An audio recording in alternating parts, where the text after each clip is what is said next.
makes me stronger.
화이팅!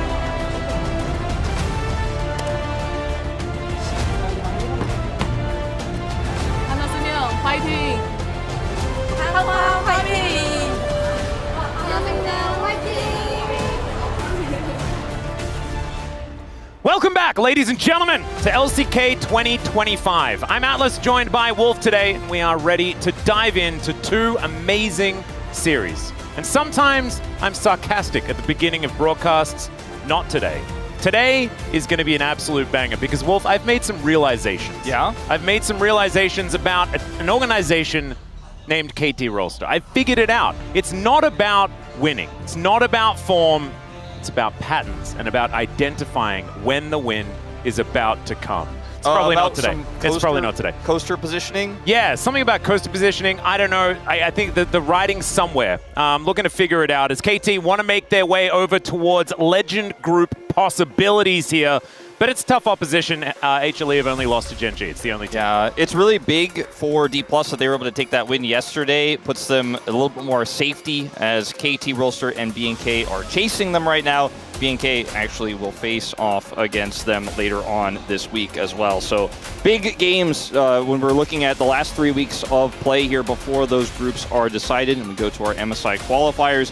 KT Rolster on a 2-series winning streak and looking to turn that into a third here, but opposition is stiff and Hanwha Life Esports. And I think for Hanwha Life, their games have not been incredibly clean. They have not been incredibly decisive when it comes to the late game, but Viper is ready to clean it up. Pekka's dying inside. Zeus is pushing a little bit too deep. Zeus is like, please pick me in Italy. I'm going to go all the way to the inhibitor.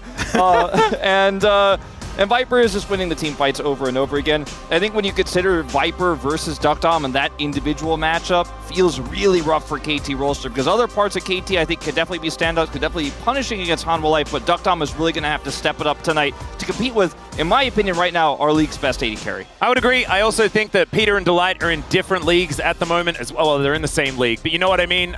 They are definitely at different power levels. Delight's form is something that we talk about year after year, whereas Peter is fluctuating on a daily basis, is what it feels like. Cousin Peanut, though, no strangers to one another, dating back to the Longzhu days, of course. But Dandy is letting us know that he understands exactly how Cuz works, which is a little bit scary if you're a KT fan. Yeah, they've been calling him the Dragon Slayer. They've called him the Dragon Slayer forever. But now that dragons are split from grubs, can play towards dragons a little bit more. Who will you yield, or wield rather? No one's going to yield. Wield Yone's sword, the new BDD Classic versus the Super Soldier. We're two of our best Yone players here so far. BDD really showing up on this pick. Yeah. We didn't really associate with him too much early on. We associated him with losing to Chovy's version of it really, really badly. Chovy! Yeah. If you want, you can go back and watch it. It was BDD on Syndra, and it wasn't a great day for BDD.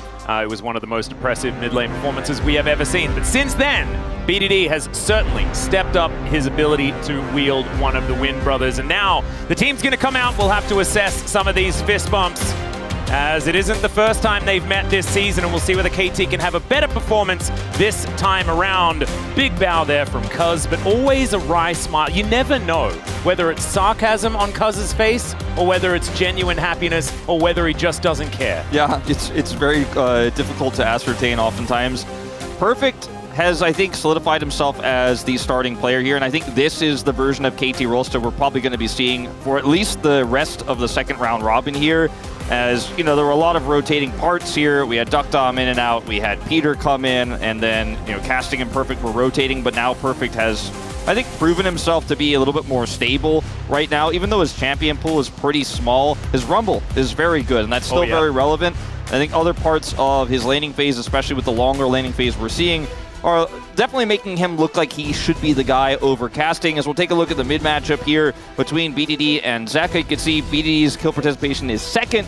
That's not a surprise to anyone. Nope. I think when you consider how important he's been, we were saying it's only BDD and Cuz, and then for a while we're saying it's only BDD, and that doesn't change too much here, but the synergy around BDD has definitely improved a lot for KT in their last few matches. Yep, Zeka as well leading in solo kills as well at 12, and that is a very impressive number at this stage of the year as well. But yes, BDD, as you say, so much on his shoulders. You saw there already his DPM extraordinarily high, his kill participation second highest in the league for our mid laners. And KT have been relying on him since he joined the organization. Much like Gen G used to rely on him when he was on that organization, and Longzhu relied on him when he was on that organization. Yeah. So every single time BDD has ever been on a team, Nongshim, yeah. Oh no, I like to forget about that one. I also want to take a little bit of a detour here and just say Happy Teachers Day to all the teachers out there. Thank you for everything that you do. One of the most admirable jobs on the planet, and one of the toughest as well. And we appreciate you. It is, of course, Teachers Day here in Korea, and so we do need to make sure we stand up and recognize your contributions. So if you are a teacher in the chat, let us all know so that we can congratulate you for being a teacher, because that is just awesome. Yeah, shout out your teachers. Heck yeah. Even that teacher that you don't like gives you a hard time. Yep. Even the one, like, even if they didn't manage to teach you anything, like the majority of my teachers, I still appreciate them trying, you know, because sometimes it's not them, it's us. That's why it's a hard job. Yeah, exactly. All right, this is going to be a hard job for Duckdom as well to bring it back to the video game. Up against Viper, like you say, Viper has been consistent throughout his whole career as well, much like KT been relying on BDD forever. Home Life Esports need to not worry about Viper ever. I do think that the draft here for KT is going to be very challenging. They do have side selection, so they'll have blue side for game one. That does help quite a bit, and I think priority on picks like the Rumble is definitely going to be there for them. Something that, or lane priority that Cuz can play through is probably going to be something they're looking for here in this one. Hanwha Life, stylistically, don't really have a big, like, they're not a type of team that plays only through Viper anymore. They don't play only through Zeka. Like, you have Zeka and Zeus. Yep. And then you have the best AD carry in the league, who has the biggest champion pool of any AD carry in the league. So he doesn't really care about Fearless. Nope. He'll play Kalista like it's a late game champion, you know. So I feel like draft-wise for Hanwha Life, they'll be happy with pretty much anything. I think if you're KT, you need to make sure you have a draft that works around BDD, and Duckdom is on something that's a little bit safer. I think that some of the other carries he's played a lot of this year that have not worked out. Yeah, I think the Jhin priority is going to be off the chain, is what I'm kind of thinking here. Varus obviously has been very high prior, but the lethality Varus, you can slap that onto Duckdom and then he can follow up with a lot of things, even if he isn't necessarily going to be that main character like you were talking about. I agree. And now it is time to get into Champion Select, and I'm going to tell you why KT should probably win this game. Yeah. And it has nothing to do with the teams that are playing here today. It has nothing to do with side selection, with form. It's as you zoom out, you start to see the patterns. You start to see they were destroyed 2-0, 3 in a row. And now They've won 3 in a row. 2-0 twice in a row. Yeah. And this is the type of KT balance that leads them to the 50-50s that we all know of. All you need to do is zoom out a little bit and you can see the writing is on the wall or it's in their match history. Yeah, you just have to look and see how they hit 500. You know, I had to see how they hit that Exactly. 50%. It's all about the 50%, and that says something, right? That means that there's synergy, there's balance. And today is where we see that that balance come together. And so if KT win today, guys, I just need you to know, we shouldn't be too surprised. No. We should be a bit surprised, because it doesn't make sense. Humble Life Esports seem to be way better. But for that reason alone, for the symmetry alone, that's what should bring us there. Anyway, all of the weirdness aside, let's have a look at these bans. Poppy ban makes you feel like they might be fishing for a Kalista first pick. I think if Kalista gets banned here, they'll likely lock the Rumble. If Perfect wants to play Gwen, that's a risky choice against Zeus, so I think we'll be happy to play the Rumble into the Gwen. But if it's banned here, you have to make the choice between the Kalista and the Rumble. And that's where things get a little bit scary, is they'll actually ban Nico. So weakening some of the power into Kalista. So, like, I think Viper's like, well, I'm going to grab Kalista here. And thank you very much. So Gwen does get locked in. Will they maybe go Kalista Rumble?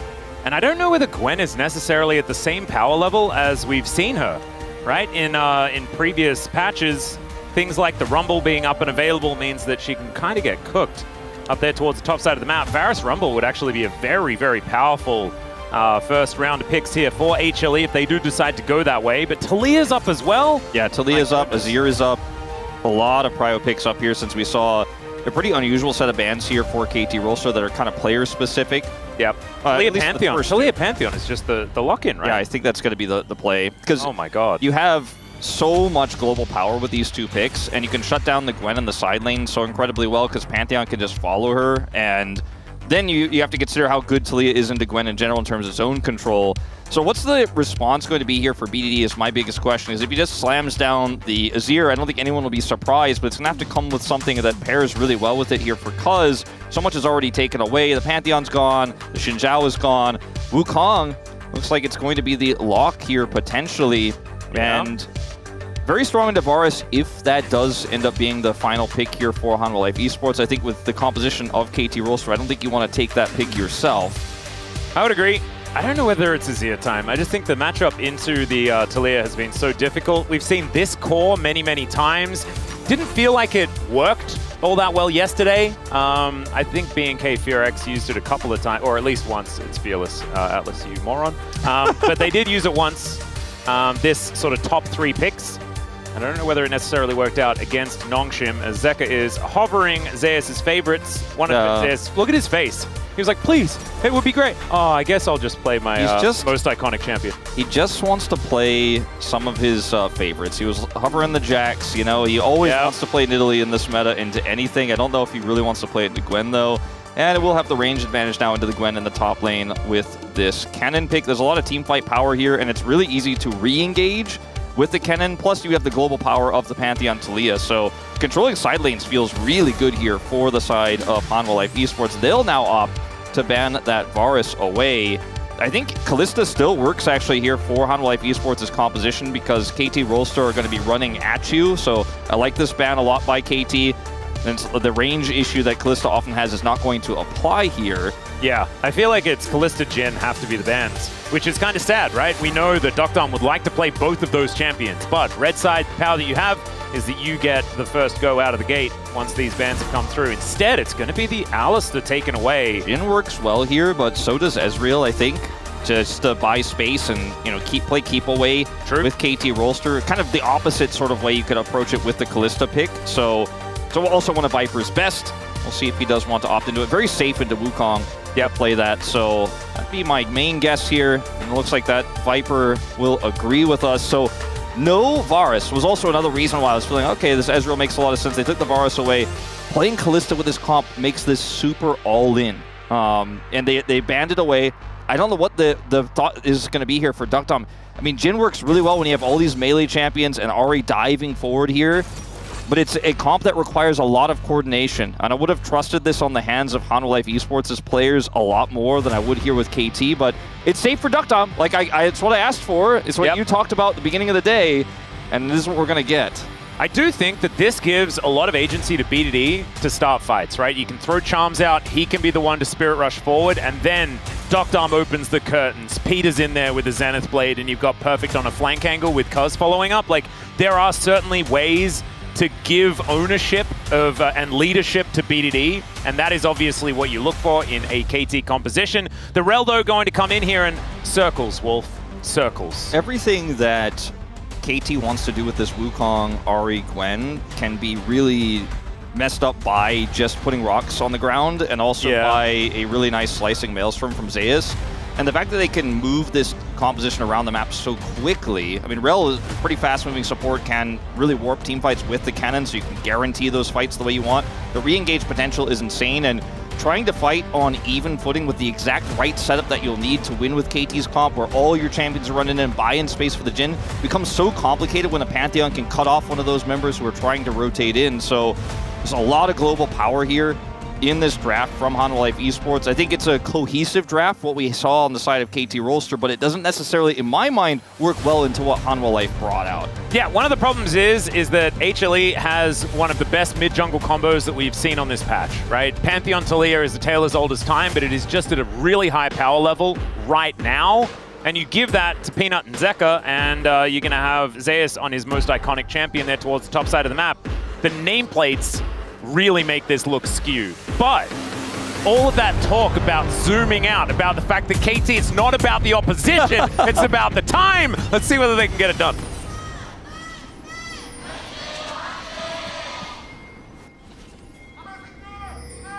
소환사의 협곡에 오신 것을 환영합니다. All right, here we are, ladies and gentlemen. Time to see whether KT are governed by power level of teams in the LCK or whether it's more than that. You know, I feel like this is one of those conspiracy documentaries, you know, that you see that is like half untruths and half things that are just convenient. But I'm looking forward to seeing it randomly be true this time. My angle for KT potentially winning the series, which I did not predict, and we are of course being quite facetious, is that D plus we saw yesterday, like they ended up winning the series, but it was incredibly close. There were a lot of moments D plus messed up, and you're like, oh, wow, I really hope Lucid's getting a massage today. Yeah, I mean, his Lee Sin performance that didn't end up winning them that game, but should have, was crazy. We've seen a lot of games like that for Hanwha, but they get it done in the final fight. You know, we've seen a lot of games where Hanwha's up 4,000 gold, there's a few whoopsies, there's a few side lane errors, and then the game is suddenly playable for the enemy team, but then Viper outplays in the late game fight. We saw the late game fight get technically outplayed by D+, let's say, yesterday. It wasn't the cleanest, but Hanwha Life's late game fights are clean. So even when they have some hiccups, they usually win. But if KT can capitalize on those moments better than some of the other teams who've nearly beaten Hanwha Life, there could be a potential angle. Is not saying right now I feel like Hanwha is a weak team in the mid game by any means, but they have played fast and loose, and they haven't been fully punished yet. And one team is eventually going to do it, and KT often is that team. Maybe they will be this time around. That is the kind of situation. You're right. I think HLE, they played at the level of their opponent a lot of the time, right? They're like, oh, but what can we get away with? And that does give windows into their games. It also makes them very fun to watch, which is great for us. Not unless you're an HLE fan, in which case you get nervous in the middle of every single HLE game, no matter what the state of it is. So it's, you know, it's good or bad, depending on whether you like the drama. Yeah, sometimes you get mad. I've seen some annoyed Hanwha fans about some of the decisions, but when you keep winning and you're still 11-1, it's hard to really be critical. It's hard to really nitpick, but you know, when you look at some of these champions, like Zeka's 4-0 on the Taliyah, you know, it's a pick that in the past we'd be like, oh, he's okay at Taliyah, but we're not sure, it doesn't really fit his style. And now he's just not that player anymore. He's not just the Akali, I play melees only. He can play anything. Yeah. And even his Galio has been an iconic pick for him this year. So it's kind of nuts, his evolution as far as champion pool is concerned. Like, so much of, like, when we walk in on a day, I'm like, oh, well, I guess we're talking about Zeka's champion pool again and blah, blah, blah. This is not even a thing. It's just not something that we're supposed to be talking about, as Peter is getting quite low. He's not dead just yet, but it is not looking too great. And yeah, a lot of these players are going to have like pretty amazing champion stats when you've won 22 games and lost 5. Yeah. So that's also another thing that we have to bear in mind. KT, on the other hand, they've lost a whole bunch more. In fact, we've got 15 losses to go through as far as they are concerned. As a lot far of as data. Individual games, yeah, a lot of data, but not as much as other teams, right? There's been a lot of 2-0s and 0-2s for KT. They're either hot or they're cold. Yeah, it's often a on-the-day performance kind of thing. And for KT, because they've changed their roster so often, sometimes it's like, okay, well, this is really working or it's really not. And I think we've kind of identified now that this is the one that's working the best.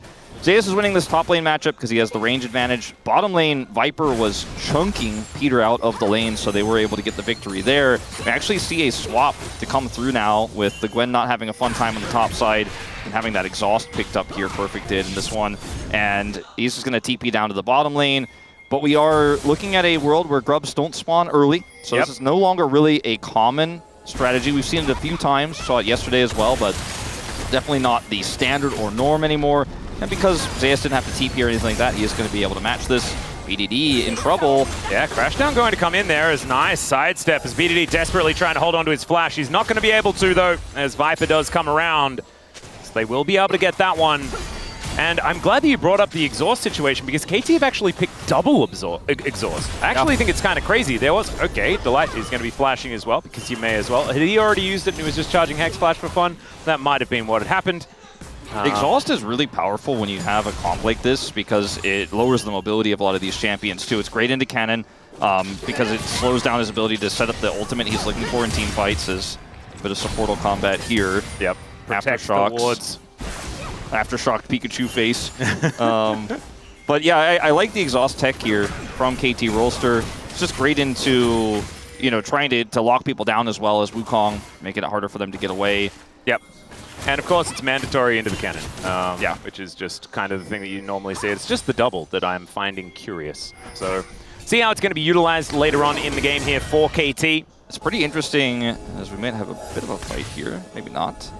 It's pretty interesting to see this cannon pulled out as a response to the Gwen. Like, it's an iconic pick for Zeus, obviously, but we haven't really seen teams super heavily index into range matchups into the Gwen. We've seen Gnar come out a few times, but it is a pretty unique response, and I like it. So far, it's working a treat for Zeus. He has the champion mastery for it, so it does make a lot of sense. We're seeing Zeus really be kind of a master chef in terms of some of these top lane picks that he's pulled out earlier. Like, he wasn't the guy pulling out the Yorick first, but, you know, played the Nidalee the best for sure. Yep, he the played Nidalee, the Anivia, the Olaf earlier this year, so like to see that. And he's got a 20 CS lead just from laning alone, even with Perfect trying to swap away. He's like, nope, I follow. And, you know, Duck Dom does have CS parity here with Viper, but this cannon is becoming a big issue very quickly. Yeah, he's, of course, going to win earlier on in the lane, but like you say, it's going to be difficult for Perfect to find his way out of the trouble.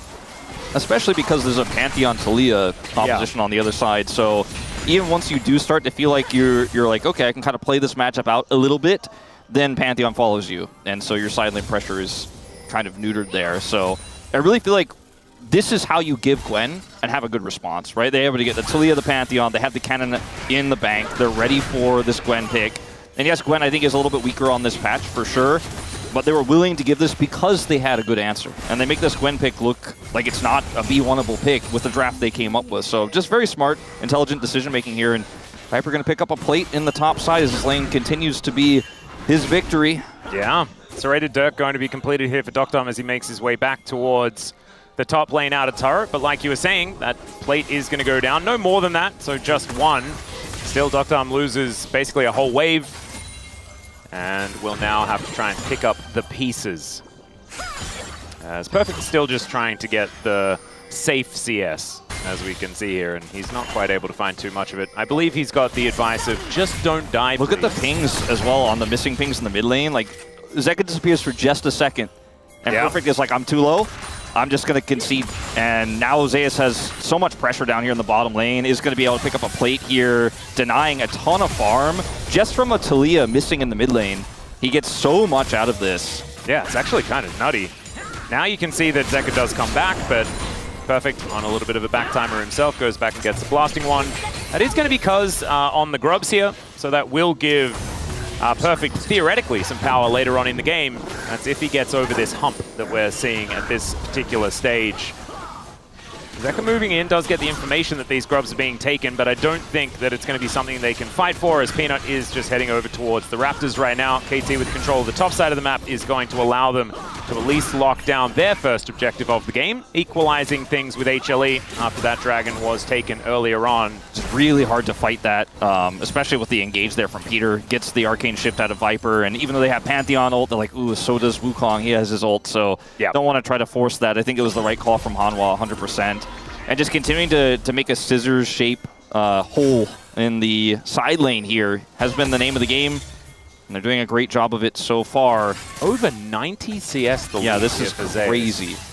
Kind of absurd. Like, he is 800 gold ahead from laning alone. And again, some resources given, like Zeka roaming just for a brief moment to get perfect out of the lane, but he's really putting the pressure on. This is what you can rely on Zeus with. It's been what you could rely on him since his debut, is just to generate lane leads with counter picks. Sometimes you can rely on him to just blind and it doesn't matter because you can't counter him. Yep. But when it's the extreme variant where he's playing the range champion into the melee champion, he's done so many times as TF, as Vayne, you're not having a fun time if you're perfect. And that is going to continue for a little while, as we can see. It is going to be the Rod of Ages version, by the looks of things here. Hasn't quite completed any of the components yet. It's just got a bunch of rocks and a stick, but is otherwise going to be all right. Yeah, if he had a catalyst, he'd be feeling, I think, a lot better about the situation, but... Yeah. Still, 40 CS behind in the hole, as we like to say, is the Gwen. And that is a large reason why there is a 1,500 gold lead, despite anything else really happening, as Viper will be cleansing here. So Peter will be able to get himself a summoner spell, loses half of his health for it, but I think he's probably going to be all right with that. A lot of respect of the Wukong there by Viper. I think that's why he cleansed, because Cuz was nearby, had his ultimate available and flash, so could have found himself in a nasty situation, even though he was able to buffer the Zenith Blade. I think from what we know and the distance of Cuz there, probably didn't need to cleanse, but just keeping it safe. Yep. And we saw the same respect shown to Viper by BDD earlier, when it was like, oh, okay, I think I'm out, but I see a skill shot flying at me, and I'm going to flash, because Viper doesn't miss those. Yep, you got to play to the information that you have, and he absolutely did. There's continuing the zone, though, as we can see. Clips goes up here for Peter. Thinking about a re-engage. Does have Solar Flare available, as Zeka from over the wall will deter him from that. There's the Magnastorm crash down, though. The Seismic Shove onto two. True Shot Barrage over everyone as well. And Cuz goes down in the blink of an eye. And HLE, they lock down First Blood, and they get another one for their trouble. And they are winning on top side at the same time. So the only place they really got an edge here was maybe like 1 minion dies to the mid turret before Viper gets back over there. BDD still isn't safe to get back to his turret. He's getting zoned off a farm, and Hanwha Life, clean early game here. Yeah, beautifully done. Delight not going to pick up any aggro here either, as there is a minion wave. And Doctorm's moving in. Perfect is dead, ladies and gentlemen. The exhaust does so much work, though. Doctorm will be able to finish that one off, but a 1-for-1, that is not what KT were looking for, as Feats of Warfare come in as well at the same time. Yeah, it looks like a bizarre decision-making call there from Zeus to go in with the exhaust there, but I think he dies no matter what, so just wants to commit in with the flash there and is able to execute the Gwen first. They still get the Dragon as well. Oh, Peanut could be in trouble, but Viper's moving in, so is Zeka. They have information as Peter wanting to get that stun onto this Talir as quickly as possible. Does manage to do so, because not going to be able to scuffle with Peanut anymore. BDD looking for the charm, does not connect it or anything else. It's an Infernal Soul here with a 2 Drake lead for Hanwha Life. So definitely paying off that commitment there by Peanut to the bottom side of the map. He didn't have to use his Grand Starfall in that last exchange, but... nice little charm, BDD. As Delight looking to move in. Nice little slow does come down as stun is going to miss. BDD, fancy footwork. And Zeka is even going to be tagged by the Orb of Deception. So nicely played from the mid laner here of KT, but the circling of the drain has begun a little bit early. Yeah, it's very early. The big drain. Doctorm? What are we doing? It's an odd position to be in. He was, I think, just really trying to stop Zeka's back there, trying to make him a little more uncomfortable, but very risky decision, especially because Peter was very far away. Yeah. Peter's had some really good Zenith Blades so far this game, but they've all been onto an Ezreal who's buffered them every time. But at least a good start here for a player who's had some up and down performances on the Leona throughout his career. So I think the individual performances here, I'll hold that thought, perfect. Yep. Grand Starfall comes in. Perfect is not going to be getting out of this one. Stun lasted for what felt like forever. And down he will go. That is Peanut locking that one up. Cuz going to move in, just mainly to pick up the experience and money represented by all these minions underneath this turret. And he's going to be punished for it here as Zeus, with his dash cannon and boots, is feeling very strong. Peanut laughing. The Grand Starfall, I mentioned, was on not on cooldown after the last skirmish. They didn't use it for a fight, but he's going to use it now. And the only reason why Gwen can kind of be in that position to farm when the Pantheon comes through is because she has Exhaust. But she doesn't have Exhaust actually anymore because she used it moments before. So they punish that cooldown very well. And this Gwen, it's not even, you know, necessarily, I feel like, Perfect's fault at all. Just Zeus is outplaying on every turn. He has the matchup advantage. There's a nice buffer again here from Viper. He has a matchup advantage and he just doesn't care. Still has ult, by the way. Yep. And there is the Slicing Maelstrom. Doesn't exactly do too much here as Cuz moves in, but will get stunned at exactly the right time. Zeus avoids the slowdown, but still he is going to be dead. An assist going over to this Gwen is good as well. But BDD dies on the bottom side of the map as Zeka throws some rocks into him, and Delight feels like he's exactly where he needs to be all game long. I think BDD might have been able to flash that engage, but we'll have to look back in the replay and see. He does have his flash available. Decided to try to use his ult instead. Is punished here. So what looked like it was a great start for KT does kind of backfire. They are able to get the first turret, which is pretty huge. Kind of a big deal. Denies feats of strength going down immediately as well. Yeah, pretty significant. We'll see who gets that next objective. The Herald has spawned. So this is just a great play from Cuz and Peter. And the identification of this is fast on the side of Honda Life. You can see on the minimap how quickly Delight is just like, okay, Peter's there. We're making a play on BDD on the bottom side. Zeus a bit greedy with his positioning here. Gets punished, but this is what I was talking about. Delight already coming down. Zeka gets the shove. And BDD uses his ult here first. And then opts not to flash. And that is the death of him. Yep, the flash in from Delight. Not something that BDD was able to react to. So a little bit unfortunate there for the mid laner of KT, but they are on this Rift Herald first. We'll keep things up in the air unless Peanut can get a nice smite. Zeus is moving in, Slicing Maelstrom available as Cuz goes in before Zeus can get into the right position. Still, he goes down extraordinarily fast as well. Doctor wanting to set up the curtains, and he's not going to be able to do so as HLE should be able to take down Shelly here. And there is not going to be a response now that the jungler is down for KT. It is bad to worse here for the roller coaster. Doctor, man, remember there's a Pantheon on the other team who's being very aggressive with his positioning. Is looking for a pick on Delight. Yeah, Charm goes in. Peanut's here though, and Zeus is also moving over. Solar Flare going to get a stun, but Delight just, it seems like he presses any of his buttons and someone dies in this game. And BDD takes a shuriken to the face and does not want that, as this cannon is so incredibly strong. He's still around here wanting to stop Peanut from having a good time, but Peanut is not going to worry about it at all. Yeah, empowered recall for Zeus means he was never in any danger. Zeka's going to get this turret, and look where Zeus goes, just straight to the bottom lane to continue to make this Gwen's life miserable. He knows exactly where Perfect is going. He's going to get there first, and that gives him so much control over the bottom side of the map, where, believe it or not, there's an objective spawning. They get the Herald. Now they're set up already for this Infernal Dragon, which will be soul point for them if they can pick it up. And this is just the start of this year. So difficult to play out for KT Rolster because Slicing Maelstrom really shuts Cuz down. And so he can't actually hold the Herald. The Weaver's Wall comes through, then Perfect is out. And then the follow-up here, which I don't know if we'll watch because we have the Drake being taken in live, but we are going to watch it. It's just, you gave Delight an engage, basically, and he's like, well, thank you very much. And Zeus can still follow up. He's very fast on this cannon, and he picks up another kill, so KT just biting off way more than they could chew in that situation. Well, Viper was driving Shelly there for a moment after she went for a bit of a charge, and Dr. is going to shoot her, so that is going to be the end of that little scenario. 6,000 gold is the lead, and this is just HLE not giving any ground at all. Unless Viper is going to be randomly picked off here as he just arcane shifts. Okay, that's the answer. Yeah. Press E. He also did have Flashing Cleanse available. Right. And he got the turret moments before with the Herald. They got Soul Point. Like, this is a macro game from Honda Life Esports that was set up by laning. And Viper's looking to steal. Yeah, Weaver's Wall comes on in here as KT are in so much trouble. Doctor able to flash himself away though, and there are some knockups. Zeka going down low. Peanut as well will be taken out. And this is not the engage they were looking for. You're going to need maybe another exhaust here for this cannon, but no, never mind. It's a double kill, and this is the HLE we've been waiting for all game. There it is. There's the overextension. There's the happy gaming.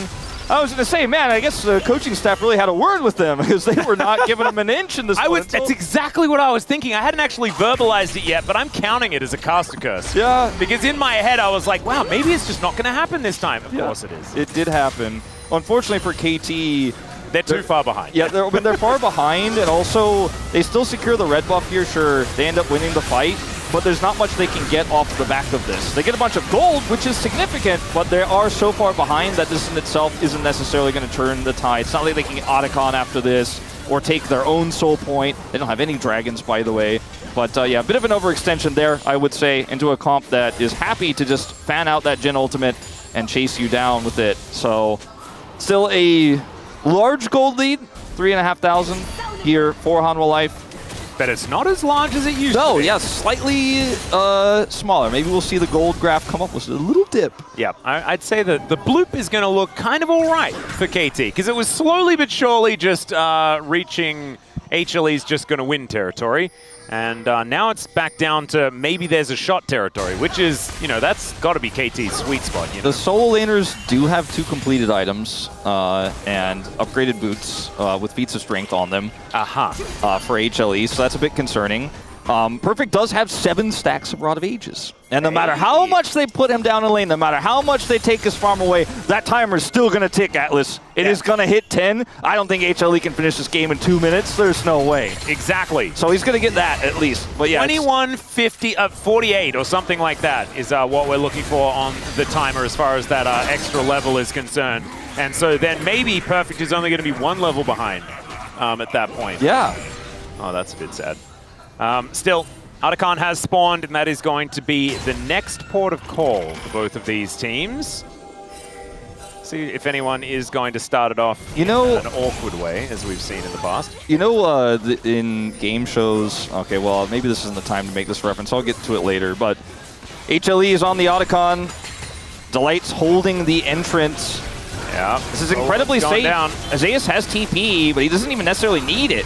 BDD does not, so he can't even be here.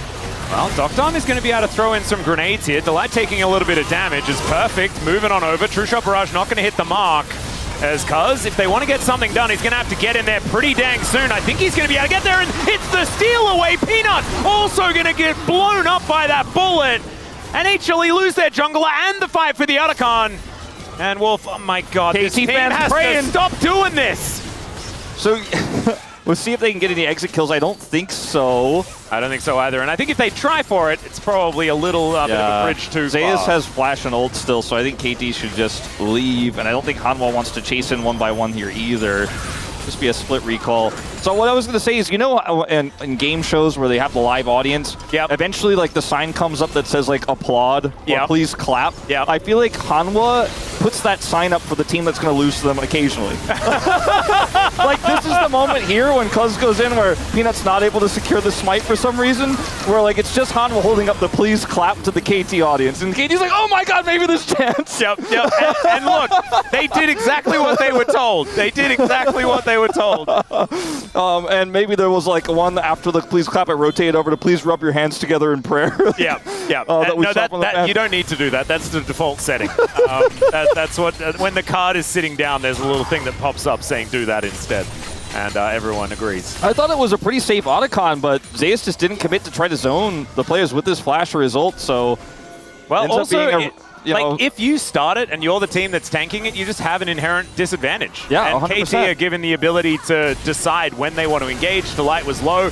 KT did their homework. It worked out, and HLE didn't have to really do that. As now, Infernal Soul on the table. Peter taking a lot of damage and will just blow up. The exhaust comes out from beyond the grave, but now 4 versus 5. This is not how KT want to be doing this, and so they're going to have to give up the Infernal Soul. We're pretty sure, as now Peanut with a little bit of a shield wall, and I don't know whether Cuz is going to be able to get in here and take this one out, as Deadly Flourish almost gets it done, and now Charm is going to connect. Over the wall goes BDD, managing to find one. The resets are starting to come in, but Zeus gets over the wall. BDD in so much trouble, and he will be able to get the Fox Lady.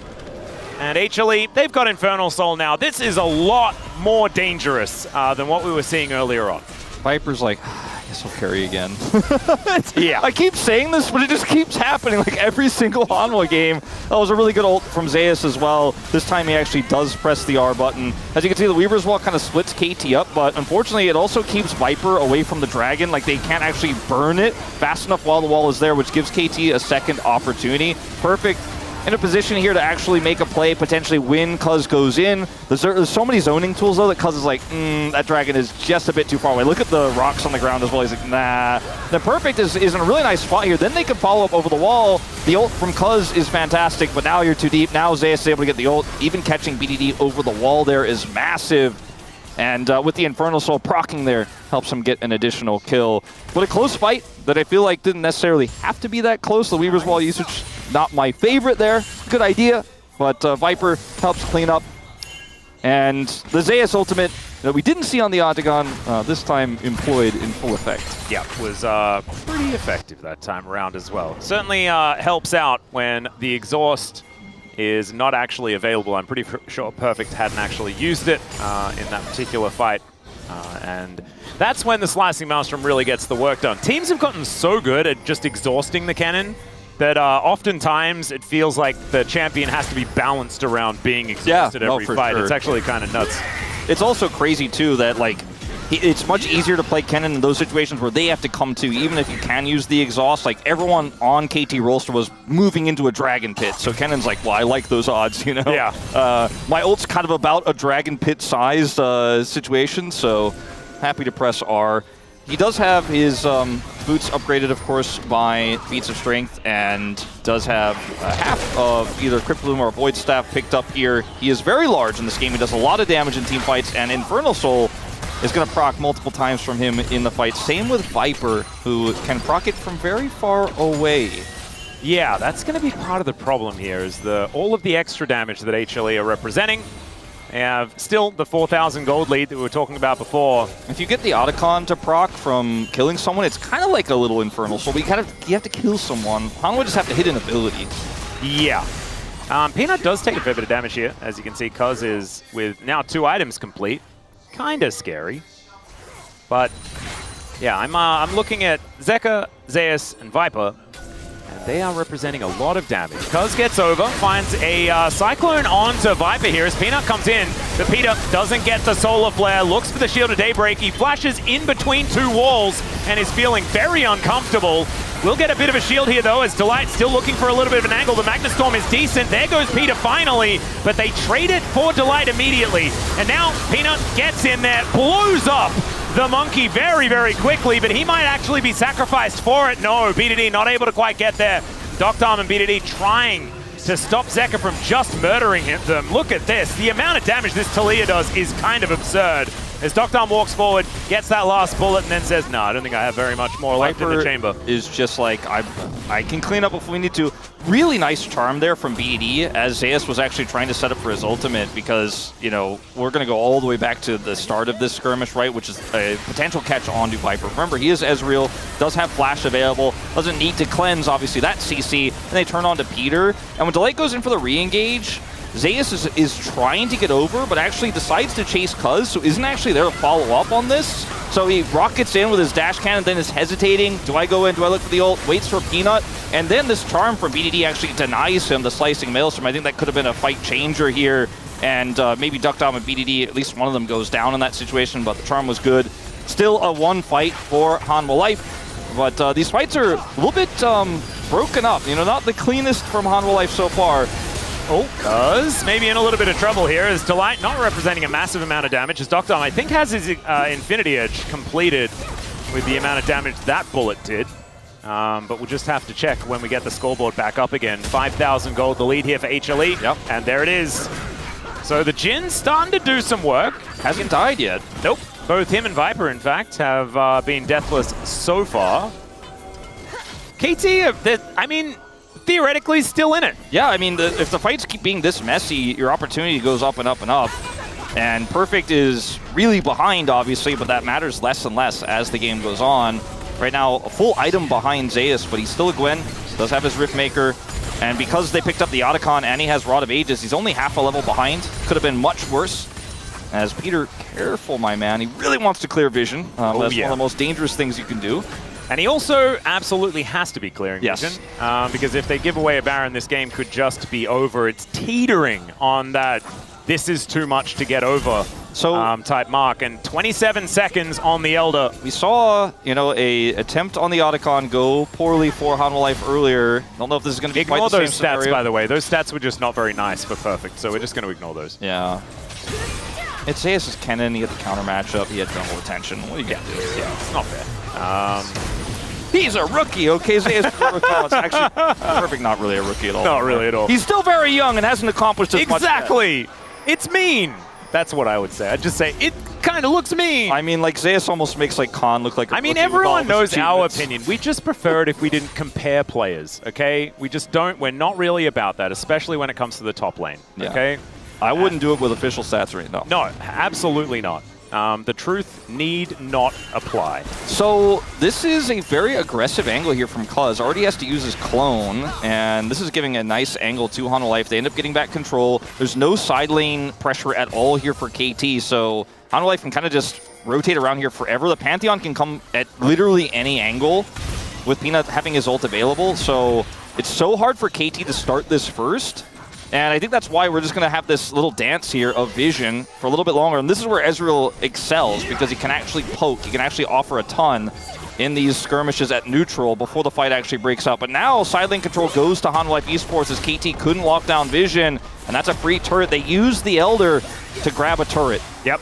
And the response from KT isn't going to be, oh, we'll just take the Elder, right? Because you just can't do it. They just don't have vision. Too safe. They have a control ward in the pit. They have a control ward on both entrances to the pit. And even one there from the entrance from mid to the river there. So anything you do, Hanwha Life Esports is aware of.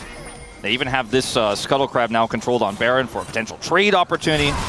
Oh, Dom could be in trouble here, but does have the Ghost Blade, gets himself out. Still 50% gone on that health bar as Cuz looking to try and get out of the way. Viper just playing Gatekeeper right now as Peter. I don't think he's allowed to be there, as Curtain Call is just not in position to save his Leona at all. And she will just go down. Unfortunate there as Peter just caught a little bit too far up. Yeah, I'd love to see a vision toggle because it almost feels like that would have been a misclick from Ductar. Or maybe they had no vision of anyone else and we're like, yeah, oh, I think Elder. They needed to check the Elder is what it looked like there as Ductar flashing preemptively as Zeus finds the flank angle. The Elder down to 50% health.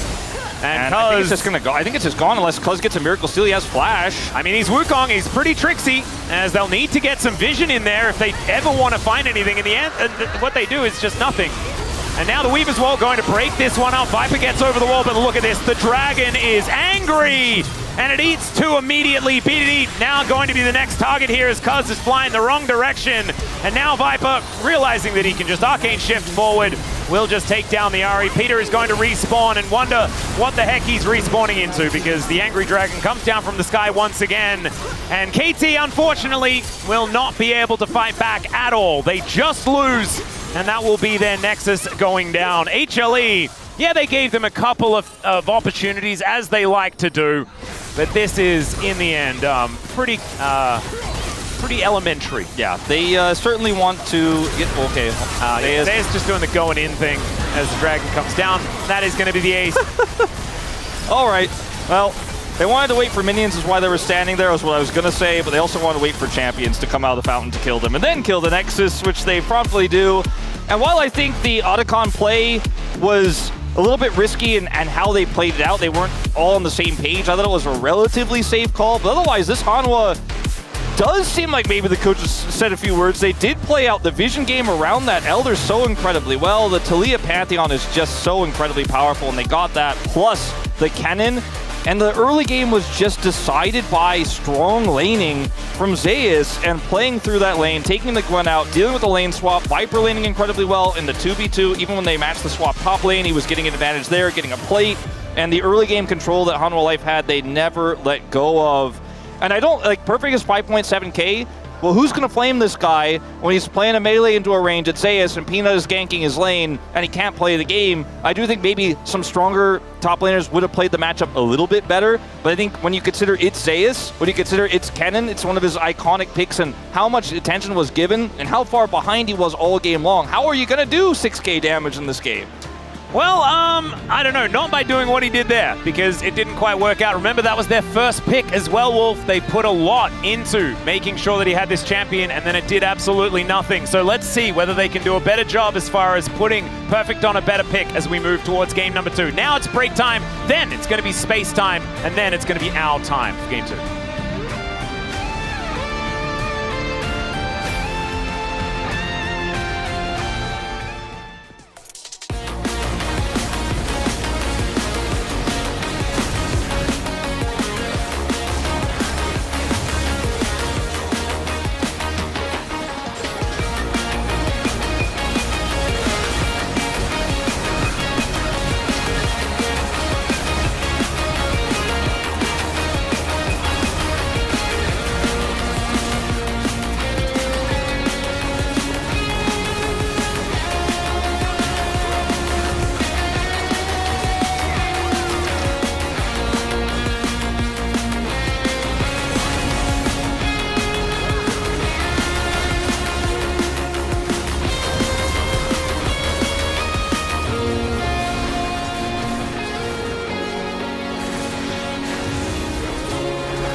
먹을래? 같이 집 봐도 되냐 이거? 아, 네. 나 그냥 공 떨궈 볼게. 그냥 갖다 박아도 될 듯 장로라서. 나 못 간다 이. 괜찮아. 미드. 라인만 지켜보자. 라인 좀 있다. 아리 노플. 아리 갈게. 이거 아리. 죽은데. 진짜 노플이야 이거. 징클린, 뭐야, 징클린. 라인 갈게 이거. 내가 노플. 레오나 보자. 그다음한테 내가 라인 시킬 수 있어. 잠깐만, 네.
Hello everyone, welcome to the space after Hanwha Life Esports takes it to the distance, all the way to the Elder Dragon, but was it ever in doubt? Maybe in a little bit of moments, but not really. Digon here alongside Oxen Chronicler as we... Did you not get the memo? Digon, why are you not wearing...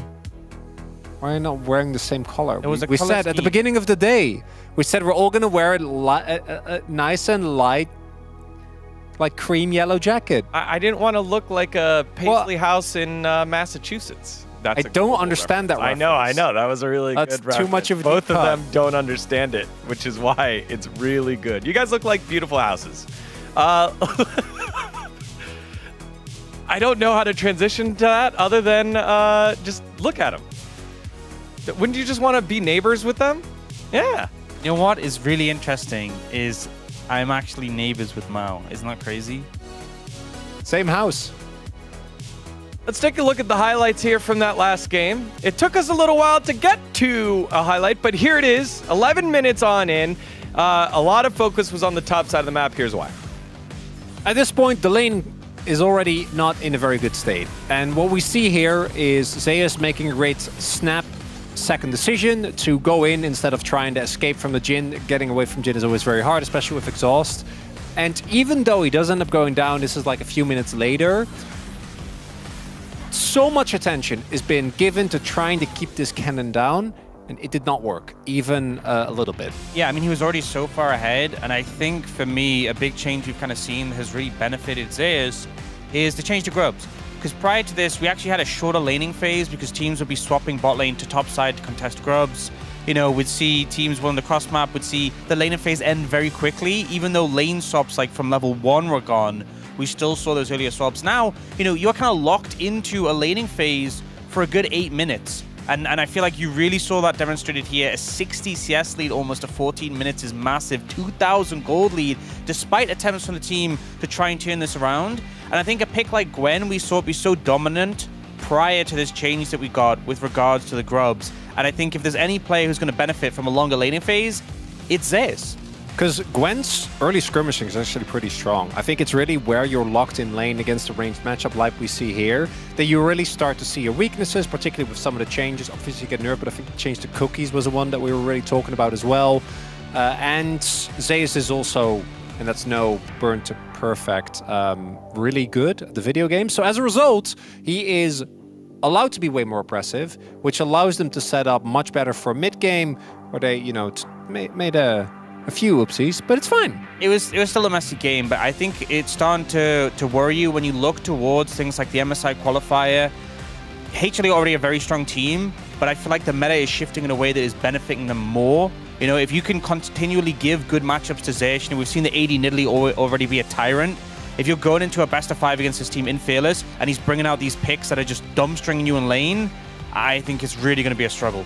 Well, thank goodness the team had that big of a lead because they had a couple of oopsies on the way to the final play here at 30 minutes. It is the Elder Dragon take, but also how it happened. I kind of want to make the comparison, even though KT is, you know, the roller coaster team, to Hanwha Life.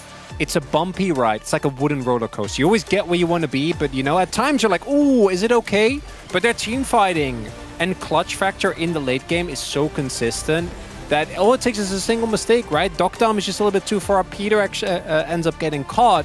And then the moment they do get a grasp in the game, there's nothing to be done. And the contrast I was going to make is Genji, which is like a metal roller coaster, you know, one of the stainless steel ones where you just a smooth ride all across. But when all is said and done, both get you to the ending, and there was no point where there was an opportunity here to steal, right? Like, this looked a little dicey because we're still alive, but he never got even close. It's so funny the fact that this game did come down to the Elder, and obviously HLE didn't give them a way in. It was very controlled at that point. But this was a messy game, and it's just kind of become the sort of style of play we've seen from HLE. It's so crazy that they've only lost a series right at the start of the season to Genji, because a lot of the series, they look tumultuous. It definitely feels like they're, you know, experimenting a bit, playing it fast and loose. And we know this team is capable of locking into the playoffs, but it's just a very different look from what we've seen from Genji. And we kind of have to take some of these matchups with pinches of salt, because I just think you know, some goofy shenanigans go down. That bot side skirmish where they just like give up free kills for no apparent reason, and Zeus is like I can save it, diving into 4. I don't think that Humble Life needs to do that. I think they know they don't need to do that, but I do think they like to. Yeah, and that's what I want to celebrate about this team, right? You have your two flavors of greatness here in the LCK currently. You have Gen G, who are the tryhard. We're going to continue to optimize and crush you when we have the opportunity to. And then you have the ultimate entertainers who know they are good, who know how good they can be, and want to try and min-max in different areas like Hanwha Life. I just wonder who it is on the roster, whose job it is at a certain point in the game, just goes, okay, guys, lock in. And they all just like sit up and just win the game. I wonder who is the one who is it Peanut, maybe? I think it's Viper. I feel like it has to be Viper. Well, I think Viper or Delight. It's definitely not Zeus. Viper doesn't lock out. He's just permanently locked in. But the rest of them, a little bit goofy. And then someone just says, okay, guys, let's finish this. I mean, you heard it earlier from Wolf using the analogy. Okay, KT fans, please clap. Held up by Hanwha Life Esports. It's 1-0. Let's see if they get to clap for real this time with a win, or will Hanwha Life Esports continue their win streak? Thank you very much, gentlemen, for the breakdown there of game number 1. Yeah, let's hope for a little bit of a change-up, especially towards the top side, where we got a little bit of sad perfect. We'd prefer a little bit more happy perfect. Yeah. That last game wasn't it. I am looking forward to seeing what the draft is going to look like here for game 2, because always love So to see cute. kids enjoying the LCK. A big Viper fan there.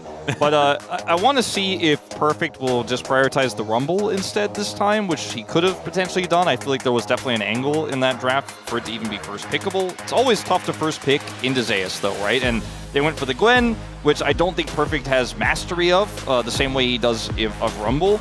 And, you know, when you have blue side coming into game 1, you take a big risk like that, you're going to get punished, because they also then got Talia Pantheon, you know? Yeah. And so there was a lot of liberties taken. You know, they ban away the Yone from Zeka, you ban away the Poppy, but then don't really get anything out of it. You know, the Poppy ban, there's a lot of reasons to ban Poppy. Peanut's incredible at it, but you didn't draft anything that makes it feel like that ban was valuable, then suddenly they get everything else that is... And you get Talia anyway, right? Yeah. And so it means that you still have to deal with the anti-dash annoyingness that is represented by that champion.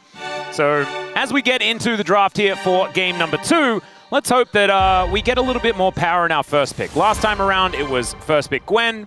That obviously fell flat on its face, and like HLE didn't even need to use any high priority picks in order to get that done, right? That is the biggest problem, is the fact that they lock in a Kennen. Like, it's fringe. Yes, it's like the most iconic champion for Zeus or whatever, but it doesn't actually take anything away as far as meta picks are concerned. This is more to that effect, which is the Rumble here, which now KT has to ban because they didn't actually use that and free up that ban slot moving into the next part. So there's a Sejuani ban as well. A little bit of a change up here for KT, as last time it was Poppy and Jace that they took away.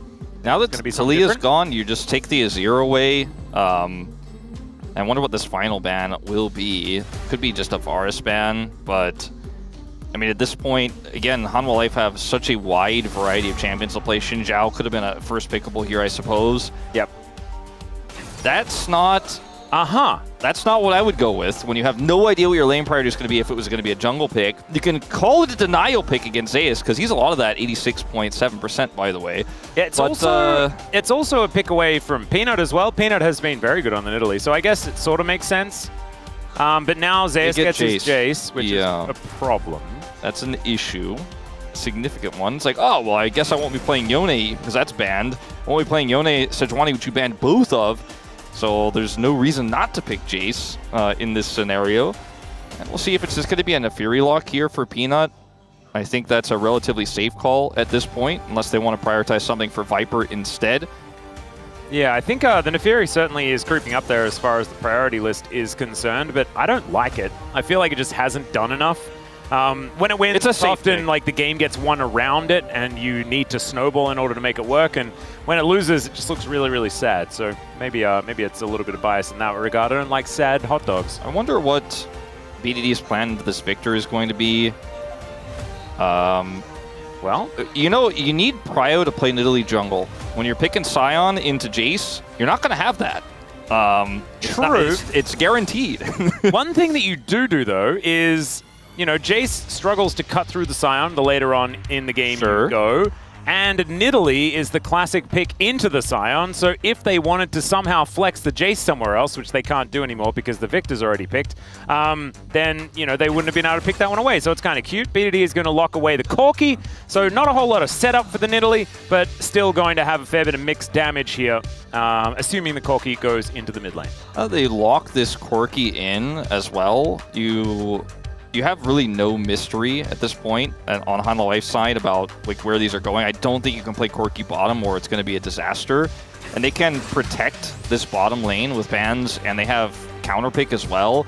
So they can guarantee they have topside prio, which they already know that. Unless this Jace was going to be flexed, but it isn't. Like, it's a Victor lock-in. You know that this mid lane matchup can be volatile. It can be winnable. They even commit now to the Skarner pick here. So Prio isn't going to be in Corki's corner like to a heavy degree, especially because in the early game, Nidalee is not going to be able to do a whole lot for him because there's no synergy between those picks. Corki doesn't have CC. And so if you can get bottom Prio here, Nidalee just doesn't have any angles of attack. And I know Cuz is a fantastic Nidalee player, but I'm not finding the angles right now in this one. And look, they take away the MF, Kallista's gone, and basically they're just making sure Viper's not in a position where he's going to get pushed in, or maybe Nidalee could make something happen. There's going to be a lot of AD carries missing if we don't pivot over towards some support. So Alistar, like Alistar, Rakan might just be the follow-up bans, and Rakan going to start that trend. I think it'd probably be an Alistar ban here for the side of KT, although I don't necessarily want to play Alistar with this composition for Hanwha Life, as it would sacrifice a lot of your laning power, even though we've seen Alistar do a lot better these days in the lane. Yeah, maybe you actually leave it up and tempt them into it. I mean, Peter might also be like, okay, I don't think they're going to pick it. I'll get the Alistar here. Maybe let's take away Varus instead. Like, I think that's the discussion that's being had right now. But with the Alistar bend, I think Viper is probably interested in picking up that Varus pick. They already have the poke from the Jace, and he could play both variations. I think on hit's pretty required into the Scion. Yeah, I would agree. Have something that can actually cut down a tank would be a good idea. They could also just play late game hyper carry as well, but I think that when it's Viper, when Varus is so strong on hit right now, this is probably the easiest way to go. And he doesn't really lose lane in most scenarios. So this is the big question, like, is this going to be a winnable lane? Can Duckdom find, with Peter here, a matchup into the Varus where they win so this Nidalee first pick makes sense? Because if they don't, I'm very concerned, Atlas. Okay, Ashe, but with what? Yeah, and is it, like, I know Ashe matches range really well with the Varus, adds a lot of utility as well, which is what they've been relying on Duckdom for in these games. Still going to be locked in. Ashe Braum? Oh, Ashe Nautilus? Ashe Braum actually feels like it could be pretty It's good. not amazing because they don't have any engage, but it's like, it could maybe not lose the lane? Yeah. I mean, I think this draft went boom, and you could see it because Peter is talking a lot and trying to solve the problem with Supreme right now. And he's like, well, this isn't great, but nothing really is, and they are going to opt and pivot to the Braum I was calling for. This makes your engage basically Scion. Yeah. And Braum kind of helps. But you can sort of play in the neutral, right? Like, it's going to be AP Nidalee this time, so the spears will actually hurt. And you can throw rockets from the Corki, although they don't hurt as much as they used to. And, you know, arrows can be pretty decent engage, so you get that out of the bottom lane instead of having an engage support. I don't mind it. The Bard going to come in here from HLE, and this will allow them to kite back even more effectively. Bard is so good in this situation. It could have been the Nico we saw hovered as well. I think either of these picks really fit the bill. I think the only one I would have not really liked would have been like a Karma here. You just don't really need that in this composition. Your Skarner's already so tanky. Yeah, KT players not looking super stoked because his first pick Nidalee not feeling necessarily strong in this scenario, but we're going to have to make the best of this situation. I agree with you in that even though in the lane, the Scion is just going to get battered and there will always be prio topside there, maybe it'll become so tanky later on. We've seen Scion in side lanes actually do quite well recently, whereas in the past it feels like he was just a punching bag. We're seeing Scion do a little bit better, but I mean, it's still Zeus, and it's still Zeus in a matchup where it's kind of auto win. And we saw what the Kennen were like, oh, it's ranged. You could get an edge against the Gwen, but now it's Jace against Sion for Zeus, and you've once again just put Perfect in this position where he's just going to have such an incredibly uncomfortable game. And it could just be a Sion-shaped hole in the map this time around. It might be, but I think when there are Sion-shaped holes on the map, it matters less than when it's a first-pick Gwen-sized hole on the map. And because that's, you need to play through a Gwen, right? Whereas you are actually just trying to stay at least a little bit relevant as a Sion, and then you're still going to do your job, and it should be fine. See whether KT can play around that. It's a weird draft, but they're a weird team, so let's have a look.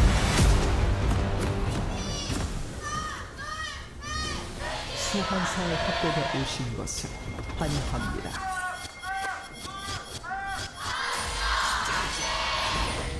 All right, here we are, ladies and gentlemen, onto the rift for game number 2. Some arcane themes coming in on the side of HLE with the Victor and Jace. Hopefully they've made up their differences, although I'm sorry, Chronicler, it's a bit of a spoiler for Season 2. Still, hopefully they have sorted themselves out. Yeah, Chronicler still doesn't know how Victor turns into a Protoss Zealot. Exactly. He hasn't figured it out yet. His life is for Aya now. One day he'll know. And yeah, and he doesn't even understand why Corky's riding a Corgi in most of the stuff as well, because that's like halfway through the season. You learn about that. Yeah, that was one of my favorite cameos. Was when Corky came in riding the doggo. It's really, really cute. Chronicler doesn't know about it though. He doesn't know about it. They also fully explain why Corgi's tails get docked and all that. It's like a whole thing. It's really like, I feel like a better person for knowing it, and I feel even better knowing that Chronicler doesn't know it. Yeah, it's a completely different reason in Runeterra than it is in real life. Yeah. So Cosmic Binding not going to quite connect there, as the Winter's Bite does. Doctor will be able to slow him down. Gets the concussive blows. That's a fair bit of damage. So they're making the Braum work early. That's good. This needs to be a trend, as a few minions will be lost, unfortunately. Another nice Cosmic Binding there, as Dr. at least gets the experience for the other two melees, but is otherwise not having a great time. The Nidalee doesn't have Prio, and On Vision will take this blue buff away. That's from Raptors to blue, and kind of delayed timing of this makes it difficult to respond. Sion can't help. No, Corky can't help. So it's just going to be some vertical jungling by the looks of things. Yeah. And Cuz going to move on over and get the bad news that Peanut is in here. But it also could be a little bit of a rough time, because we can see Cuz has full information, so therefore we'll be able to steal this one away for himself. It's nicely done to at least make sure that Peanut doesn't get a full clear, and in fact didn't take the Gromp either. So it is just an even trade, but it feels like Cuz's pathing was a little bit more... it's a little slowed down. Yeah, a little bit more, I guess, efficient, you could say. Yeah. And I think, obviously, Peanut can just go back and normally farm here. And there were a lot of danger pings for BDD. Like, Cuz was like, hey, he could be around, but BDD's like, I'm Corky, so not really that worried about it. And we'll just continue to try to control Prio. That's a good teammate right there. Just comes on over, Primal Surge, moves on. Yeah, it's like, here's some additional lane power. Because BDD is playing the early part of what can be a volatile matchup pretty well. Yeah, he's just walking at Zeka here. Going to use his Valkyrie to try and do some damage to those minions, as Perfect is almost dead. We have to remember that Zeus is, it's like a Zeus' greatest hits here in today's match, as we get his cannon into his Jace. His spear is going to connect there. Delight's in a lot of trouble. Has to flash to get out of the way, and then heals to make sure he can make it back towards his turret. In the meantime, Viper is still in a little bit of trouble. They're trying to make this Braum pick work, and so far, I mean, it's giving them an angle to play through. That's what I was talking about in terms of the draft. And Nidalee at least has this angle, at least has this opportunity. And this is the most annoying champion to dive here as well, as Perfect going to look to try and stop Peanut from getting this done. Doesn't get the crash into the wall. Soul Furnace is there as well, and that's a really nice flash, as they will get some plate money, but they're not going to kill the Scion, not in this dive. There's great little knock-up, or attempted knock-up there from Perfect, and then the wave is dead. Teleport's available! Yeah. He outplayed it! Yeah, and Peanut also flashed to survive, so he's down a flash here. Sure, it's a trade of flashes, but you feel fantastic about this one. So they're going to look for a redive. I don't know about this. Well, if at first you don't succeed, try again, everyone. That's what you're supposed to do. He lives. Almost goes down. Perfect is going to be able to get the rest of these minions, as the Zombie Scion So isn't going to have to give up too much, I do not think. But still, first blood going over to HLE is a big deal as Delight moving in. Looks for the Cosmic Binding, gets it, but stand beside Braum. Peter will save his mid lane. Oh, they still are able to make that secondary dive work because of the Nidalee attention bottom side. Peanut says, nah, we're gonna make this work. I'm spending a lot of time up here. And yeah, that ends up still being a successful dive. It was a big investment though, so Cuz should be able to get a lot off the map that Peanut was unable to get to. So Peanut actually not getting aggro here before he's stunned is pretty huge. He still obviously picks up aggro right afterwards and has to flash away, but I think he probably would have been pretty doomed on the play if that knockup had happened or the stun had happened while he was with turret aggro. Comes in here, gets the stun, and then Zeus flashes away. Really nice aggro juggle there between the two of them. And the kill does go over to the Jace, so Zeus picks up an even larger lead here in this matchup. And this was the matchup I was most unhappy about in terms of what they did with this draft. Yep. I mean, it's a rough matchup, but we do see Scions just picked so that they can exist and then be more valuable later. He's also able to get some grass procs here, which is kind of nice. Level 6 advantage for just a little bit. It doesn't matter for the ultimate for Jace, obviously, but still had an opportunity to maybe look for a play there. Peanut is nearby. Yep. Self-Furnace Explosion does a fair bit. And Peanut not going to show his face just yet. Arcane Storm is down as BDD going to be dancing out of the way of a few of these buttons. And Zekka is unable to get too much there. Still, with a health lead, he's feeling okay about that as Peter needs to hit this Winter's Bite. See whether he does. He does not. So he's going to have to walk this one off. BDD has played so aggressively in this lane. Like every time we go over there, it's like he's down slightly on health, but he knows exactly how much he can push the advantage with the resistance shred on his Gatling gun.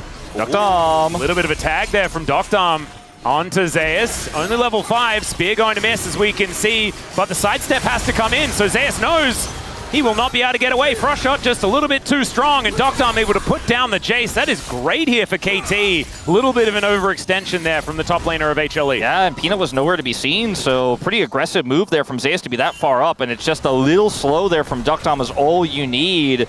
This Ash pick is working a treat, got them a little bit of prio bottom side, was able to push Viper out, you know, and then they use that pressure there, and then up here on the top side, this slow does end up making a huge difference. They can kill Zeus there, didn't have flash available, just decides to go for an all-in turn. BDD still has his flash. Yep. And we'll dodge this time. Yeah, Delight picking up a bunch of meeps, as we could see there, swimming through the river. I don't think KT are too worried about what's This is a great right start. Yeah, oh, exactly. yeah, I mean, this is actually working out way better than I expected, and I was, I mean, it's not surprising if it worked out at all to be way better than I expected, because I was a big doomer on this draft, but happy to see KT have been able to make it work so far in this early game. Still a big lead for Zeus, but it feels a lot better. You have been able to get a kill on the Nidalee. Oh, 100%. And the fact that Doctom's in a good spot as well. His Ashe has actually been really good all season. He's undefeated on this champion, which is kind of nuts because they've been defeated on most things. Delight moving in though. Magical Journey for Zekka as well, as Doctom going to be flashing immediately, and Peter, able to just put up the door.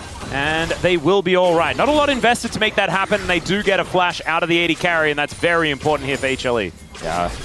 It was hype earlier this season. They got a pentakill on Ashe in the Scion composition. And if you have that front to back, it is very strong. Oh yeah, Peanut in a little bit of trouble here as the Impale just avoided on both sides. Gorgeously played here by KT. The takedown not quite enough as Peanut pushes Cuz into the wall. Peter is following them though as the Winter's Bite comes down. Viper cleanses the slow. They get rid of the Victor, and now Cuz has pounced back in.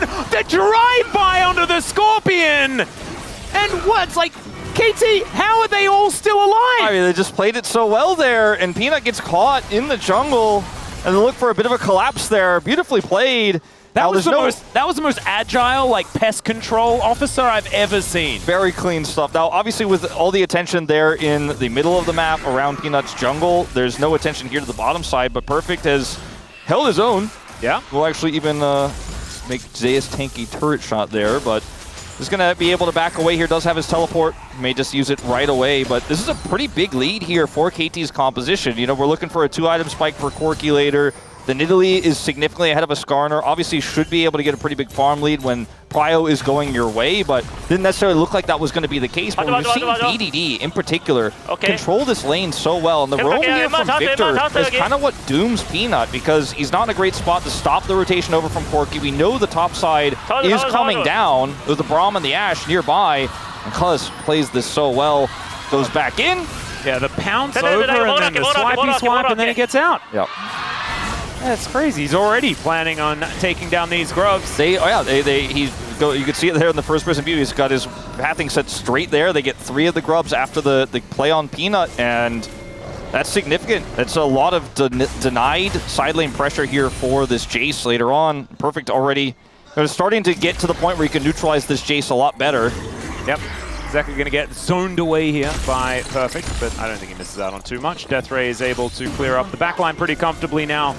And so I think that the Victor is going to be A-OK. Peanut moving in, looking for a little bit of a target. The arrow going to come on through here from Doctarm, but there are a lot of bad guys in this area, and he is just dead. Cut down by the piercing arrow. Nicely played there by Viper. Cuz gets here a little bit too late as now BDD and Zeus are fighting. Perfect will show up though. Roar the Slayer to slow him down. The flash comes in, but the rocket is prepared. Maybe you were onto something today, Atlas. Well, I did say it had to be a 2-0, so KT would definitely still be disappointing if they win. If they lose game 1, the only way to make that 50-50 is to win game 2. Oh yeah, and then we're up to a fresh 50-50 from that point on, I guess. Zeka is in trouble and likely dead. He is, yeah, definitely big time not alive. The reason why that last play happened, too, we'll probably get a replay of, man, Zeka, he looks unhappy about what went down just there. As Peter is running the map right now, it feels like he's always where he needs to be on this Braum, which is really important in the early game. You're not great at engage later on, but in these skirmishes, you actually have a lot of power with your passive. Even your ultimate in these types of situations can be just enough to turn the tide, but the mid lane was controlled by Perfect. He pushed the wave in, then they made a play bottom side where they basically tempted Zeka to go down, right? They like drew him in, Peanut had that opportunity there, and then they got away, and that meant that there was an opportunity then top side to make the collapse because the ultimate was still available for Perfect. So he goes up top side and makes that play. Then on the return, Zeka gets caught. As this isn't going to amount to anything, but I got nervous for a second. Yeah, there was a lot of, a couple of turret shots, fair bit of damage there from the turret. But HLE, they don't have any way of locking down any feats of strength because that's already over to KT.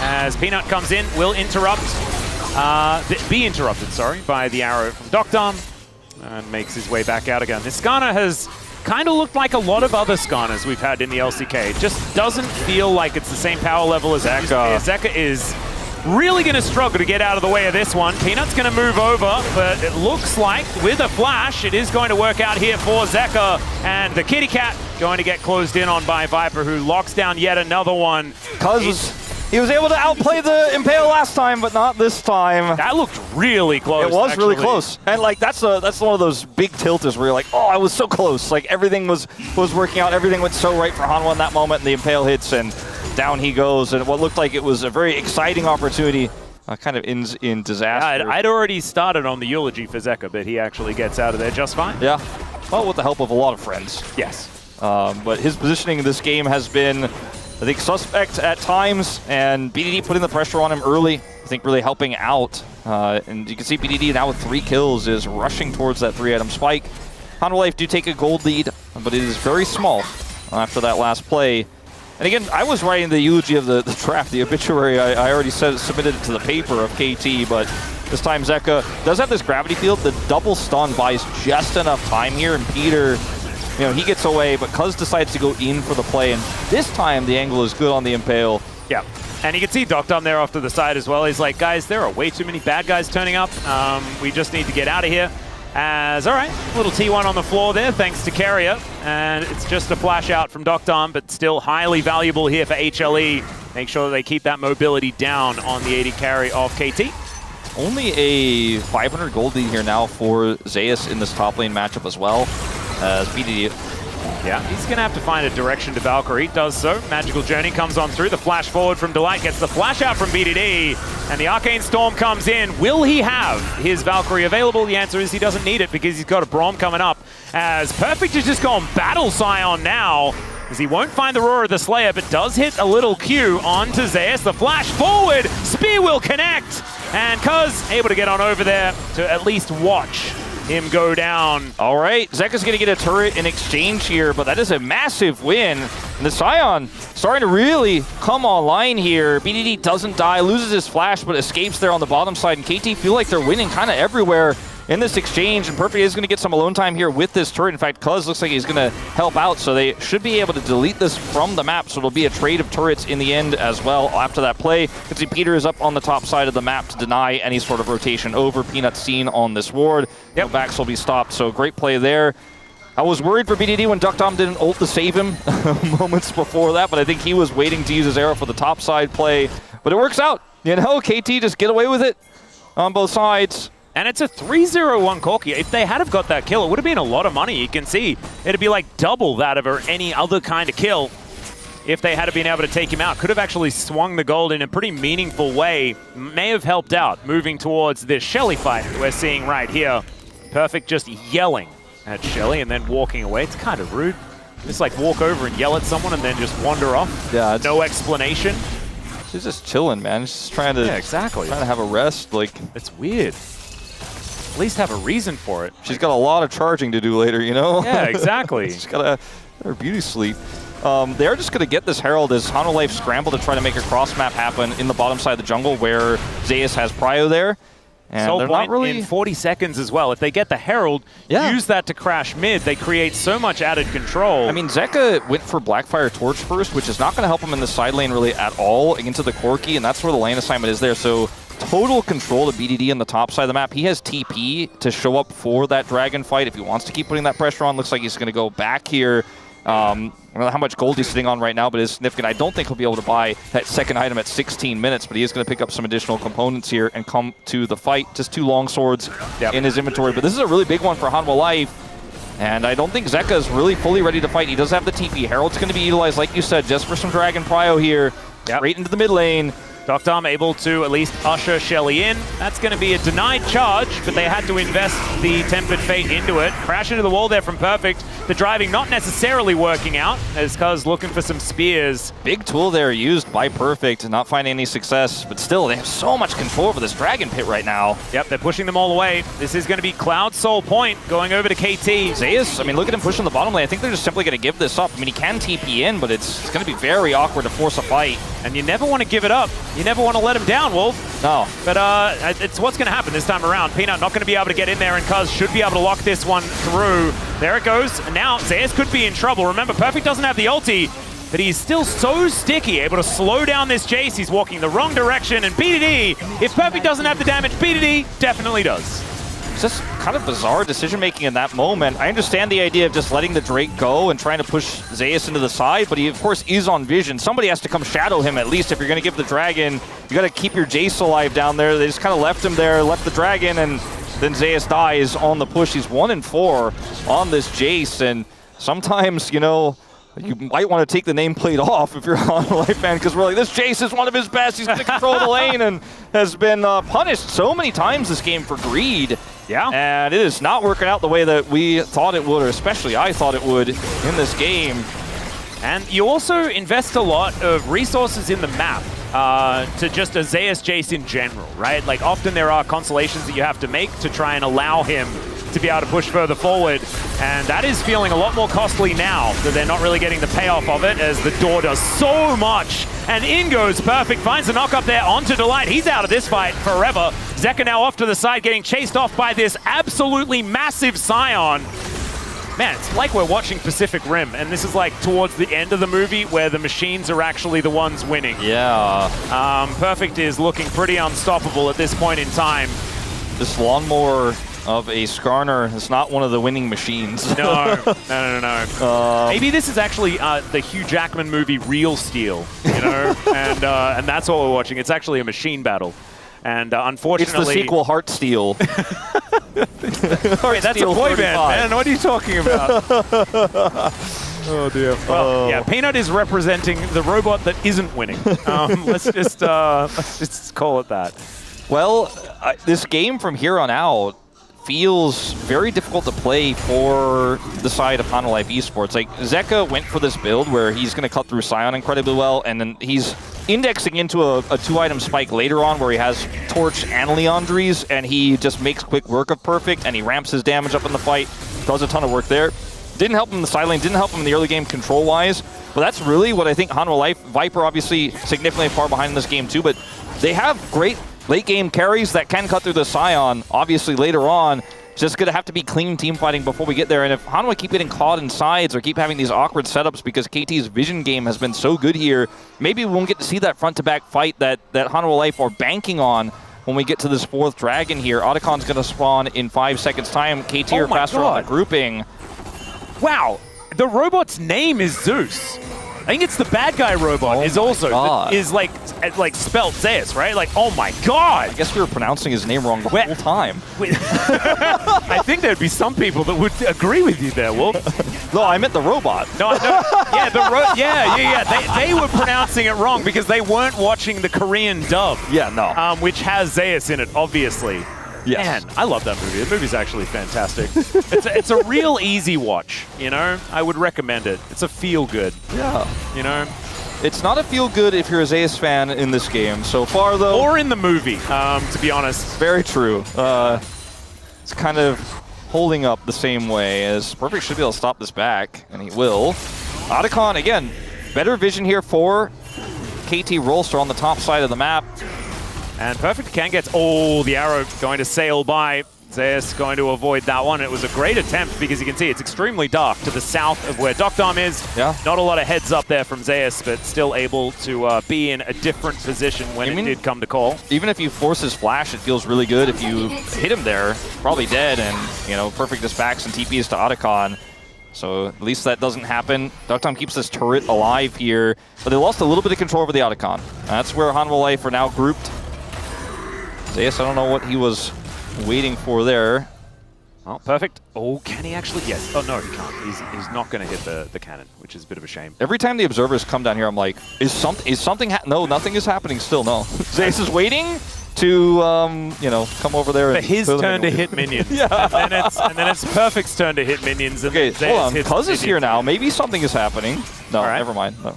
Acceleration gate and nothing is happening. Yeah, well, there's unending despair for Perfect. That was the last game. I feel like it's the wrong item for this game because he seems to be having a really good time. Great turnaround here for Perfect as well, who we know is a bit of an emotional player as well, can get a little bit down on himself. So good to see him bounce back after a tough game 1. And all right, the Cloud Soul is ready. Yep. And there's no prio here. I mean, Hanwha Life got some vision on Otacon, but with KT not interested in fighting there, it didn't end up being very relevant. Now they're grouped up here better. Basically, they have to win a fight now, and they have absolutely no control of the area. There are a few wards around here for HLE. Zeka hit his 2-item spike. I mean, there's an angle potentially if they could front to back this, but it's going to be so hard. The neutral is so interesting as well between these two teams because of the rockets and the spears and the death rays and the shock blasts, right? Zeus has like arrows. No vision to fire into. I mean, there's so much control vision here for KT. Like, he wants to aim a shock blast onto a squishy, but he has no idea where they are. Yeah, and whoever has the vision has so much control because they have all of those poke tools. HLE going to move in, but they're not going to be contesting this Cloud Soul. As Peanut wanting to set up for a potential impale. He'll find a Braum who has the door up. They still manage to take him down though as the Tempered Fate will connect onto Cuz. Great double knock up here as now Zeus is out of the fight and BDD is so incredibly big. Viper unable to stand and deliver with these auto attacks. And KT, they've got the Cloud Soul. They had to sacrifice Peter, but I think they'll probably say that it's worth. Yeah. Cloud Soul's going to be pretty strong for them, and they maintain control. No edge here for Hanwha Life. No vision for Zeus to hit those shock blasts. So difficult to play the neutral. And you can see Zeka did a ton of damage because he has this 2-item spike now online. But they're not able to fight together, not able to get that front to back they were looking for. It's KT for the aggressors. And from here, I thought, okay, maybe just let the kind of kite back and escape. But they actually go in, and it's a play here from Peter, where he dies but ends up absorbing so much pressure. The ult comes out from Delight as well, but Duckdom does so much over the wall, forces Zeus' flash. BDD is just chiseling in some damage, and Hanwha Life with the low health bars there just cannot stay. Yeah, and the reason, okay, never mind, we got a bit of a fight here, as Delight is already very dead. Peanut crashes on forward, but the turret is going to go down, and now Zeus off on a flank angle is going to nail Duckdom with that shock blast, actually picking the gap there quite beautifully. But still, KT get exactly what they're looking for, and they are so swift about it as well. I mean, this is also Duckdom who doesn't have his IE. He's about to pick it up on this back right now, and then he's going to do serious damage in these front-to-backs. Does have it locked in, and I'm worried about how these fights are going to look here for Hanwha Life Esports if they don't have vision. You saw what Zeus can do when he could see enemy champion. He doesn't miss those. Like, he hit Duckdom. He was able to thread the needle on that one. He's going to have to do that a ton in these upcoming fights. And now he doesn't have his flash, so he's a vulnerable target. Viper still has both of his summoners, so that's very critical here, as they will take out the mid turret as well. But just so much aggression from KT. They don't have standard engage. Oh, so somehow the Q hit. We kind of glossed over that last time. We came into the fight a little bit late, but yeah, it looked because you know, Delight watched it get charged, right? Yeah. Which I think we didn't quite get the context of. But if I was Delight, I'd probably also think that I wasn't quite in it. Yeah, it's a tricky hitbox, as Chronicler will often tell you. Indeed. Perfect has TP, so he can kind of just be over here and you know, miss off vision, and like Hanwha Life like, ugh, you know, we can't really fight anything. They have some vision on the edge of the Otacon there, which is very nice for them, very important. So they don't know that BDD is backing right now necessarily. They have a question mark ping there on the bottom side, like, okay, maybe Perfect is going to finish off the turret. They're not sure. Zeka doesn't have TP, so goes bottom side to try to protect the turret, but now isn't here for this contested vision. And KT are playing the map really well. Yeah, it's beautifully done. As Peter, standing stalwart, just trying to stop them from being able to get any vision around this Baron, but Cuz spots out the fact that they did manage to at least get one ward over there. And Delight has parked himself over here. Will not be able to stun up Peter or anything like that, but able to at least get a bit of added information as split pushing on the side there is BDD. And they're just going to start Otacon. I think they probably can as well, because there's not a lot of inroads here for HLE. I really think it's quite difficult for Hanwha Life to challenge, and with that IE online here for Duckdom, it's going to go fast. Yep, information goes over though, so HLE, they know what's up, and Delight can throw down the 10 Arrow is going to connect onto Peanut, sorry, and they get rid of him. Great knock up there just to make sure that the Skarner is not getting out, because this could equal Baron time as well, ladies and gentlemen. I mean, that was so well played. Peter goes over there, identifies exactly where the Skarner is. They put an arrow on him. He can't steal, and that's Otacon. Viper, where are you going? Well, the train has left the station, and so has Viper. They do get a fantastic Tempered Fate, but the Arcane Storm does absolutely nothing. Perfect just gets into the mix, but Zeus takes out Peter. It's a noble sacrifice, though, and down goes Viper as well, who was just a little bit of an Owen Wilson there behind enemy lines. Not able to get it done. KT, they'll go back to what they wanted to do before, and they have had a monopoly on these objectives, only losing out on, I think maybe, no, nothing. That's actually fine. Nothing. Every neutral objective has gone to KT this game. Yeah, though, every single one. That sign that we keep showing is this, Cuz has to live for KT to live. And it's been somewhat true in this game. He's only had one death. And he has, even without the topside prio, I think with BDD playing the mid matchup so incredibly well, I mean, he had so many angles this game, but watch this play here. Peter's like, all right, we know where Peanut is. I want to keep him away. Duckdom says, I'll help you do that. And they guarantee the smite. And then also, because there's no reason to then further the play, because Perfect has the Tri-Brush under control, no one can save Peanut, so he just dies. And Viper, on a kind of unusual flank angle here, perhaps trying to layer some damage into the carries at the back, but just isn't going to be able to do anything. They can't cut through the Scion, and Viper is just a sitting duck. So Duckdom can also slow and help peel to make sure this is not an overextension on the chase onto the Varus. So KT get literally everything. Yeah. And now there is 45 seconds until Elder. So that is like the most Exodia ever. Like if we're talking about it in Yu-Gi-Oh terms, the other side doesn't have cards. Yeah. You have your full deck in your hand and they don't have cards. That's how it kind of works. Yeah, but it's, yeah, more or less. Yeah. So it's a rough time. Let's just say that as far as objectives are concerned and extra stats and stuff like that. And do you know what just it makes me mad and proud and happy at the same time. Like, it's a lot of emotions. It's the fact that KT are playing this game so well coordinated. Yeah, and it's like every arrow that comes out is followed by like a smite happening, and Peter is now caught, but he flashes away. It's a different story here. Is now Peter. I'm not sure about that one, Peanut, but the Tempered Fate not really doing anything for HLE's benefit. KT just spared some turret shots. It's KT also in this game where they're constantly holding on to the control. You know, they're never letting it go. They're taking a lead and pushing it so well. And we haven't seen KT get as many leads as they'd like to, especially some of the early game drafts they've picked. But this time, they were able to get it early, and they just won't let it go. And I'm not making any errors. Zeka, on the other hand, is making a big error here. Yep. There is an Elder Dragon.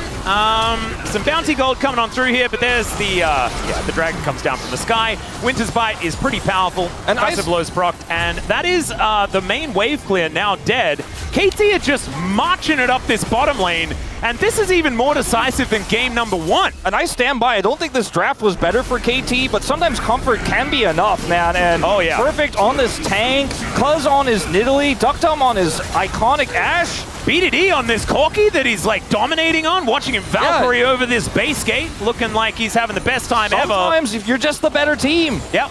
BDD just walking the dog, man. Look at him go. There it is. Taking down the Jace.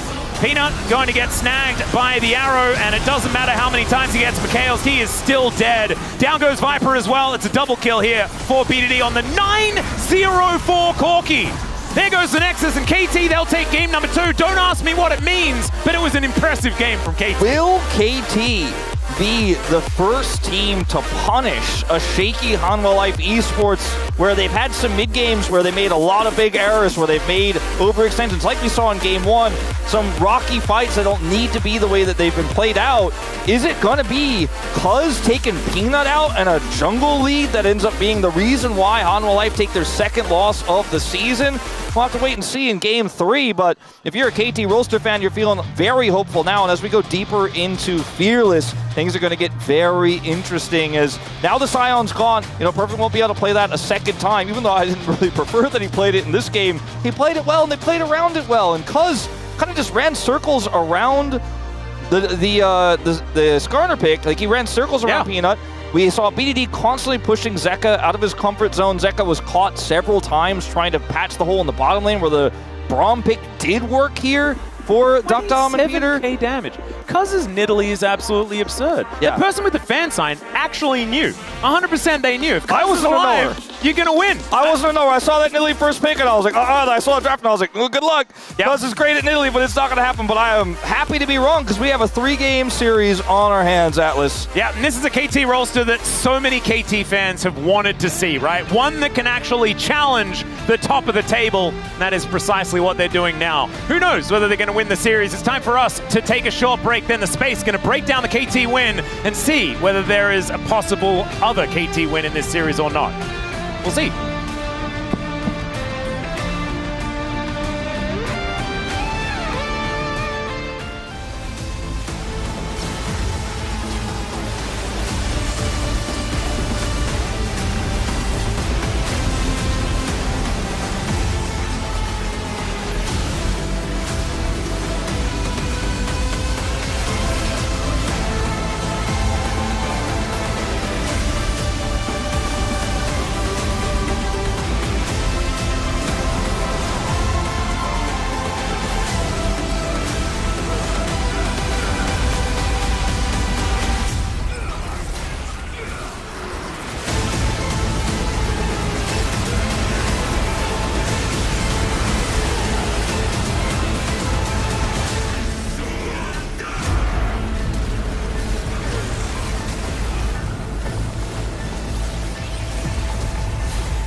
좀 더 기다려. 그래? 저렇게가 멀어. 괜찮아, 잠깐 괜찮아. 나 90초. 옆에서 포킹 쏜다. 막아줘. 브라움이랑 사이온이 막아줘, 포킹만. 우리 타워 치면 안 돼. 다 끝. 너 빨리 해. 너 빨리 이거 바텀으로 가, 바텀으로. 제이스 노플. 나 스카우트 볼게 그냥. 빨리 볼게. 얘들아, 타워 치면 돼. 아래쪽 타워. 제이스 노플. 잡았고. 나이스, 아래쪽 타워. 앞에부터 때릴게, 앞에서 때릴게. 맞춰. 이건 타부터. 몸 좀 해줘. 나이스. 오호, 나이스. 이거 사방에서 아리가 지금 아리야 아리가 돌파. 그리고 비에고가 아리가 딱 쓸어버리는데요. 본대 다 죽었어. 페이커 트리플킬. 본대 다 죽었어요. 한 번 더 위쪽까지. 남은 거 사이온. 또 사이온입니까? 사이온까지. 또 사이온. 퍼드라. 사이온까지.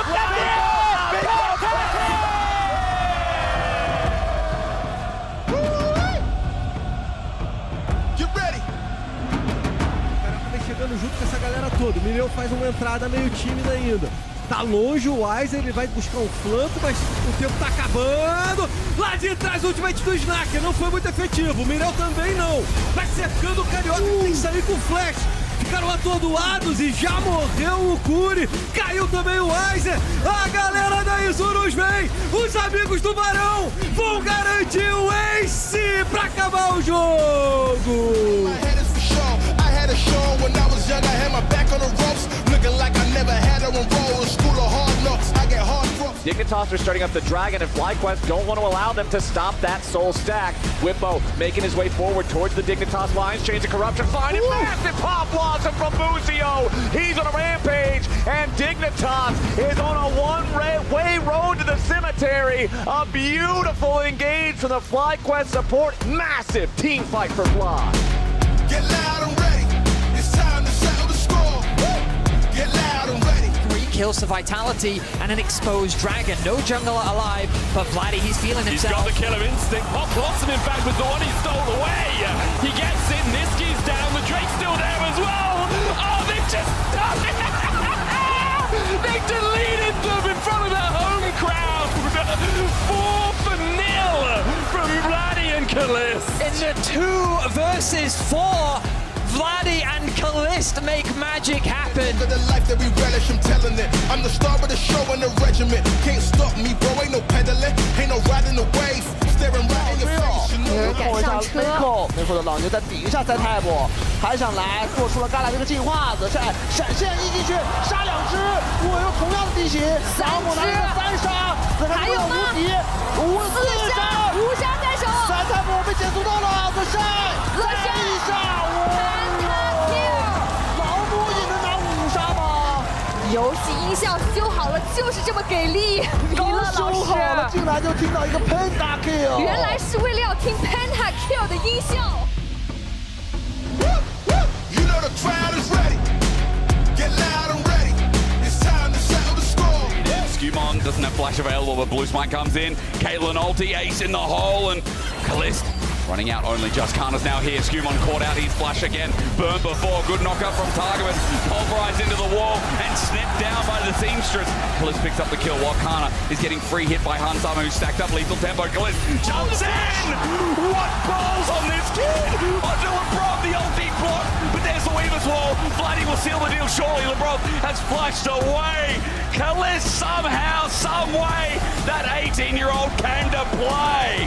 Kalist styling on Hansama.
Hello, everyone. Welcome back to the space. Excuse me.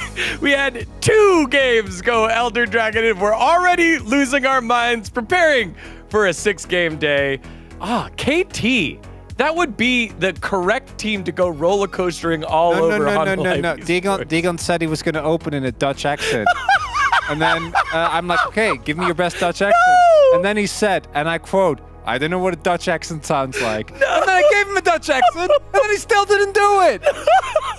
It was bad. It was bad, just like Hanwha Life Esports in Game 2 here. Yeah, that top side was not playing the video game. And I know we meme a lot, and I think Zeus is the best top laner in the world. I also think that he kind of griefed this game. He really did just die, like, what was it? Ended up dying 6 times, 5 times? Quite a lot. I really like the KT concept here because I've talked about this a little bit, but I think picking the Nidalee, if you have a jungler who can play Nidalee, which Cuz obviously can, picking it early in like a game 2 or game 3 against HLE is so powerful because they will take that, they will give it to Zeus. It also can be a flex. Peanut can play the Nidalee, but the threat of that counter pick is so threatening. And then they end up taking the Jace. The Sion is a great match for that, can weather the storm, be that sort of bulky front line. And it just felt like at no point was there really much threat on the backline in the late stages of the game because there was a strong front line, great poke from the backside. I also think Skarner into Nidalee was not the play. Like, how are you ever going to get on the Nidalee and you're just going to get poked out? And I'm not a big fan of the Bard here either. So why are we blinding Victor? Like, if BDD picks Victor, Zeka's half his champion pool, I swear, counters Victor, right? And everything in this draft is also tailor-made to kind of hold back on the worst parts of KT. Perfect on a tank, as the cause has highlighted. He didn't even lose lane, but if he would have been fine. Dokdam, utility carry, can always play for the team. Peter, I think he was way over-aggressive on the Leon in the last game, ended up dying a lot. This game on the Braum, when he died, they were guaranteed to win the team fight. So I think this was a smash hit from KT here on the blue side, and I think it was a large part of why we are going to game number 3. Yeah, well, one way they were able to do that was big focus on the Drake. We opened the pre-show of this week saying, this is the Cuz meta. He wants to be all over the Drakes early on in the game and playing aggressive junglers. No better way to do that here than on the Nidalee. That's 1. That's 2. Here's Soul Point. And it just creates a lot of pressure on Hanwha Life, who just weren't in the right spots, didn't have the right map state to contest. And it's particularly, like, Skarner Victor is such a weak 2v2, right? Like, imagine if Pina had something that you could actually fight on. In all these clips, they're trying to do something. It's just not working.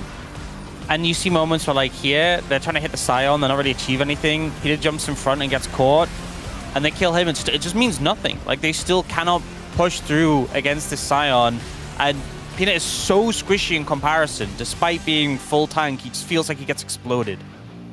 Yeah, definitely. Again, just great job here by KT, knowing what the game plan was and having everyone on the same page here. And the same thing here at Otacon, 26 minutes on in, where, again, Hanwha just can't find a way in. The setup was so good here. You see Peter tracks Peanut, finds him. The arrow comes in to deny him access.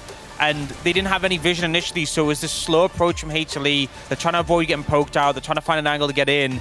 They take out Peanut, and they're like, okay, let's instantly transition this over towards the Baron. But they see Viper a little bit split. Viper moves down because he thinks if he moves up, then he's not going to be able to avoid the Sion ult. But you just end up in such a split scenario. Your Varus is isolated and alone. The rest of the team can't help him. And despite the fact Peter dies again, it just doesn't matter. Now, as we were just told, Cousin Dokdam 3-0 on specifically the Nidalee and the Ashe, which is kind of crazy because KT have been very up and down. So this is one of the few pieces of consistency. What I love about this game is that it really clearly shows the reason why Hanwha Life get away with a lot of what they do in mid-game, which again, I think will be gone by the time we get to playoffs, but we do have to call it out because what we're seeing it happen is they get away with because their team fighting is incredible. And I think this comp was just way too weak at very important parts in the game, so they couldn't team fight, and if they can't team fight, they just kind of fall apart. And I do think that when we go to game number 3, they have something they can fight way earlier, and the game probably won't snowball to the point where it did here. And when they aren't able to team fight, Zeus is able to usually punch a hole into the top lane or wherever off lane that he's in to allow the team to get a nice 4v4 off. He wasn't able to do that either, and so because of that, KT put together a very, very good game. One that potentially gives you hope that the roller coaster's going up. But this is usually when KT let you down, but maybe not this time. What do you want to see here in game 3? Well, I mean, yeah, because, like, started, game 1 was pretty low. Yeah. And game 2 was really high. Yeah. And, I mean, roller coasters just keep going up forever, right?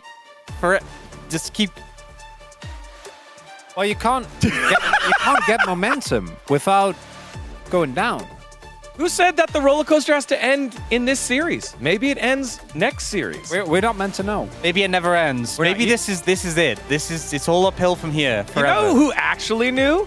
Wadid. This was Wadid's match of the week. He said, you know, will Hanwha Life lose here? Maybe against KT. He didn't pick them, but he did pick this game as the potential I highlight. do have to say, though, I do think if KT win here, this really ruins my plan of predicting KT when they face Gen G to prevent the perfect 18-0.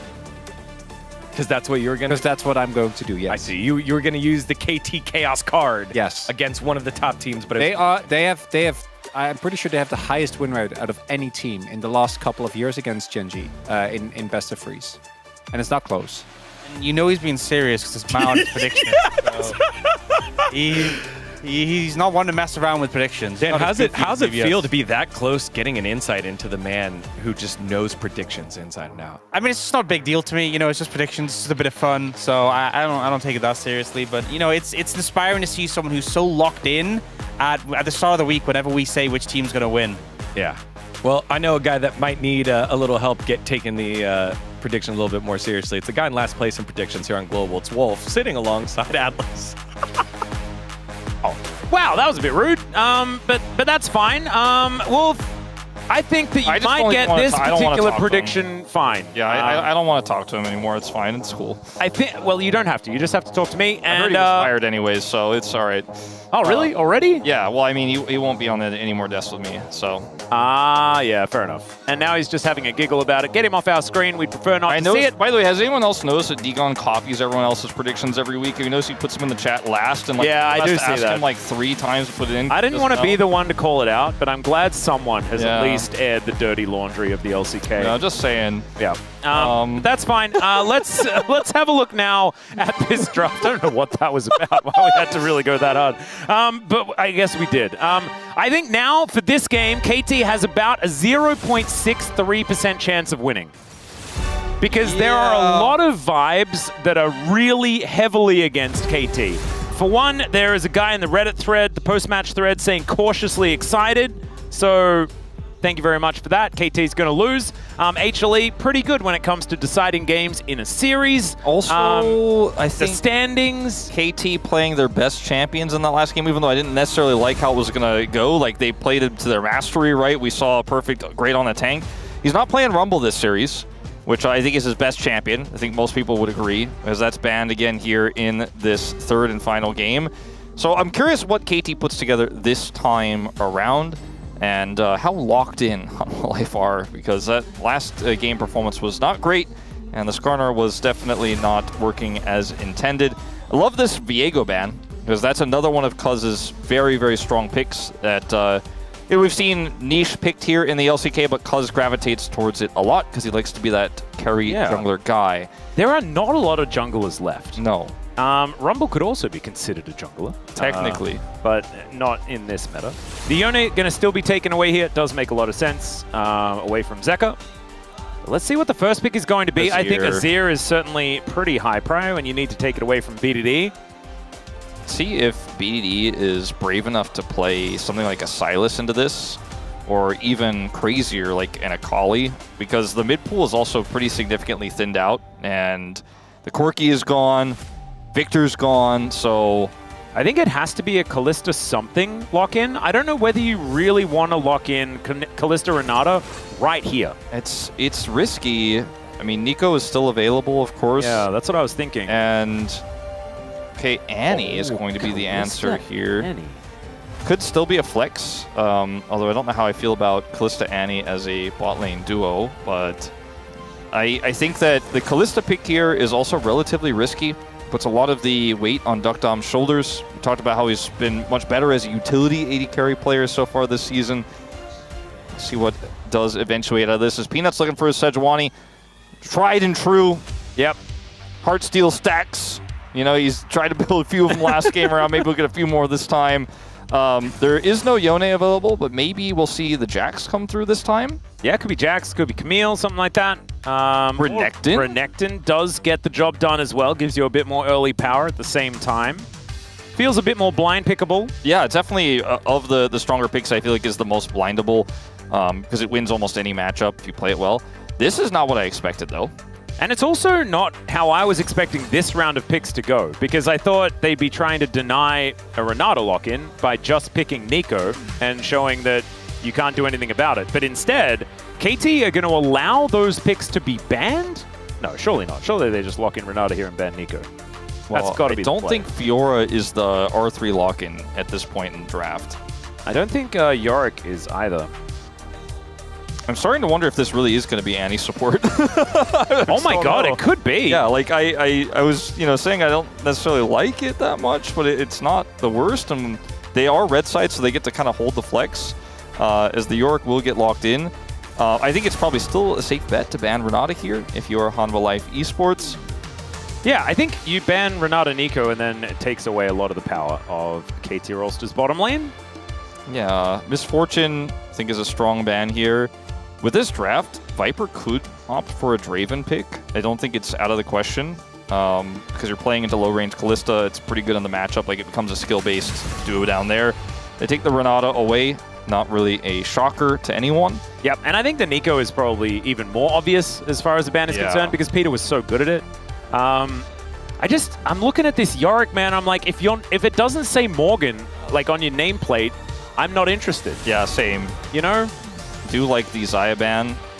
Pretty safe into this composition. Very great scaling damage with the Azir you already have. So that makes a lot of sense to me. As you can ban just the Nico away here if you'd like to. Just take away some of that power. It's been one of Peter's best, frankly. Like, it's a great pick for Peter. He's been so comfortable with this. Yep, great for laning. And, if you want to pick it up yourself, too bad, because you're on blue side and you don't have to pick Cryo. They'll ban the Alistar instead. So, I mean, unsurprisingly, this Nico is like the snap lock-in is the most obvious thing in the universe. But I guess with the fact that Alistar was still up, like, they had 3 different options, right, going into that ban phase. So it does make the Yorick pick look a little less bad than what I was expecting. Oh, are we going Lucian Melio into Kalista? Are we trying to make it work? Trying to make it a thing? Are we even so bold to go Lucian Nami? I don't think so. That's not a thing anymore. That seems a little bit rough. I thought we were just going to maybe see a scaling pick here instead. Like, Zeri's still relatively safe. It's a tough matchup in the lane, but...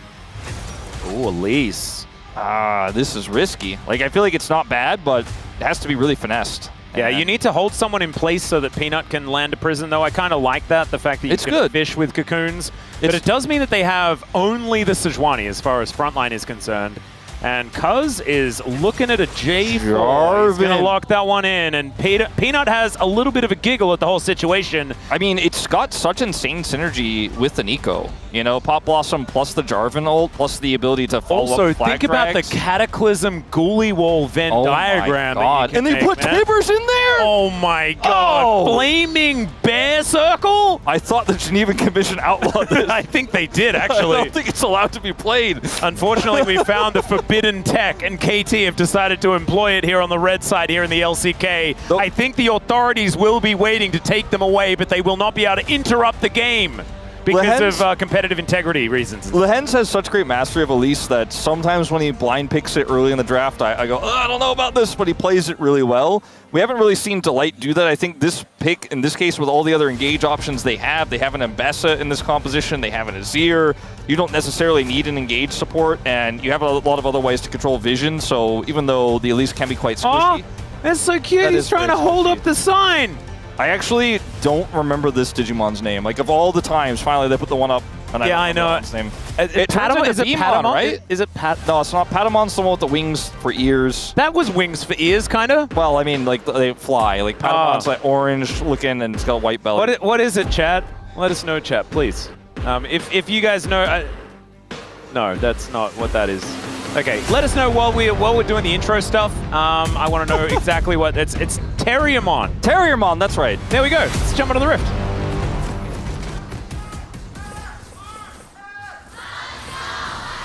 소환사의 협곡에 오신 것을 환영합니다. All right, here we are under the rift for game number 3, the decider between KT and HLE. And I've got so many like Gyarados and Pikachu and Mewtwo, and you guys are actually just It's just, you're not taking the question seriously. However, we did have a lot of the correct answer there in the chat as well, so we appreciate you. Yeah, no, I was wrong, because it's not the one that turns into VMod. I think this one's from Season 3, where they have, like, the cards in the show, and then it turns into a big bunny with machine guns for hands. There was definitely a lot of that. A lot of, like, the third Digivolve forms, just like that plus guns. Yeah. Which is kind of cool. Do you remember Pal World, man? Where did that game go? I didn't play that game. Has it lost or won its court case yet? I don't know. I haven't been keeping up. Last I heard, it didn't look good. Oh, really? It started off not looking great as far as like things working and stuff like that is concerned. But it was an interesting concept. Yeah. Anyway, we do have a little bit of an invade here from KT. Yeah, I probably forgot Terriermon though.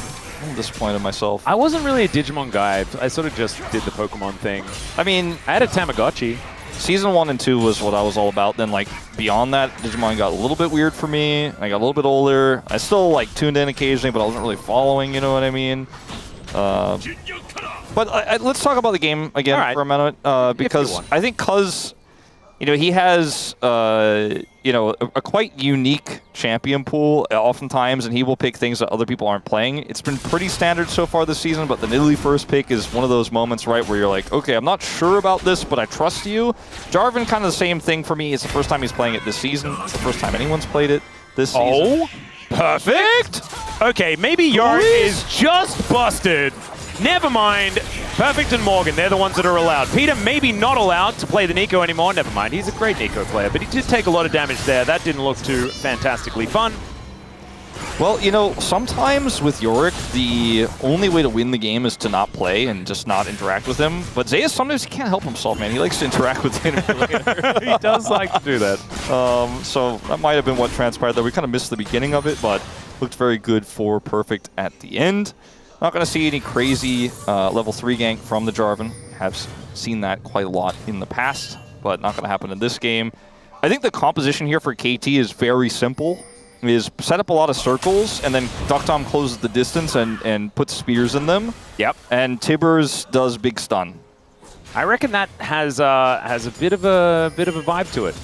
That doesn't sound too bad. Keep the Maiden in the side lane and allow Perfect to put added pressure on as well. That could certainly be important. It's because he's going to have his Grump stolen away, perhaps. Delight coming on over here to see what's going on, and Cuz just moves in. Peter also making his way back to lane. And Cuz is just going to be able to defend his Grump. So that's the first bit of action outside of Peter taking most of his health bar in damage. He has a stun prepped. Yep, he is going to be able to get that one off onto Peanut here, just in time for Cuz to come on over. Flash needs to be employed as Peter did make his way in. He flashed for that one as well, though, so he could certainly be a target. As Delight very far away from his bottom lane. Yeah, just not really 100% on board with the Peanut call there, considering the mid laner was not in the mid lane, and he was very nearby, and their mid laner was not anywhere nearby, so... Delight. Delight is nearby. So is Viper, though, and they're flashing for it. Cocoon barely missing, and Perfect is just going to go down. That is first blood going over to Viper of all people.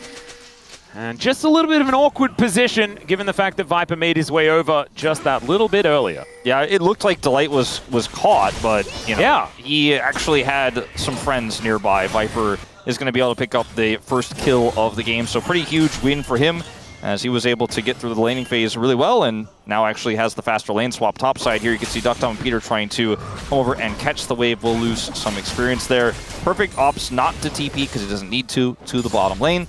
So he does end up with TP advantage, but it doesn't really necessarily matter with Yorick because he doesn't really want to show up to team fights all too much. No. So I would give a pretty big edge to Hanwha Life off of that last play, even though moments before it looked pretty bad when Pete was forced to flash and nearly got taken out. Yeah, it's starting to feel a little bit like the stats were kind of accurate as far as the win percentage chances for KT here in this game. You said 0.68, was that what you said? Yeah, as public execution going to be employed here towards Perfect, who takes half of his health bar, and Zeus is just going to continue zoning him away. Thankfully, the minions do run out. 2 levels down. Yeah, and in comes Delight. He can drop turret aggro at any time, so Perfect is not going to have a good time if he sticks around, and that means a full wave is going to be eradicated. Now you do have Cuz moving in, and the Ghoulie wall looking to be frustrating here. Peter comes down. So at least Perfect able to get into range of some of this experience. I don't think you can make anything of this, KT. Perfect is going to TP now to the top side of the map, where hopefully he will get some farm. Maybe he'll get some time to kill the minions. Not looking great for a first dragon here for the side of KT Rolster. They do have the Jarvan here, though, and actually it's a bit of a late rotation from Viper. All right, Peter going to get a snare onto Delight. He doesn't have a large health bar as he goes up into the sky, but the Spider does have to come down. So that is going to be a kill going on over to Cuz. A pretty happy Jarvan here who does want to get accelerated in this game. I mean, Zeus didn't have ult, but he was also just not getting involved in that play, as Viper does show up now, but the rest of his team has left, so he had to commit to coming all the way down. He wasn't just going to stop halfway. So now there's no one dealing with top, although Zeus should be able to catch some of these. God, and the it's just skin a free is so dragon. cute as well. The Ghoulie cat wall. Yeah, I mean, it's the only Yorick skin you're allowed to play it. It's pretty good. There have been some real weird ones that we've seen. I was always just like a play the pentakill skin, you know, and move on with your life. You know, the base player Yorick.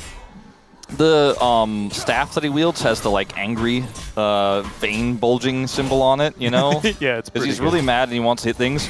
He's also mad that his cats keep dying. It's kind of messed up.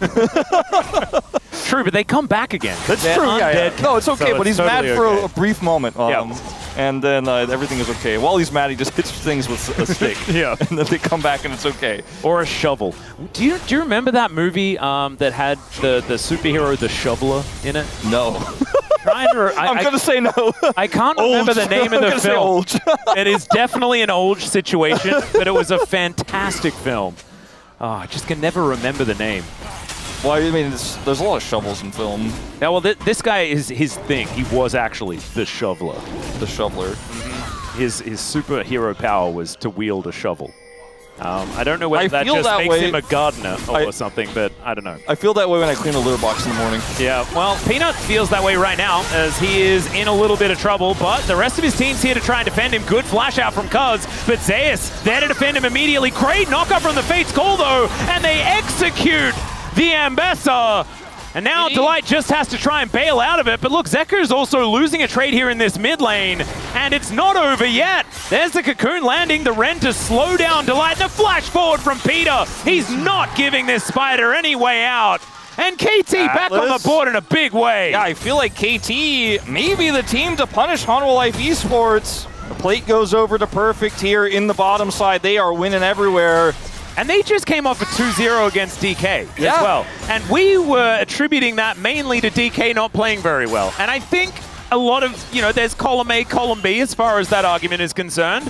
But maybe KT, no. Well, wait, hold on. Can't we just mention that Hanwha Life Esports also have a little column A, column B in this one as well? I think we're getting a little bit ahead of ourselves. Well, I think at the point where KT are going to MSI, that's when we'll probably be able to say that they're looking like a pretty good team. Well, look at what Cuz is calling here, because he's waiting for the play to come through. He knows they're looking for the engage. He has flash. He calls it out. Goes over the wall. Now, unfortunately for Zeus, he's way too far forward, and they can turn onto the Elise, even with the repel here well placed on the Krugs to get away. Cuz is calling it out moments before, and it's seeing KT do really smart things and be a five-man unit that only comes around once in a while.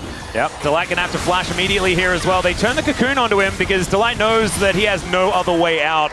And it is now just the Goon Squad, man. They're just moving around, looking to try and take down everyone that they can find. It is gonna be one of the grubs being taken here, but that is still gonna be feats of strength, able to go over to KT, or at least a third of one, as now Perfect just back into domination position here. And KT will take the rest of the grubs, so at least Peanut was able to get one. He's also kind of hanging around here because Zeka has prio. And it used to be that taking one of the grubs felt really good because you denied like the objective and all that sort of stuff, but now it's not the case anymore. No, certainly not. Good flash out. Yeah, good one there from Perfect. Identified the fact that Delight and Zeus together probably would be able to cause him a bad time. That's 50 got, and they managed to execute the Maiden. Zeus is like, man, don't take my gold though. Yeah, Perfect Maidenless once again. It's unfortunate. It's okay though, because he's doing a good job in the laning phase. He's only a little bit behind. He had some pretty good plays so far this game already. Yep, Viper. Oh dear. Well, Pop Blossom is going to come on through there, and And Peanut comes on over, but Viper is already dead. So Peanut gets in there, throws out a thing, and then says, no, I will leave. And does so. Now Cuz coming on over, gets the flash out of Zeka, and then puts him in the Cataclysm. And he's just waiting for some way to get out. He is going to be able to do so as, oh my goodness. Don't do it. That's a tilt. Don't do it. He hits it with a flag and takes down the Azir. I really thought that Cuz was just going to somehow die in that situation. Yeah, me too. But I he was like, doesn't. no. I've seen too much Jarvan solo queue. Yeah, HLE fans looking a bit bemused by this whole situation. This is a 3-0-3 Jarvan. It is. Now in this game. 6 out of 7 KP. He is quite large. He has the, one of 3 completed items on the Rift right now, the Sundered Sky. I want to talk a little bit about the fact that Doctom has just had 2 really good games, or 1.5 really good games in a row. I mean, he has, and I also feel like Hanwha Life Esports are really just not respecting KT Rolster, and KT Rolster have a composition to where if you overextended them, if you make a mistake into them, they're incredibly punishing, right? They have the Annie, they have the Jarvan, the Yorick, you give it, take it or leave it. But like into the Nico as well. Like if you overextend, you can't just go, oh, I cancel. Like I'm backing out. You just get wiped. You just get obliterated if you mess up the fight. And even with the Elise that's so slippery, you're just not that safe. Like Delight has died 3 times this game, getting caught or basically trying to bail somebody else out who was caught because it's more valuable for him to die than somebody else. But either way. KT have built a huge lead, and Infernal Soul again. This You time saw how KT. quickly that dragon went down as well. The amount of damage on KT right now is kind of absurd. I mean, they have a Callista, so objective control and objective speed is going to be in their wheelhouse. I think their win percentage has gone up to about 5.7 now. I think we're actually at whole numbers. We're at whole numbers. It's pretty impressive here for KT. Right now, Perfect is in a little bit of danger, as we can see a Sejuani in the area. The bottom lane is moving on over, but I don't know whether they'll quite get here in time if they do decide to go for the dive. The shovel comes out as Peanut. Let's see whether they can actually finish him off before this bottom lane arrives. Peanut having to flash because the Ghoulie Wall caught him in a very awkward scenario, and Cuz, of course, going to get on in here. Public Execution comes down, but Cuz, eyes on the prize, and is going to be able to take down the overgrown Poro. Peanut nowhere to go and will just be eviscerated. So Cuz continues the onslaught, 4-0-3. Zeus down his ultimate now, but more importantly, Peanut flashed and still died, and they're looking for more here. I don't know if they should. Maybe just a plate and get out, but... Yeah, there's also a Lucian just taking a turret for free on the bottom side. A bit of a concern. The Lucian taking a turret on the bottom side is a small problem, but ultimately he's not going to get the whole thing. There is at least one good bit of news for Hanwha Life, because that's in part what's keeping this gold so even, is the fact that Perfect hasn't been killing minions a lot. He's 40 CS behind Zeus, even though he had a few moments in this game where we're like, oh, can he kill Zeus? Or wow, he's controlling this lane. He really isn't actually in control of the matchup and has been kind of roaming around with his team a little bit. Yeah, that's a bear. As Viper is not going to be able to at least fight back against BDD. Thankfully, not going to die just yet, as there is no first item completed yet for BDD. And you really do see that the Tibbers doesn't quite do as much of the burst damage as he used to. No. But especially not when the Annie isn't exactly... Well, that's the one place, too, where, you have a member on KT who's not, like... I mean, obviously the Yorick I already mentioned, but like BDD is not controlling the lane. He hasn't picked up any of this gold. It's been Duckdom and Cuz who have really controlled the rest of the game. I mean, BDD has been somewhat of a facilitator, but has otherwise just had a quiet game on the Sandy, so he's not super big just yet. You can see the gold where it is right now for Hanwha Life is in their solo lanes, Zeka and Zeus, and this game is still very playable. It's just, again, we're getting enthusiastic about KT because they're playing this early game so well. Yeah, you gotta definitely give credit where it's due, but this is by far not over. And this turret, it's going to go down. So that'll be first turret going over to HLE. That's going to give them a legitimate gold lead at this point in time, as KT look to grab themselves a Rift Herald. Zeus and Delight in the area, though. BDD and Cuz a little wary about how this one's going, especially with Viper rotating up from mid lane. Doctom and Peter will take a Ardent Blaze. Zeka does not have teleport. Well, back though, and with a really successful deny of the Herald here from Hanwha Life Esports, they have plenty of time to get him back into the thick of things. This is what I'm most worried about, is the Yorick. Because the Yorick is not in a great spot in this game. Like, he is sitting on components. Everyone else has got items completed, at least every non-support. And He's just not going to be able to fight, not going to be relevant, and it's otherwise a 5v4 up here on the top side. Zeka shows up, he's got his ult, he's got flash, and I don't think KT can fight for this. Yep, let's see whether KT are going to get the memo or not, as there's the Glacial Prison, the combo comes in, Tibbers goes down as well, but Oz just manages to kill the Ambassador. They go 1 for 1, but it is still HLE with control of the river. That was pretty sexy, I have to say. As 4 versus 5, Perfect is still in the bottom lane, and Peter is not going to be stealing anything away with a Blooming Burst. They got the teleport out of Zeka, but didn't get the turret. Peter hands on his head for a moment there, but I don't think he really thought he was going to get the steal. As there's a lack of vision here, BDD needs to be respectful. Yeah. Luckily for him, this wave is pushing though, but unluckily for him, not enough for him to get the cannon. Perfect got some catch-up minions down there on the bottom lane. They got the kill back onto Zeus, which feels nice, but HLE are kind of rapidly taking control back of this game, and at this point, you don't have 5 players, they do. And it's interesting that KT still decide to play this with the Tibbers they have on hand. They think they can at least stymie and engage. Maybe they get a multi-man stun, but it's only Zeus who trades his life there, and the objective does go over. They don't get the turret bottom side, and we're going to have to see KT can get themselves a contest on this Dragon, because again, Yorick is not a champion and he's not really a side lane threat right now, so going to be challenging. BDD does have teleport if he needs to get here quickly, and I think he might. Yeah, this is Soul Point available for KT, but once again, it's a similar position to what we were experiencing last time around. This time, Zeus is split pushing towards his top side, teleport in hand. Yeah, I feel like KT still somehow were able to just walk up and start this Dragon. Yep, Rift Herald is just going to take down the mid outer turret, and that is the price that KT are going to have to pay for Soul Point. I think they'll probably pay it gladly, as they will get another charge. Maybe not quite as glad, as we'll see whether a Ghoulie Wall is going to come on through. It's not. Delight's going to just zoom away with his dash cannon, but I think for KT, you're very happy because, well, it might be happier. Yeah, Viper is just going to get cataclysmed. Flashes out of that one. Does definitely have to do so as the Fates Call comes in. Peter finds the Pop Blossom, and down goes Peanut. Not a whole lot to fight for at this point in time because, of course, the Dragon just went down. Atakan's not up for another 2 minutes' time, so not exactly the most painful death for Peanut, but still, good bit of tempo back for KT. I mean, HLE had Herald before the Dragon, and they had the teleport for Zeus, and they just simply let the Dragon go. We're going to watch this catch here, but I think the bigger story, and this is a great play from Cuz, don't get me wrong, I think the bigger story of what happened here, though, is yes, they committed to get the turret topside, they got the turret and the extra charge in mid, but KT gets Soul Point with a Yorick that doesn't have any combat ability whatsoever, and now he's going to get side a little bit here for free, and KT got an objective without having to fight, and I think they're super happy with that, because no matter what, they would not have been able to fight for that Dragon had HLE Esports just not set up for it. They were so late to drop the Herald. Sure, they traded for turrets, but I think for KT, you're like, wow, they really didn't contest that, and now we have Soul Point. Now we have a bunch of extra time in this game. We have a bunch of extra tools we can play around. So I think KT will be happy. With the gold, no, obviously not, that HLE picked up, but with the end result, I think yes. Oh, 100%. And now you've got Cuz lurking here towards the bottom side of the map. BDD set up with a stun, just about prepped. Zeus knows there's too many people missing. Yep. Ooh, BDD almost gets out without being seen. That was a weird silhouette there from Annie. It looked like it was just it looked Tibbers. a lot bigger than you. Yeah, I was like, he didn't pre-Tibbers, right?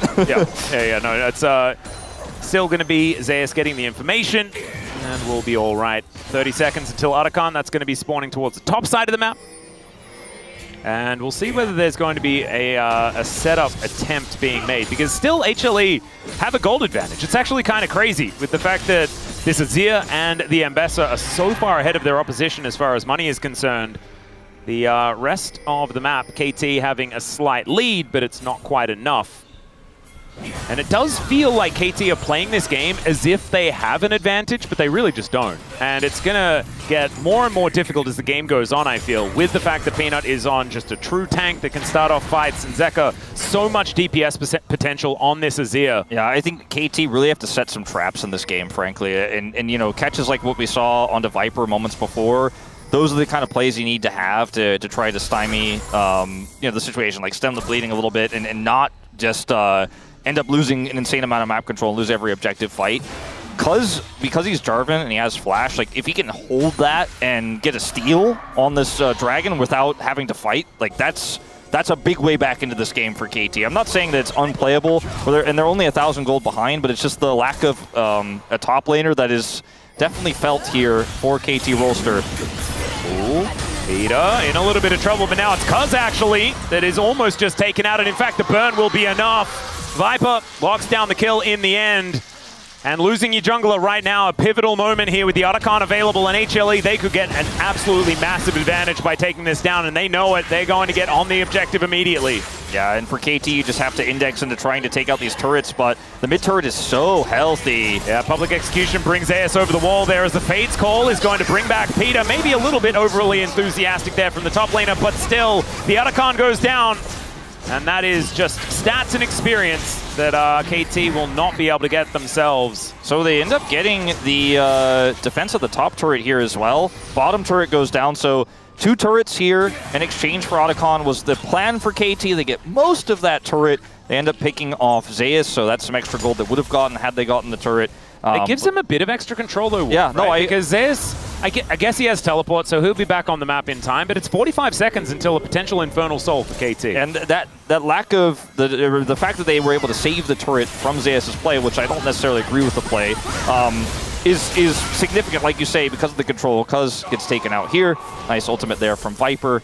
He is going to be very strong. So this moment here, even though it's not successful at getting the kill, and like it's a really nice Fate's Call, plus Tibbers, all that damage comes through, helps them clear out the wave, and so they can keep that turret alive. And that's significant, because like you said, this dragon is KT's only thing to fight for. They're catching Zeus! This would be a better kill, as there's the flash forward from Doctom, so many sticks, and down he goes! Uh-oh! Right before the dragon, and I said the last kill could potentially impact the dragon. It turns out, yes, it could, especially if he dies again as the flash Tibbers! The repel does come on in though. Peter with the Pop Blossom is fantastic. Empress Divide from Zeka, but he's so low. Perfect's going to be able to get on top of the Azir, and Cuz is still fighting. Doctom is massive. Delight manages to get out. Viper as well, but they're not going to be stopping this Infernal Soul. KT? I mean, really? They might have done it, Atlas. I mean, I still think that Zeus is 1-4 in this game. Went Edge of Night. Interestingly enough, didn't notice that until now, but he keeps getting caught, and he went for the aggressive play in mid, sure, saved the turret. But he dies right afterwards, coming back in here with no vision in the river. Like, none. Look at where his teammates are. Nobody's nearby, and where do you think KT is? Their whole game plan, like, the only way KT can win this game is if they get the Infernal Soul. Of course they're going to be there. And just one controller. These are the traps I talked about. You set traps, you spring them, and they catch Zeus again.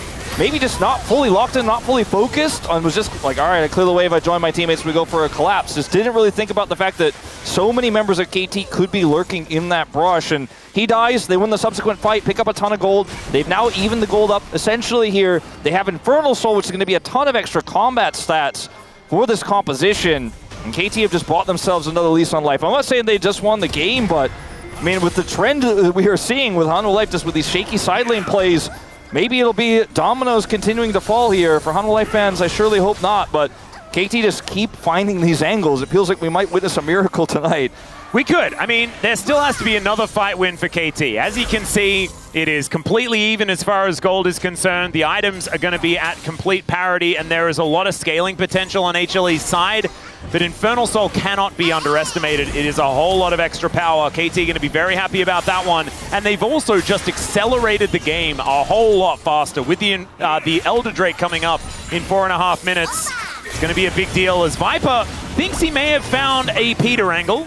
But the Ghoulie Wall going to stop him there. Look at those majestic little cats. That's, you know, ult down for Viper, but I don't think it's that significant in this case. And the opportunity there was very high, so to appreciate the attempt. Good play from Perfect to deny any sort of follow-up.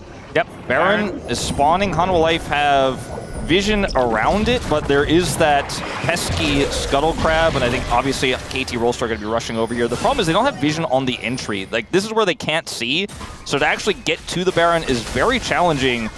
They have to come in together here, Cuz. Oh yeah, Cuz actually flagging and dragging. Does walk out of the way of the Arctic Assault, which is kind of a big deal.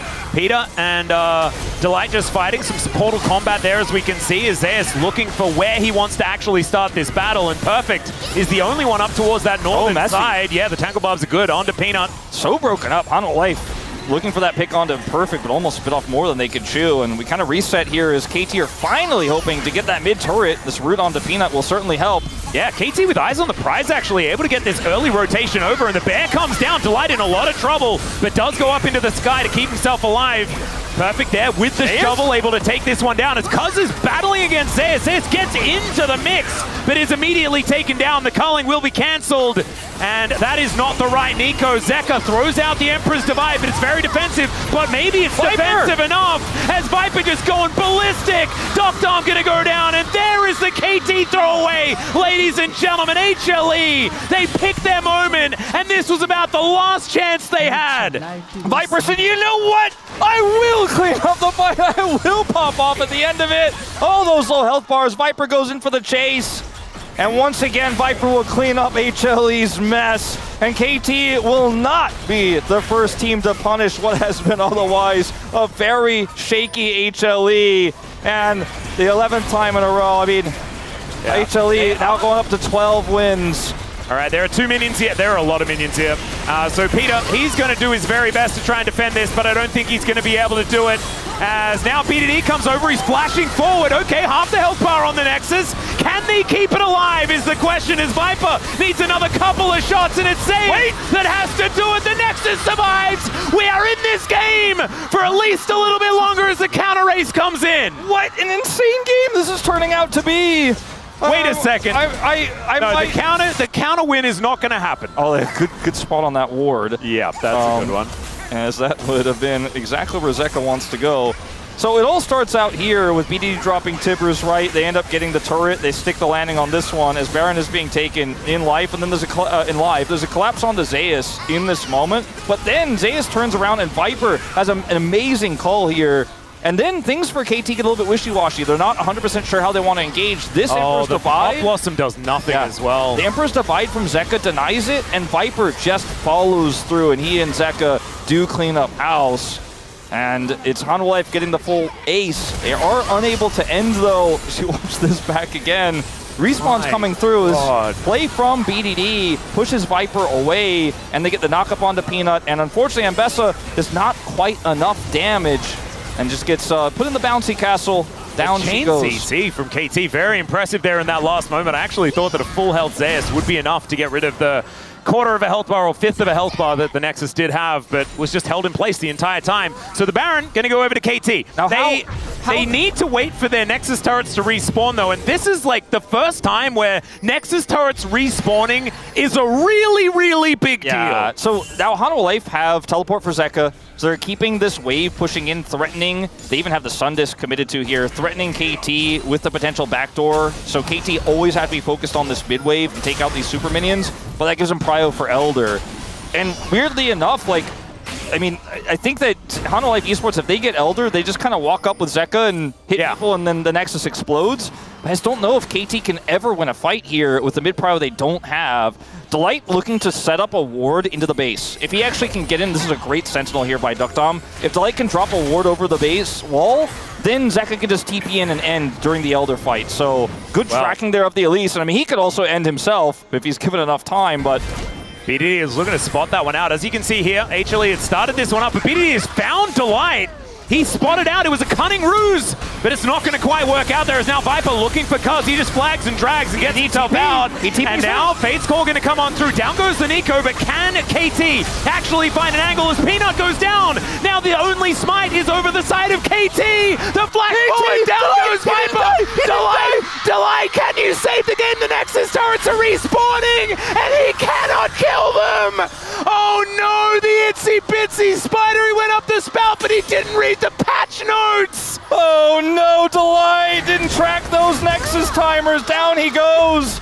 And look at Zeka on the flank here, but there's no ward in the base. He already TP'd, and he can't get in there either. KT with the team fight win, a near ace, and with the Elder buff in hand, are marching down the bottom lane. They're going to group up here. BDD scouting that flank from Delight, scouting that out, punishing him, then TPing into the fight. And Hanwha Life, I think they've tried to get a little bit too tricky here. And KT Rolster in a great position to try to end this game now. However, Viper up in 3. They can't kill the Nexus, but maybe they can win join a fight with Elder. Yep, I mean, they've got the Elder Drake, right? So they should be in a good position to win a fight, but it's going to have to be an honest 5v5 to light up in 2 seconds' time. Peter is holding the mid wave.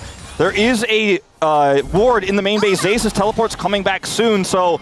The problem is they need a minion wave, right? Yeah. Because the Nexus turrets have now respawned, and so KT are more than safe. It's an honest game of League of Legends once again, but there is an Elder on KT for the next little while. Fails to kill the Elise, but decides not to chase, and teleports in here. He's the one who decides to push the Elise back, commits the teleport here. Zeka has to use his ult defensively because there's no great setup here. Like, Hanwha Life super shaky on this Elder take because they're really trying to use Delight's pressure to pull KT back, but KT just don't flinch, man. BDD holds the line. And it's a great re-engage from Peter in the fight. He's super hyped about it. Yep. And BDD gets in with the teleport. Delight cannot end before the Nexus turrets come up, so even though he doesn't die, he can't do anything. And Hanwha Life on the back foot again. The game still continues. Elder buff only up for 35 more seconds. KT weren't able to actually find a fight or delete the enemy champions. And maybe Hanwha Life could just stave off the pressure for 30 more seconds here. Yeah, it's going to have to be a lot of mitigation here from HLE as the mid-inner turret does go down like you were talking about. Viper's ult. Yeah, that's just to try and clear out the wave as best they can. HLE is still formidable. And if Zeka can free hit right with these Sand Soldiers, if Viper is able to run amok after some cooldowns are down, the team can still absolutely win. The Edge of Night tech here for Zeus is pretty interesting because it allows him to engage onto BDD, get his ult out or get his stun out, and then to still actually be relevant right afterwards. He was looking for a flank angle there. It doesn't commit because the rest of his teammates are a little bit cut off. The next wave comes through. So he doesn't commit, but man, this game is giving me serious stress. I mean, this... Oh, yeah. But, like, Cuz just bought an opportunity. Yeah. He just wants to assassinate people. And I think that's what he's been doing most of this game, especially the early game. It feels like a very Cuz item. I don't know whether I necessarily agree with it, but it fits, you know? It fits the theme. So, GA... Yeah. Or Duckdom. Look at his scoreline, man. 13-1-3. He's having like the series of his life right now, at least in current year. We'll still give him that much. Oh, 100%. This has been a very back and forth game. The Yorick has just been a non-factor, but KT have shut down Zeus so many times it feels like it's been a 4v4 game with a 2-7 Ambassador. This hasn't quite hit the mark yet here for Hanwha Life Esports. He still feels so scary though. Even though he is a 2-7 Ambassador with only like 2.5 items, feels like Zeus still manages to find ult angles. But still, look at the he's in the bottom lane right now. And like you were saying, yeah, Jarvan flanks are pretty scary things. He's going to be clearing away Peanut's jungle here over and over again. The Brambleback will go over to HLE, so at least they have a red buff. Okay, big push here from Zeus. Do you think KT has enough Baron side control? I think so. There's a lot of wards in that area. Have to win the team fight. Oh no, Maiden! Maiden going down. Oh, there's the culling. That's going to kill the Maiden. So Perfect will not have that. She only just got popped out as well. They have to find an angle to strike here soon, I think. Yeah, they gave up their control over Baron. I mean, the timer isn't great for them, but they didn't find an angle to get a pick, and now Perfect doesn't have his ultimate. There's a wave pushing up mid. So KT in a bit of an awkward spot here as the teleport in from the Ambessa. They're not aware of it either. Well, Duckdom is just going to start Baron. Okay, they do see him. That's an interesting move. So Zeus is spotted. The rest of KT, they are just going to commit to this, I guess. I don't know. It's a Callista. The secure is great, but I mean, the fact is, there's a secure on your base, and now you're stuck. Now you're stuck here. Yep, Glacial Prison just thrown into that brush to cancel backs. BDD should be able to get home here, as we can see, but it is going to cost them the inhibitor no matter what. Now the fight is attempted to be started. BDD got back without using teleport, so he can teleport back into the fight after he defends this. Well, Tibbers does go down. Man, the Pyroblast doing a lot of damage there as Zeka has to run away from an angry Tibbers. Okay, they're going to now use this Callista to try to rush down this Baron. They have all that extra Rin damage. They have essentially 2 smites here. BDD can TP in straight in the middle of this fight, but he's chasing Zeka now. Yep, Zeus has a good angle as Viper is hitting mainly the Baron right now. The culling not doing a whole lot of work, as it is going to be the Baron secured by KT. And HLE, they're pausing. They're not quite sure what they want to do in this moment. Fate's Call going to be committed to. Zeus doesn't commit to anything. He just sits on the flank, doesn't actually commit in, and they were just too far away from the pit, and the heist is successful. BDD doesn't even need to teleport in. They just push Zeka out. They lose their inhibitor, but they have Baron now to try to siege up the base. This is actually crazy, though. It's one of the first times in one of these clutch moments that HLE have just stalled. Yeah, and they're so famed for their team fighting. Chronicler mentioned it earlier. Haven't been able to find those fights here. They're the comp that has the team fighting comp. They're not the one with the Yorick. And it's KT running circles around them, I feel, in so many of these big, high-pressure moments.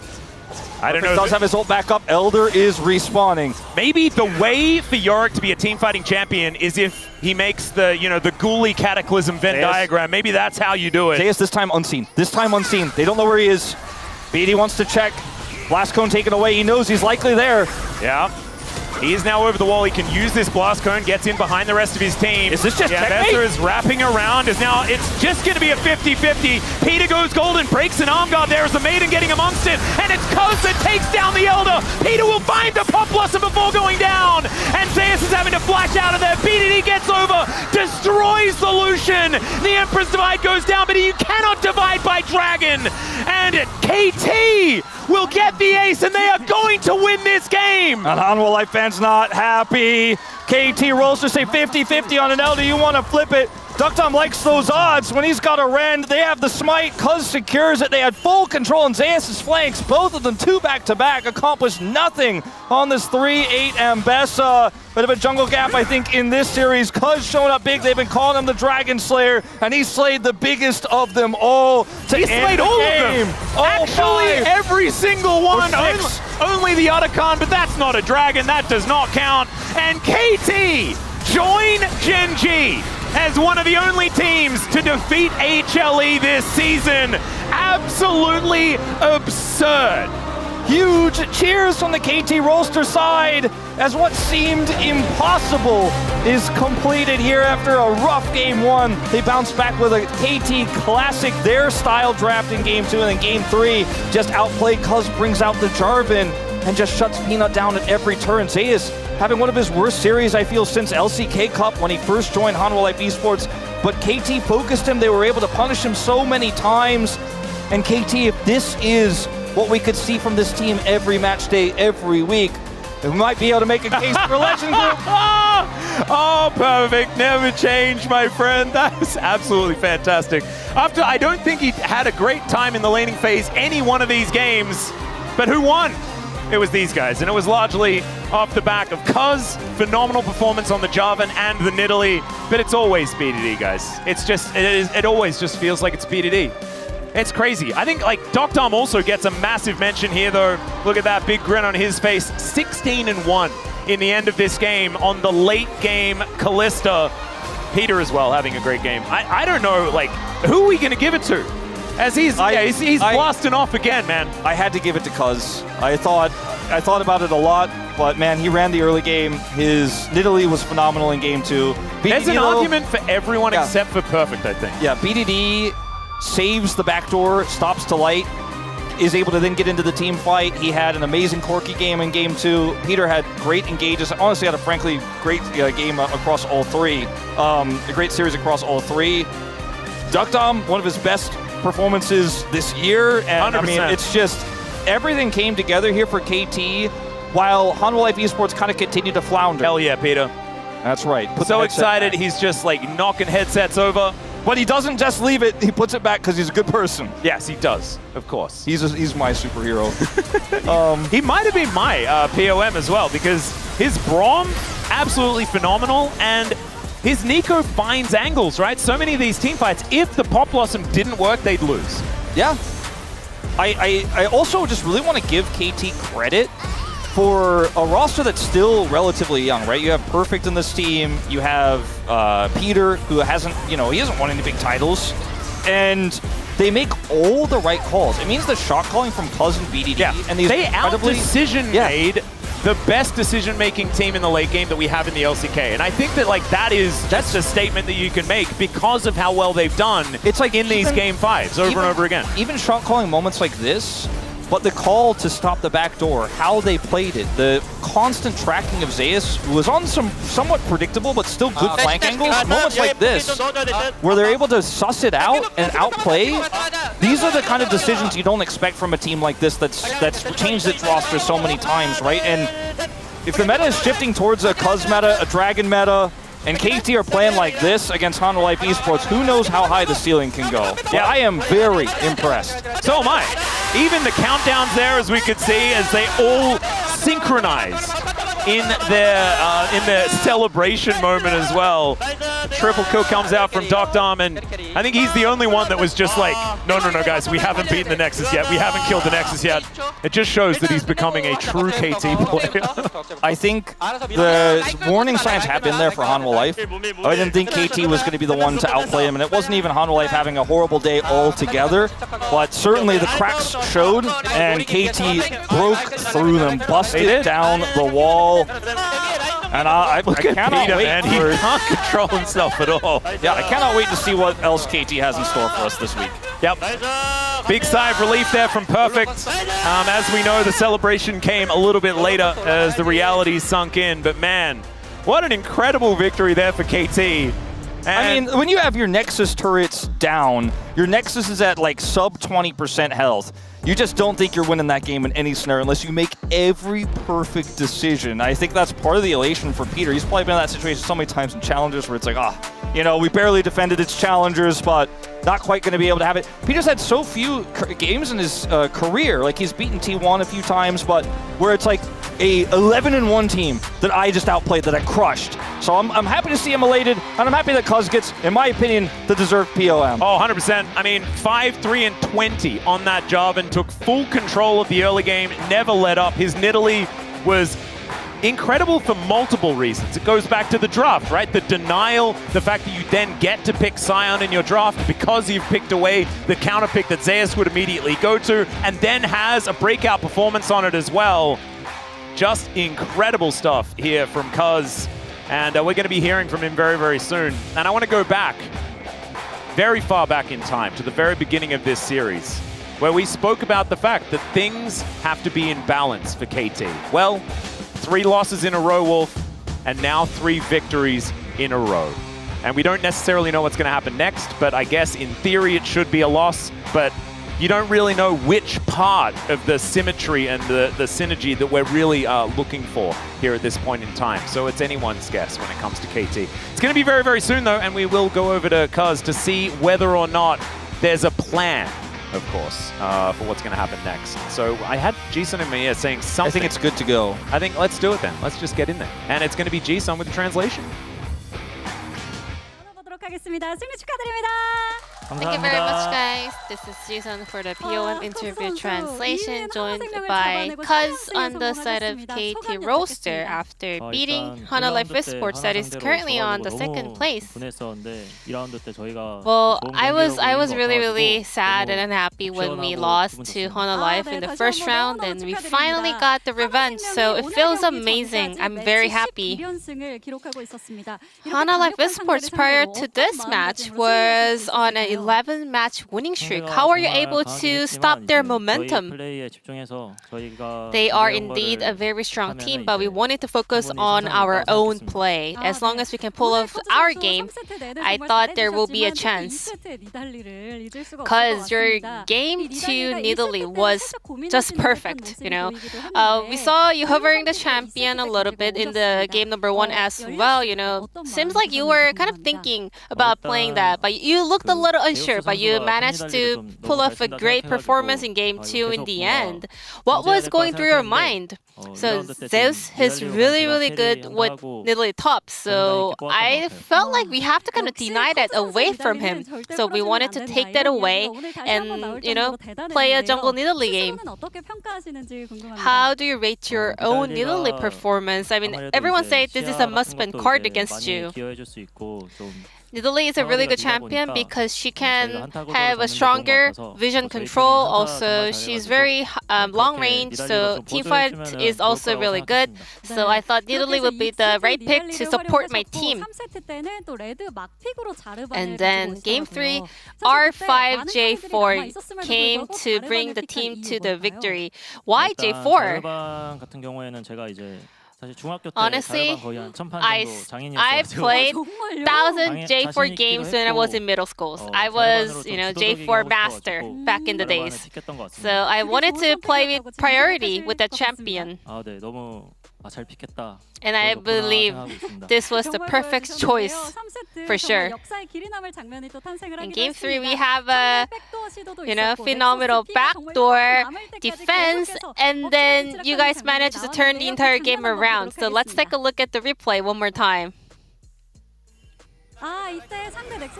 So in the end, KT Roaster was able to rush towards the enemy Nexus. What was going through your mind?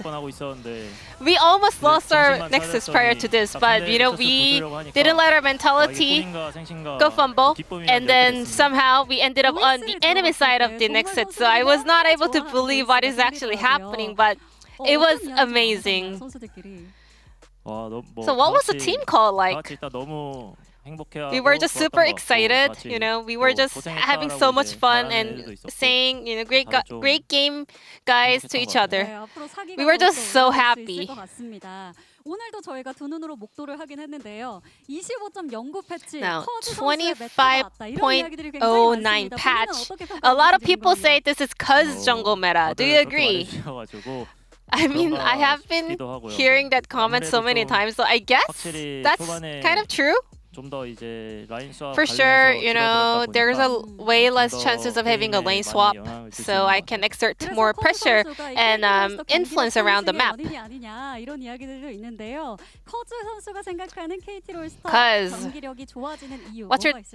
why do you think KT Roaster is becoming stronger and stronger? First off, our coaching staff doing so much work for the team. And also BDD always, hard lifting for everyone, and all the rest of the players are also doing their best. And KT Roaster, your next opponent, will be OK Savings Bank Bro. What is your mindset for that upcoming match and for the winning streak? We lost to them in the first round as well. I think Kroko is a very strong jungle, so we will not let our guards down. And this will be the end of the interview with Cuz on KT Roaster. Back to the space. Thank you. When is this right end, guys? It's just non-stop. I thought it was over, and then it wasn't, and then it was over, and then it wasn't. I think it's over. Is it over? It's over. It's over, right? I was after game 1 that we compared Humble Life to, a rickety wooden roller coaster. But this is the true roller coaster experience. I don't think any other team in the world can replicate this. This exact mix of pure agony into the ecstasy of somehow managing the Nexus defense, into Peter basically falling out of his chair as he wins. It's peak! And it was so close. Peter actually killing Zeka there. Literally, like so many little things. When it's this close to the Nexus going down, so many little things can actually decide the game. It was so low. It wouldn't have taken anyone like Zeka or Viper like a second more. That's all they needed. It was so close. And the thing is, you may think, okay, well, some of the drafts weren't ideal. HLE had some goofiness. They've been doing this all season long, right? But they still won the games because this team is extremely clutch. They got out-clutched by KT. That's a very hard thing to do. Normally, HLE just lock in and win anyway. They've only lost that first series to Gen G. They couldn't lock in hard enough. KT were more locked in, which, they were in the roller coaster that pulled the bar down. They weren't moving. I think we've gone fully the other way around. Because it started with a KT fight that they basically threw for no reason. Yeah. And then they hold the Nexus and win the game. Yeah. What's the opposite of can't keep getting away with it? Caught! Hanwha finally got caught. Let's take a look at the POM here. Thanks to the hands of Cuz in the jungle. Shoutouts to Duckdom as well, getting one from the KR analyst, and Chijijik, and Jonas Strong with the base Peter call out. Peter vote? Yeah. Because the more we see his Nico in team fights is crazy. I swear no other player hits as consistent multi-man ults as he does. It's actually insane. Like, the difference is palpable. We've seen the Nico actually really struggle, I think, for a lot of players, and I feel like we've seen him really be the one who's made it look effective and kind of shown us what must be going on in scrims for other players for them to keep picking it. Yeah, all right, let's get to our comments because I'm expecting a phone call in a little bit. Chat, if you're at home right now, I need you to spam, phone call emote there. Let's go. First comment here from Chronicler. Yeah, it's the return of the Cuz instead of return of the King. Play Jarvan. I have been waiting for a year and a half at this point for Cuz to get back to form. And he's back. He's so back, baby. 2023 Cuz One of the more underrated junglers that year, he is back with a vengeance. And my comment, it's Cosmeta. You know, what else is there to say? I feel like the Nidalee coming out, you know, having great impact on the Jarvan, especially against a jungler like Peanut, just kind of taking over the game. It's, you know, when we saw this roster put together, when we saw Cuz and BDD, that was what I was focused on for this KT roster. That was what I was hopeful on, and it feels like they finally gotten to the point where maybe this meta is where they can shine. Yeah, definitely. One more, I think, coming from Wolf here. They win because he can do anything. There's a dad joke for you. I love hearing Wolf cast KT wins, so I think the joke makes sense. Helios, cause his meta count me in, I'm doing it too. I don't know if this is Helios' announcement that he's so back. I know Woodid already was talking about if I train for 6 months, I can do it. But I'm hearing it's only in solo queue, which I think is a little disappointing. I kind of want to see that. That'd be fun. It would be a lot of fun. And then finally, Duckdom's performance today was the embodiment of every 80 carries fantasy. Going deep into the dreams. I think Duckdom had a pretty good performance. I think a lot of people wouldn't have voted for 80 carry because Viper was the only member of the HLE who was kind of trying his best the whole time. So I think by comparison, like Duckdom was playing well, but Viper was also playing well. Whereas I think there was a little bit of a jungle diff, I would say. Yeah, just a little bit there. Congratulations, KT, getting the win for them and all their fans getting the W. And wait a second. Oh, what's that? Hello? Getting a call. Hello? It's Lore, who's not too excited about KT on the line right now. Lore, what are you there? Lore, you got yourself the win. How are you feeling after that one? Oh man, so like, okay, I'm on holidays right now, right? And like I wake up this morning and usually I really love to watch LCK and I look up the schedule and I see KT HLE and I'm like, you know what? I'm on holidays. I don't need to be sad today. I'm just gonna go to the market, buy some nice food, enjoy my day. And then I get a message from Chronicler. He's like, Laura, are you watching? I'm like, of course I'm not. What do you mean? He's like, well, KT just stomped HLE in game 2. I'm like, what the fuck? What happened? And I start watching game 3. Of course, it's like the roller coaster. I'm stressed. I'm nervous. I'm screaming. I'm crying. We're winning. We're not. And in the end, we win it in the most KT way possible, winning HLE. Man, I'm ecstatic right now. Honestly, like best day ever. Yeah, sorry for ruining your moment, but it's worth it. They won. You didn't ruin my day. You made my day better. So thank you. Did no, you? But honestly, it's like, it's the case. It's the classic KT thing. It's like when you expect them the least, this is when they show up. So I'm gonna take this one, not for granted, because we never do that around here, right? And just see what happens next. Did you think that it was lost at any point in game 3? Did you truly think it was lost?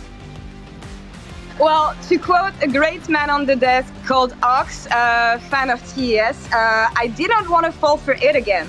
So I was like, until the Nexus falls, I'm just not gonna believe. It makes the victory even better. And I feel like it's the cope mechanism that you have as a KT fan over time. So I never believed that it was ours, honestly. How could I?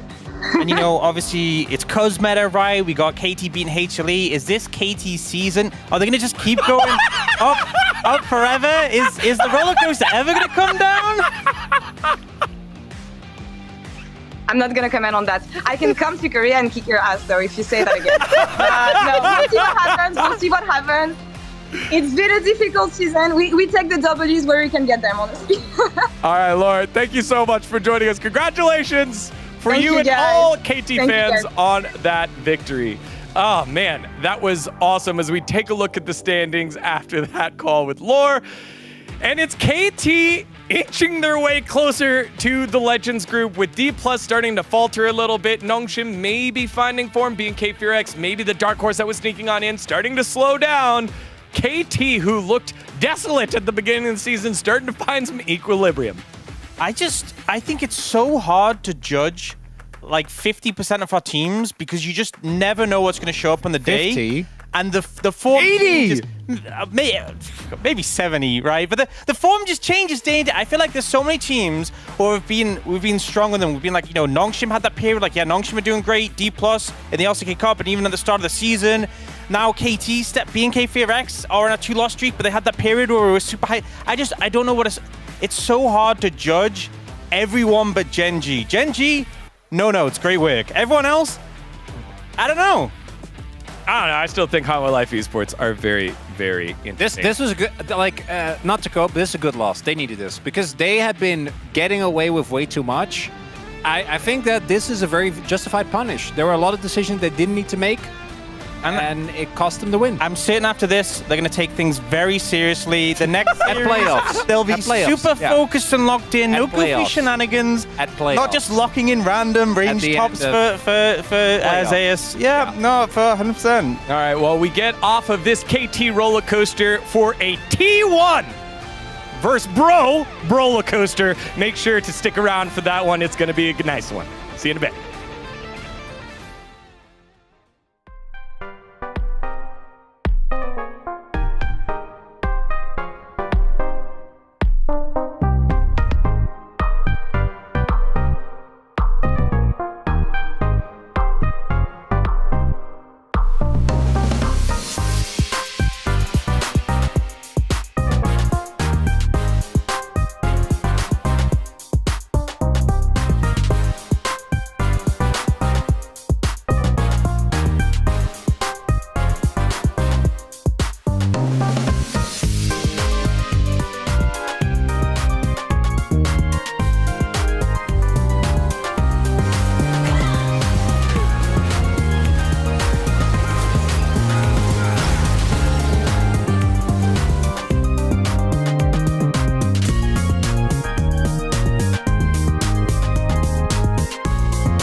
이무기가 용이 되기에 필요한 여유주가 레이지필이었나요? 가자. 아우 레이지필! DRX의 7연패가 이렇게 끊깁니다. 저 농심 레드포스의 로고에 있는 저 맥박이 그 어느 때보다 뜨겁게 뛰고 있습니다. 농심은 강팀입니다. And to kill for the jungler of 농심 and there it is! 아니 쳤어요. 반장을 넘겼어요. What doesn't kill me makes me stronger.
Pretty exciting. Oh, the combo! They're gonna get him!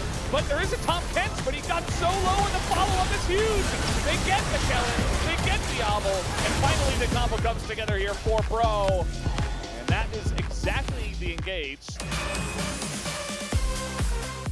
My brain is gone, but now we've got a siege on the Nexus. One Nexus turret left remaining. It goes King in. Gonna take a lot of damage to pop up the teeth, but there is a big angry dragon. Kyo able to use his arcane to get out of the way. It's a triple for the Pantheon. It's a quadra for the Pantheon. It could be a pentakill for with the jungler of no skin, and there it is!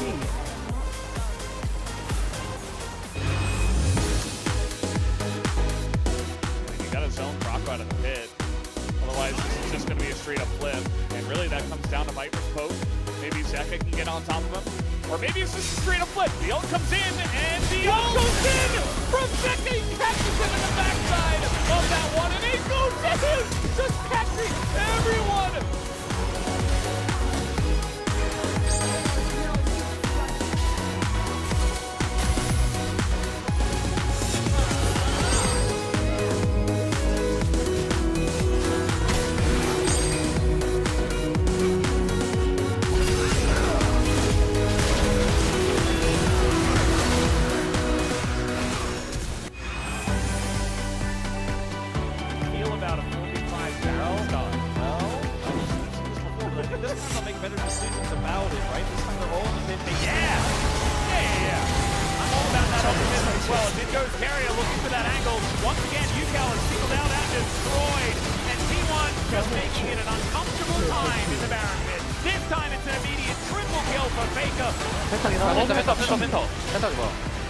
진짜 펜터야. 진짜야 아니야. 진짜. 터지나요?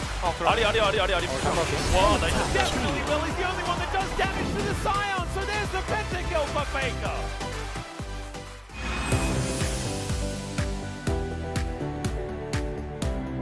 In his rise, Paulo on the flank, trying to set up that full team from engage we were talking about. Meanwhile, DK is going forward. There's the knock-up, no follow-up from the side of Croco. Now he goes in, the combo comes in, the Diablo's already sighting, and he gets a double, looking for a bit more. The timing is insane out of this guy, and he's looking for a fourth. There's the win! Take out of Diablo! You cannot stop him tonight!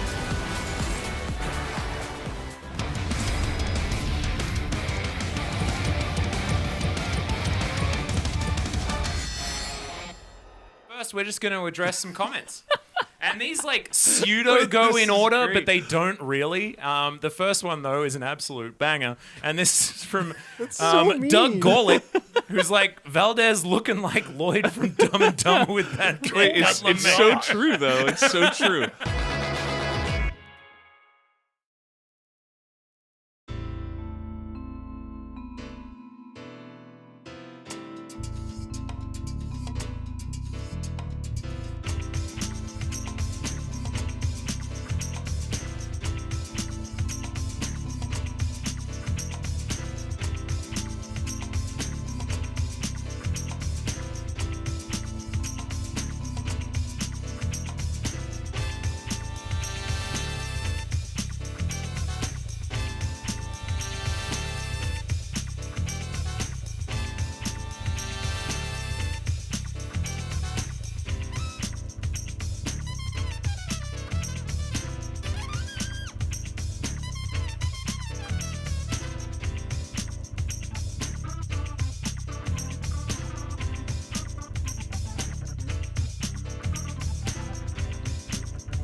makes me stronger.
Welcome back, ladies and gentlemen, to LCK 2025. I'm still Alice, still joined by Wolf here, and we're ready to dive into what should be a relatively predictable series on paper. But last time around, the Bros managed to get the upset, and we'll see whether they can do it again. Can Lightning indeed strike the same place twice? I feel like the place it struck last time has kind of changed and evolved and maybe has gotten a little bit less conductive to Lightning strikes since the last time it did strike, but we'll have to wait and see because Bro has gotten some, you know, big upsets in the past. They've been called the Kingslayers and they beat Damwon like a lot when Damwon was on top and it was kind of weird. Yep. But I think today, T1 are clearly our third best team in the LCK, and I think Bro is clearly very far away from third place at the moment. So I kind of feel like I'm feeling a 2-0 myself. Well, here's the standings, and here is T1 in third place and Bro in 8th place. So you're exactly right. If you draw a horizontal line,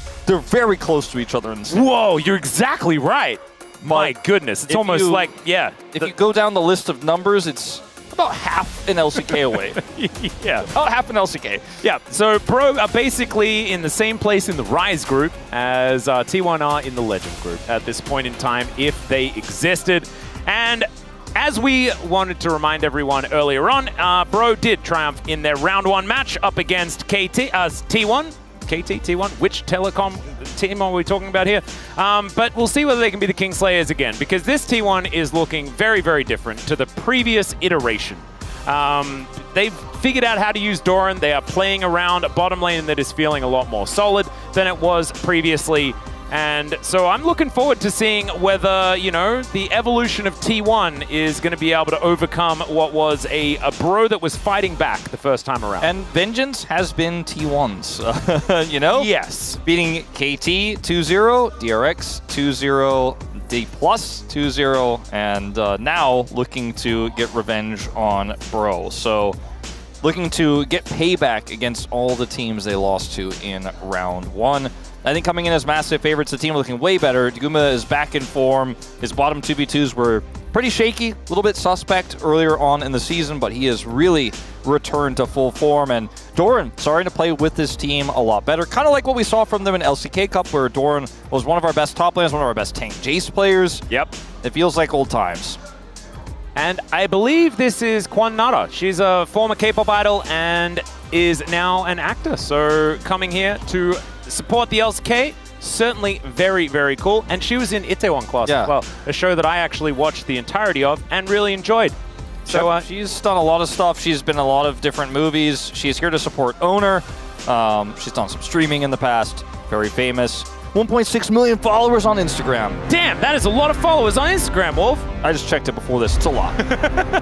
Well, the players are now going to come out and do some fist bumps and stuff like that. I'll have you know, Wolf, Faker has more followers on Instagram. So there's that. We've got some coolness coming up. There's a big smile on Ona's face here as well as he fist bumps. Croco, of course, wasn't there last time these two teams met. So looking forward to seeing whether this change-up for the Bros is going to be enough to once again get a victory over T1. We're going to have a tough conversation, Atlas, though, about Bro. And it's not about people paying their taxes. I've already checked. I paid mine. Was on it. Yeah, no. And if you also use your subscription emotes as well, you're paying even more Bro tax. So make sure you're doing that as well, guys. I mean, the Internal Revenue Service, everybody's checked out. Everybody's good. Everyone's paid up. Yeah. The problem is that there's a bit of a champion pool issue in the top side of the map. We won't talk about it until we get to the draft. We'll talk about this first. Because Closer, I'll say it one more time. You know, I said a lot. Yep. It's the year of Closer. It's having his best year, okay? 100% KP. He has been doing a lot of heavy lifting in the laning phase. He has been so good at setting his team up for success. His Talia, for me, has been the big standout, unless we're talking about Weaver's Walls towards He's objectives. got Devil's DPM as well, which is pretty impressive. Speaking of impressive, Faker is actually first when it comes to damage per gold. So despite the fact that he's not necessarily given that many resources, he's able to make the most out of them. His laning has been so improved as well. Like, he was really rocky in the first half of the first half of the season, not true, but like in round 1, let's say. Yeah. Because we don't do double seasons anymore. But yeah, the first round, a lot of the time was giving over big advantages to the enemy mid laner, but I feel like he's shored up a lot of those issues. Got the pentakill on Ahri. His play recently has been so on form, but Morgan in the top lane, he is a great Yorick player. He is amazing at Yorick. He might be our best Yorick player. Yes. But it has given them a lot of problems in draft. He's played Sion a lot, but where's my Morgan Camille? Okay, where's my Morgan Renekton? Right. Where are these picks that are still relevant in this med? You could draft around, you could put Closer on Galio, you could play the Camille Galio, you could play so many different things. Every single team knows that you don't have to ban Jace against this guy because he just simply won't play it. In this meta, I feel like that doesn't cut it, you know? You can not play Urgot, you know, you could maybe not be big on playing Galio top or Aurora top, but Jace, that's a big hole, and I do think that a lot of teams have been able to exploit that against the Bros, and let's see what Morgan's got up his sleeve, because I think if he really puts the effort in between these big important games, I think he can work on the Jace. I think it can be a pick. He can index into other things, though, like the Camille, like the Renekton, his other strengths, but when you know that it's just going to be Yorick, and when you can see it a mile away, it becomes so easy to draft against here. So I think T1 may look to abuse that coming to this one. And Morgan's one of the players I've loved watching across the years. I really enjoy his top lane play. I think in his prime years, like 2021, 2022, we really enjoyed some of the underdog scenarios that he played through and that he excelled in. But it just feels like right now, he's been, everyone else is kind of caught up and improved, and he's still stuck in this tiny pool of champions right now that have really hindered a lot of the drafts from Bro. At first we were critical of Edgar, like what are these drafts, and now you can start to see where it comes from. A lot of it is about the players' preferences as well in drafts. I feel like draft, we do give credit to the coaches a lot for decisions that are made, but so much of it is utilizing the tools that you're given, and players have different mastery levels on each of their champions, right? It's not like as soon as you come into pro play, everyone can play champions up to like the professional level of every single champion like forever, and you're just playing a game of chess in the draft. It's not how that works, right? Yeah. And it is a little bit more difficult for Edgar with Morgan up there towards the top side. He has played a couple of games of Jace, but they were very, very forgettable this season. And we'll just have to see whether it is going to be a very early pick on the Sion, something like that, and whether Doran is going to be able to abuse it here in this matchup, because I felt like the fact that Morgan was actually able to play the game in their previous matchup was a large reason why 100%. Bro was able to get the win. Yeah, no, I do agree. You know, his most played is Ambessa. Has not been a successful pick for him, but this is most played. It could be another pick they could lean on, depending on the draft here for T1. See a Kalista ban towards Guma, with Guma Carrier's lane prowess returning to full form. I think that's warranted. The Vi is a must ban. But remember, owner is like Xin Zhao, Pantheon, I have whatever I want. I mean, they could even just first pick Xin Zhao and just lock it in and be like, cool. Wow, they're first picking Gwen instead. This is crazy. Well, you know, Jace can win this matchup if played to its full potential. Oh, don't be silly, Wolf. But they won't play that. They won't pick it, and I feel very confident to say that. If he locks in, I'll be so happy, man. I might jump out of my chair. But I know he won't. I would be more happy if they locked in Xin Zhao, but instead they're going to take a Pantheon, of course, still very high up. Croco going to elect to go towards that one instead. The Victor going to be the lock-in. I do think banning, denying Xin from Owner is probably more important, as they're thinking about some different options. But this is like his best by it so far. Like, he's just so good on this champion. He's so amazing on 3 picks right now, right? The Xin Zhao, the Pantheon, and the Fury. And that's not to say that he has a small champion build, just to say that he's so good at these picks. But he also then played the Sejuani against D+ and won on a facilitating jungle where he was on a 4-game losing streak before that, because T1 as a team have leveled up. It's just so scary to play against this jungler right now who's LCK's best. Silas to get locked in here.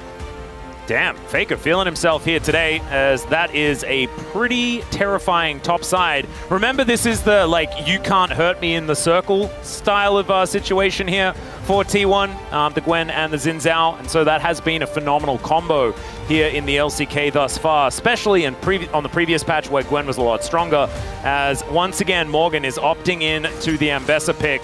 Ambessa into Gwen. Feels a little bit more playable recently, but man, look at that win rate. I think it's because this pick has been a crutch for so many of our top laners here in the LCK, and it is just not a crutch that's keeping them as stable. We saw even Zeus lose on it in that 3rd game of our previous series. It is not a pick that's finding a lot of success right now, so we'll see. It's his most played, and it feels comfortable, and that's what the bro drafts have looked like as of late. Love this Xayah ban, because Pantheon and Ambessa want to go in and get on top of that 80 carry, and that one's one that can just press R and say no to that. Yeah, Kai'Sa going to be taken away from Hype to take away some dive options. I don't know whether it's necessarily my favorite bit of synergy as far as a Kai'Sa draft is concerned. With a Victor, it doesn't feel quite as good, but still, they're going to take it away. The Lucian removed from Gumayushi has been so good at this champion as Hype, considering a misfortune, a fair bit of early power as well as some follow-up to the CC that Bro have. I think Guma has leaned on this Lucian pick a ton in these situations where you would normally want to have an Ezreal here and you have the extra safety. But I think instead of just being like, oh, okay, well, they're going to dive on top of me, I want safety, he's like, my comp also goes in. I've got melee solo laners with a Xin Zhao. I'll just play Jhin, my best pick of the season. And this is the thing. It was a missed opportunity to ban the Jhin. Yeah, and oftentimes, this is the problem, right? There are too many champions now that you can't let Gumayushi play as well. The Jhin was often, the fact that Jhin was banned was the reason why I was playing so much Lucian. And now they're going to be banning the Lucian away because they're more scared of that, and that means that he gets this pick that allows this composition to flourish. This is a very, very well put together composition by T1. Polo going to take the Braum. We did see fantastic Braum performance from Peter earlier on, but this will mean that a lot of the engage onus is going to be on players like Morgan, players like Croco, to really get in there and make things happen. And Misfortune needs champions to be held in position. So Croco and Morgan really going to have to step up as far as that is concerned, because Braum is not an engaged champion. No, certainly not. And I do think you have to play through topside here as Bro. I mean, you have to try to give Morgan some resources, get him ahead, because if you can play through sides with this Pantheon, that's one thing that T1's comp doesn't do. Unless Faker has hijacked the Grand Starfall, you're not going to be able to match those rotations. And if you can shut down the Gwen and then play through that side lane and really start to get an advantage up there on the top side, I think this draft becomes a lot more playable, because your engage is so based upon that Ambessa going in to try to set up the Misfortune, because they went for an unusual support for her. So I'm not entirely sure if this is going to work out here for Bro. It's a draft that does feel very comfort pick, which is kind of how we've seen a lot of these Bro drafts go, but on the other side for T1, it is just a robust 5-man unit. And Sunke fighting. Sunke fighting. T1 win. Sunke is not on T1's team. He is, in fact, commentating the game. So I feel he's a little bit impartial. Yeah, no, I think he just I'm here because I love Sunke, but also I'm cheering for T1. All right. Oh, no, it's I can separate them. I love Sunke, and then I got tickets on the T1 side, so I'm supporting T1 or something like that. I absolutely love that. That's the vibe that we're looking for. As Ambessa looks pretty mad, let's see whether Morgan can translate that to some fury on the Rift as well. Let's get into it.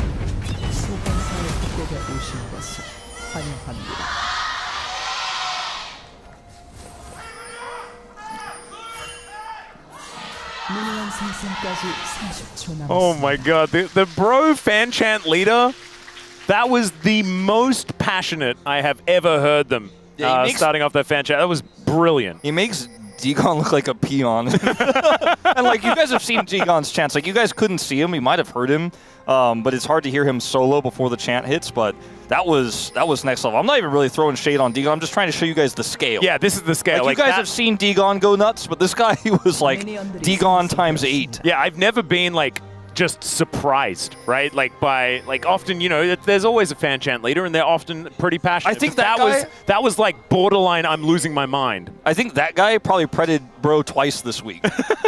I'm sorry, Deacon. You did the one thing to me, and now I'm on a tirade. It's okay. It's okay. We'll forgive you.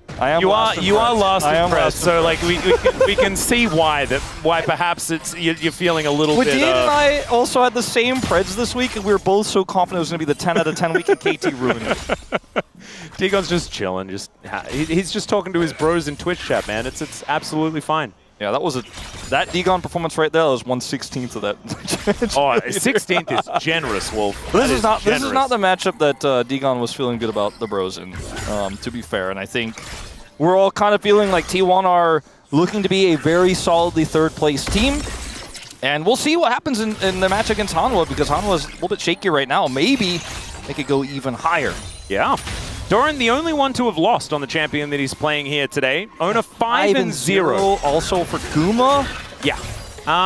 This is one of the problems, is that T1 have now found themselves in a position where, you know, they're stringing some wins together and they're finding what works.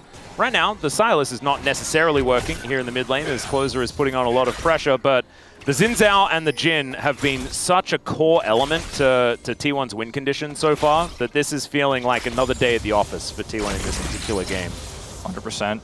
Those are just using the range advantage he has in this matchup. Faker has not missed a beat in terms of the farm, though, even though his health bar has taken quite a few hits. He is still matching Closer in this lane. Dodges this time, baits him on the last time he got hit, but this time he will avoid. Actually, very respectfully played here by Closer, as we can see. Expecting that Ona could be waiting in the wings and knows that Croco is a little bit far away.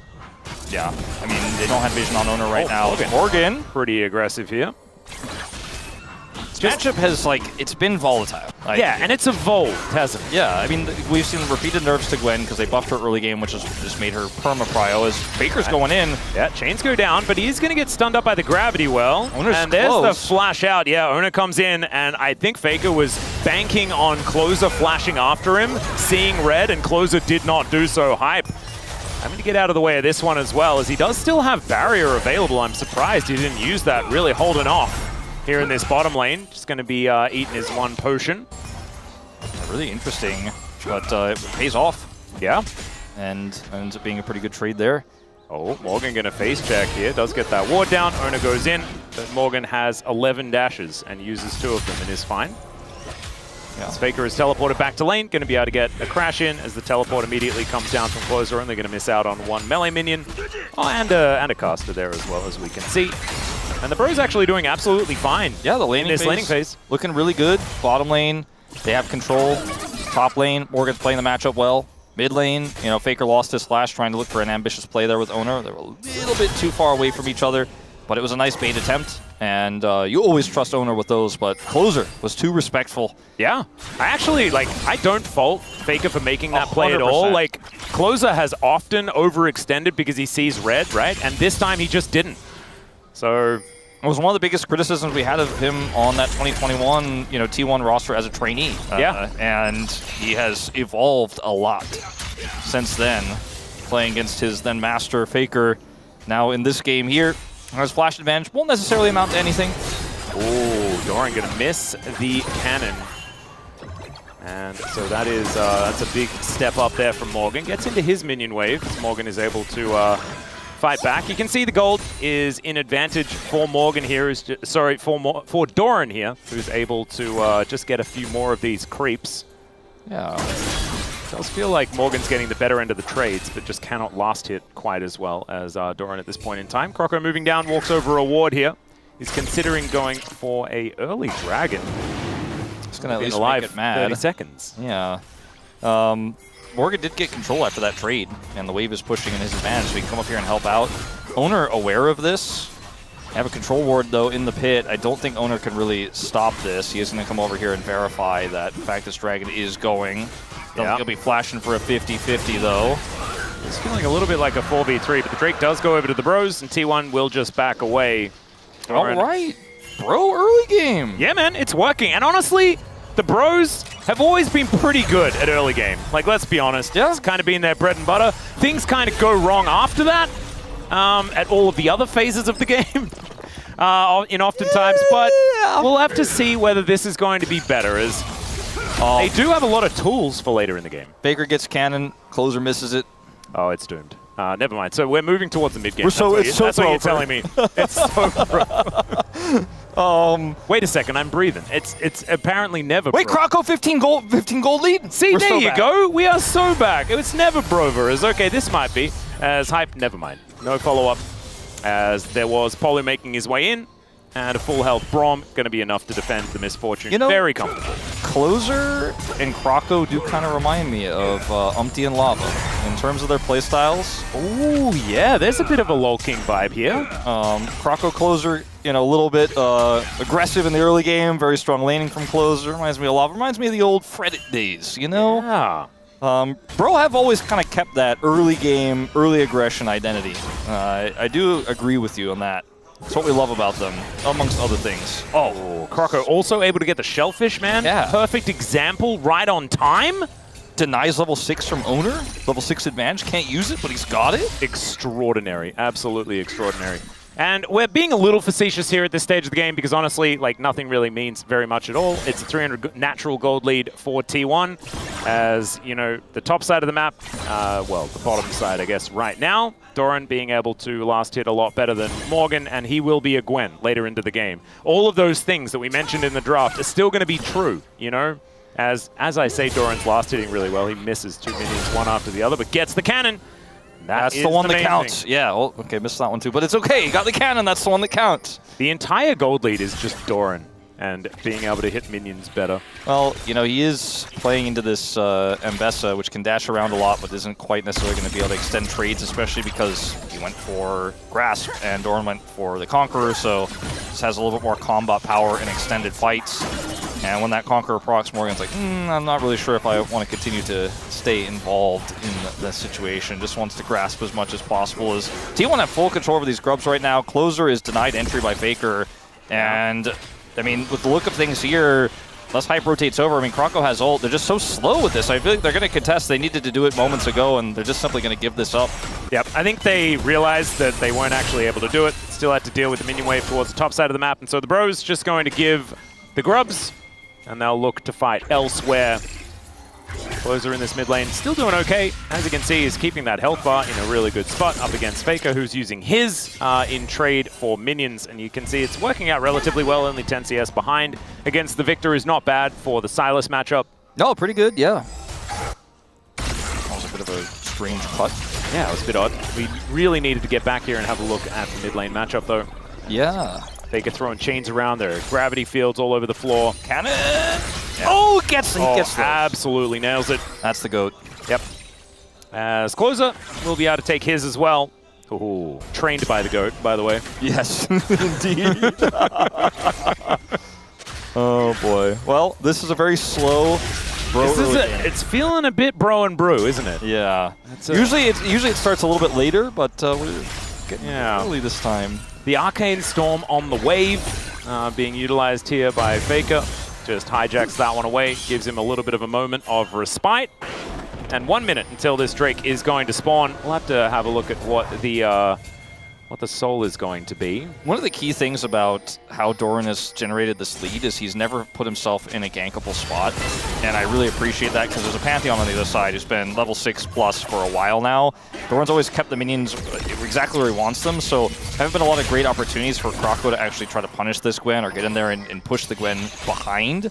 He just hasn't taken an opportunity really to look for anything with this Pantheon ult just yet, and I think that needs to happen. So it's not quite like a Nocturne or Twisted Fate situation where you need to be using it on cooldown, but certainly looking for something in the bottom lane as Faker is trading. Yeah, the Arcane Storm doing a fair bit of work here as Kingslayer gets his health back, and Faker is basically at the same health as he was prior. Owner's in the bottom lane too here, so I don't know if Kroko can really find an angle at this moment in time, even with this prio they have. Yeah, this victory is going to become a problem though, as Faker dives in, able to chain back, really nicely done there. That was clean. It was. Doesn't get the cannon though. It's a little bit of a shame, as Closer going to go exit through the river. And Ona's still looking for this, because Closer's not quite as fast as he once was. The flash out there from Ona, but now he's kind of juked. Oh, that was awkward. And now Polo's going to move over, stand beside Brom, and Closer is just fine. Damn, that was some dancing. Yeah, that was really impressive from Closer. Just also how much confidence he had. And that allows him to just get the dragon for free, because they see Owner coming, and Closer's like, all I have to do is not die, and this is a win for us. It's 2 dragons for Bro. They love taking the dragons. They love the Chemtech Soul. It's the same color as their team color. Yep, so there we go. Actually good for them, right? Yeah. Optimism, yeah. Thank you very much, Orcs, for not paying attention, because this is only going to say Bro, because, yeah, like you say, they've already got a green Drake, and they get another green Drake that's a slightly different shade. That's pretty cool. So they get the Ocean, and they get potentially 2 Chemtechs. Let's see whether T1 can stop the Soul Point from coming in, though. That's going to be 4.5 minutes. As the Bros, feels like they have a lot of control. They don't really have that much. Oh. It's sort of like the game is even. Yeah. Is what we're saying here. I feel like the Pantheon pick was a super good pickup, you know, with the first pick Gwen. Like, they got a high-tier pick in return. They still gave over Xin Zhao, but haven't really been able to utilize this pick at all in this game thus far, you know, outside of really trying to make that pressure happen in mid just the one time, just to catch the aggression from Owner, but now he's going to get a stun at least. Yeah. Crocker is just going to push Faker away. Grand Starfall now available for the Pantheon, as now Polo looking for an angle, but it's Owner that comes on through. He gets stunned up though. The Arcane Storm comes down. Magnus Storm's there as well. It's Stormy here in this bottom lane as Faker gets into the back line. Croco goes down first. Polo second to follow. And T1 just wiped 2 off the map. They're just too clean. That wasn't quite what I had in mind when I mentioned the Pantheon. Wasn't really being that aggressive, wasn't looking for anything, as Closer is the next target and the next victim.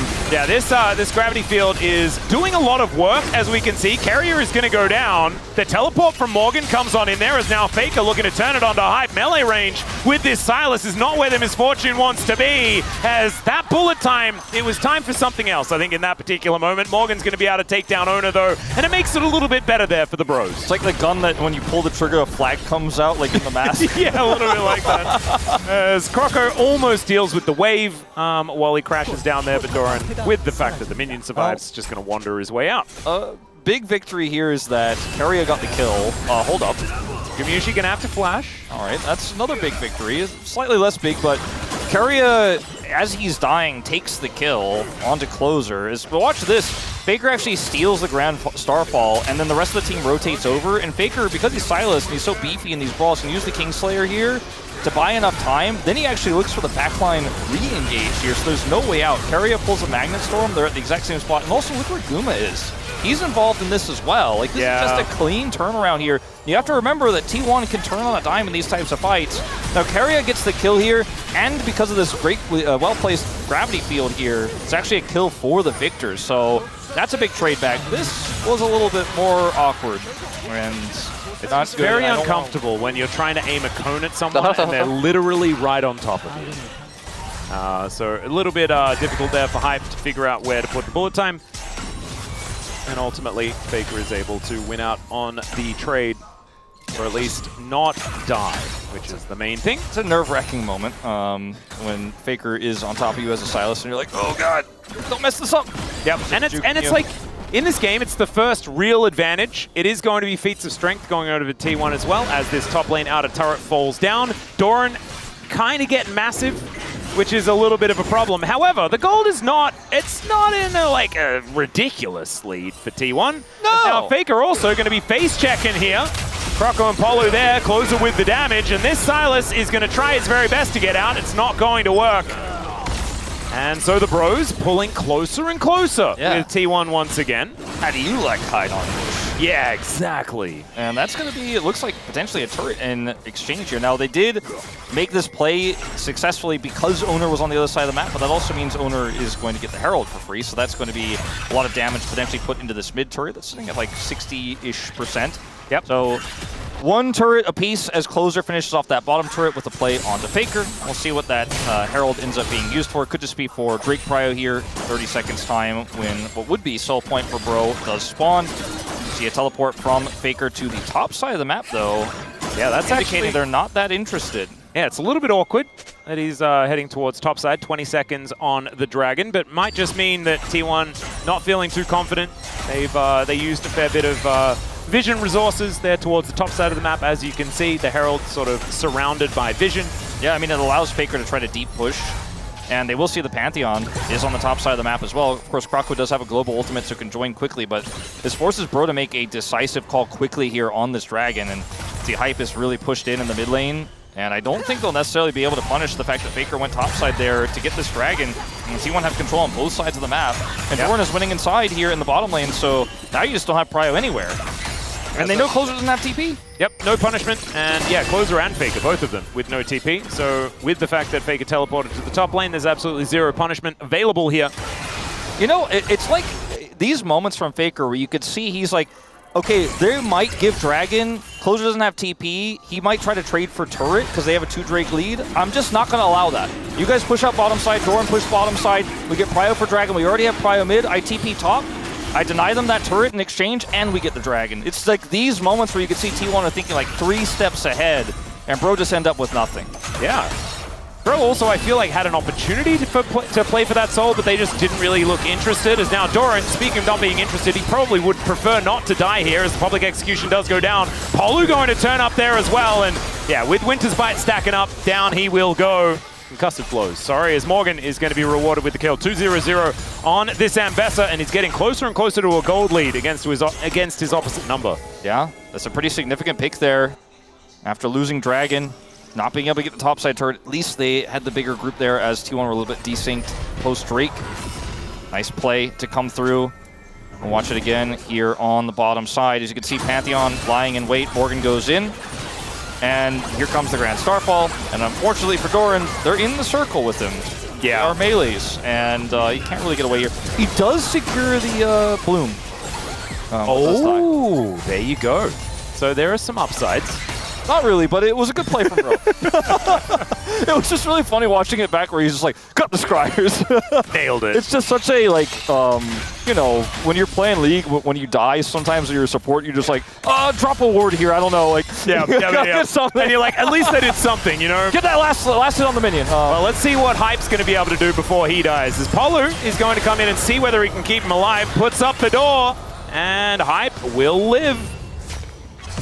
Just going to get out of range. Polu happy to tank up that last shot from Gumayushi. Ooh, Faker getting aggressive here on the bottom side. Yep, there is still a turret that's pretty healthy, as Faker is just trying to make sure that Closer's life is as difficult as possible. And the Rift Herald going to be getting a charge, so it's likely going to cut open this mid lane as Doran looking for some of that needlework. Of course, you need to land it here to get all of that sustain that the Gwen does have. And Kerry is moving up. Morgan just not going to quite find it here as he looks to try and dash away, but the Shattering Strike comes in, and Doran, he's running with scissors. He's real scary. That was a cool attempt there from Morgan to try to use Keria to get out, but fortunately will not succeed. And down he goes, so what was looking like maybe he was getting a little bit more traction in this game, unfortunately will no longer be the case. That doesn't quite work out. Now has his 2 items completed, but I don't think had them for the last battle. No. As Kroko on vision, not going to stop Keria from going back home. So see, like, he wants to go in here. Doran's pretty low, but doesn't actually go back towards his husk of a turret. And a nice attempt here because he's got dashes, right? I was able to get Keria's flash because he needs to secure the lockdown there. It actually ends up being, I didn't realize Keria flashed in the original play, so that ends up being actually pretty worthwhile. More than just looking cool and an almost get out. Yep, he manages to get the bigger cooldown for it. Atakan going to be spawning here down towards this bottom side to 2 minutes on the Dragon, so they don't have to deal with both of them just yet. As now Gumiushi could be in trouble. He has to flash to get out of the way of the Winter's Bite there, as well as now Ona might be paying for his sins. Morgan getting amongst it, and the Crescent Guard not quite working, but Croco also down extremely low. Guma takes so long to go down, but Doran, he's not immune. Neither is Carrier, and Faker realizing that he's going to have to cut his losses. This could just be Otacon time for the Bros. But they're going to move towards the mid lane instead. Taking a gold lead off of this play. 4 down for T1, and a play they overcommitted to. Knows Carrier's ult just came back online after the play there in topside, so didn't have it, but acted like he did with his re-engage there with the rest of the squad hyper-committing. Faker just trying to return to his turret here to save it, and is able to help clear out this wave at least so he can keep it alive a little bit longer. He was the only survivor. It was actually so smart from Faker as well, because he went over to immediately catch the wave. Yeah. Bro, thankfully, like, moved back there immediately instead, but it otherwise could have just been Faker sort of cutting the rug from underneath them. 100%. But still, they do manage to get some damage down. Like, this initially starts as Guma getting caught. He flashes away, right? Doesn't have cleanse, so has to flash. Gets caught by the Braum ultimate here from Palu.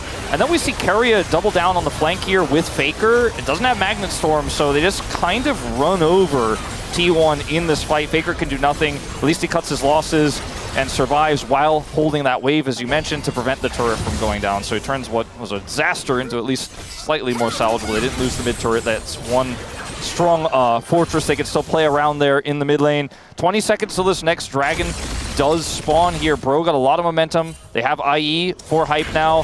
2 items for closer.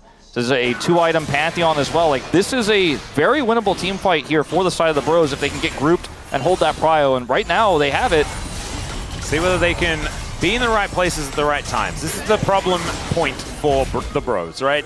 It's understanding where to be on the map post 15 minutes. And unfortunately, Bro Leavers, it is post 15 minutes. So they're going to start off this Dragon, see what the answer is here from T1. Ambessa on that top side of the map to teleport in from the Gwen to start this one off. Gravity Well now on cooldown as in comes Morgan. It's a 5v5, it's going to be honest, but that Magnet Storm is so good, and the Bros are going down so low. Croco able to grab Soul Point, but can they actually stay alive in the fight? That's the question. Grand Starfall, and he just exits. All right, and they just call for the disengage. Yeah, very close to dying anyways, but he is able to channel it and get away. Closer's going to clear this wave. Can he actually get the turret here? That would be massive. He's just got these 2 range minions, and I think he has just enough damage to take this one out. He's going to have to do one more shot, and he'll get it. And I think he gets away too. Doran is the only one nearby, and he's got his buddy there. Now they're losing Otacon, of course, for this, but I think that went about as well as it could have for Bro after that fantastic Magnet Storm from Carrier. This time he has the ultimate, and you can see what the last fight could have looked like if it was set up like this. Is the angle here looks a little bit awkward, but the follow-up actually from Guma is super good. Yeah, Hype's position is just kind of insane as Faker finds a bullet time in this fight as well and throws it at Apollo. I didn't even see that. I loved the way that Croco played that as well, as he gets on top of the Jhin to buy a little bit of extra space away from everybody else and knows that Jin's slow firing nature, he's Jhin, allows him to have just enough time to ult out there. I think Croco really understanding the lengths at which he could actually maybe get out of that fight. Like I think it was like pretty crisp call as well from the Bros to be like, oh no, it's done. Like, Hype's dead. Let's get out of here. We don't have the DPS. And then they actually managed to disengage. They have the mega disengage cones as well. So that's certainly handy here on the Chemtech Rift. But still, they get the Dragon, I mean, Soul Point, and it's important. They press the eject button, and I guess the game continues, right? Their lead is still small, but it's significant. There's no experience leads on this map either, right? Like, with the fact, like, when you snowball into an Otacon, then sometimes the experience leads can be a bit ridiculous. Like, there's like an extra level on everyone. But this time around, as you can see, there is still experience parity because the Bros have been pretty good at sticking around in their lanes and locking down the resources. So really nicely done here for the Bros so far. This is neck and neck, though, at 25 minutes. Closer is about to be a teamfight monster. The fact that this Gwen, you know, it has a lead. It's kind of had this small sub-500 lead this entire game, but hasn't been able to take over sides, means that the Pantheon has a lot of power here. It can shut down any side lane attempts from T1. And front-to-back team fights are kind of what you want to do with Jhin, where you have all of your melees who are super tanky, your bruisers go in, you have the Xin Zhao, the Gwen, and the Sylas, and then Guma does a ton of damage, but Closer's damage at this point is massive as well, and he has added safety of having this arm guard for the next fight. Baron is up. They have Soul Point in their hands, so 2.5 minutes until they could look to fight for that as well. This is a bro team fight comp that works extremely well together if they can set up first. And, you know, they've been able to reasonably do that for much of this game. And T1 haven't been able to turn this Gwen into a big side lane threat just yet, even though Doran is sitting on 2 items. It's not actually pushing to threaten turrets. You can see it's being watched by Closer right now in the top lane. Yeah, Closer also just eradicates waves, yes. so Doran not going to be able to tank up turrets, and the backdoor burn is going to be too powerful. So the Victor, not necessarily known as a side laning champ, is now Faker could be in a little bit of trouble. Croco just running on in, and there is the flash out from Faker. He might actually survive this, as immediately T1 are on the Baron. Polu gets idea of what's going on, but do they actually manage to rotate over? That's the question. Faker has TP, Morgan does not. There is Grand Starfall. Yeah, they should be able to get Morgan in here, and I think T1 are making the right call to back away. Oh man, and you saw, like, this is the classic T1 play. They try to catch Faker on a side lane. He narrowly escapes, but already the team's doing Baron. Yeah. And the Bros, thankfully, had an answer for it, but T1 don't get punished for a play like that because the Bros already invested more onto the other side of the map. And Morgan completely whiffed his ultimate down there in the bottom lane. It might have been because of the way that Faker got over the wall. He predicted where Faker would land incorrectly because he didn't have vision there. But if he hits that, I think Faker probably does die, but he missed it. Faker was ready to TP to Dragon. He makes the, or rather to Baron. He makes the call. You guys do Baron. I'm going to get this free back off. I'm going to have full health. And they know Morgan at that time didn't have TP. Sure, the Grand Starfall is there, but unfortunately T1 didn't quite have the damage to hold the Baron. And I think backing away made a lot of sense. But it's always those threats you have to be so ready for when you play against T1. 100%. 30 seconds now on the Chemtech Soul as well. Shattering Strike comes down. There's the chain CC. Magnustorm as they commit onto Hype, who has to flash very early in this fight. Ona dashing forward, but there's Polu with the save. Crescent Guard does come on down as now the rest of the cavalry will turn up. Ona, the first one to fall, is Hype using that Bloodthirster to get his health bar back. It's a good Deadly Flourish to try and save Carrier, but the Grand Starfall gets Croco in, and down he goes. I'm not entirely sure about that particular play as now T1 feeling like this is their opportunity, but Morgan gets into that backline as Gumayusi's in so much trouble. Still, so much burst damage onto him.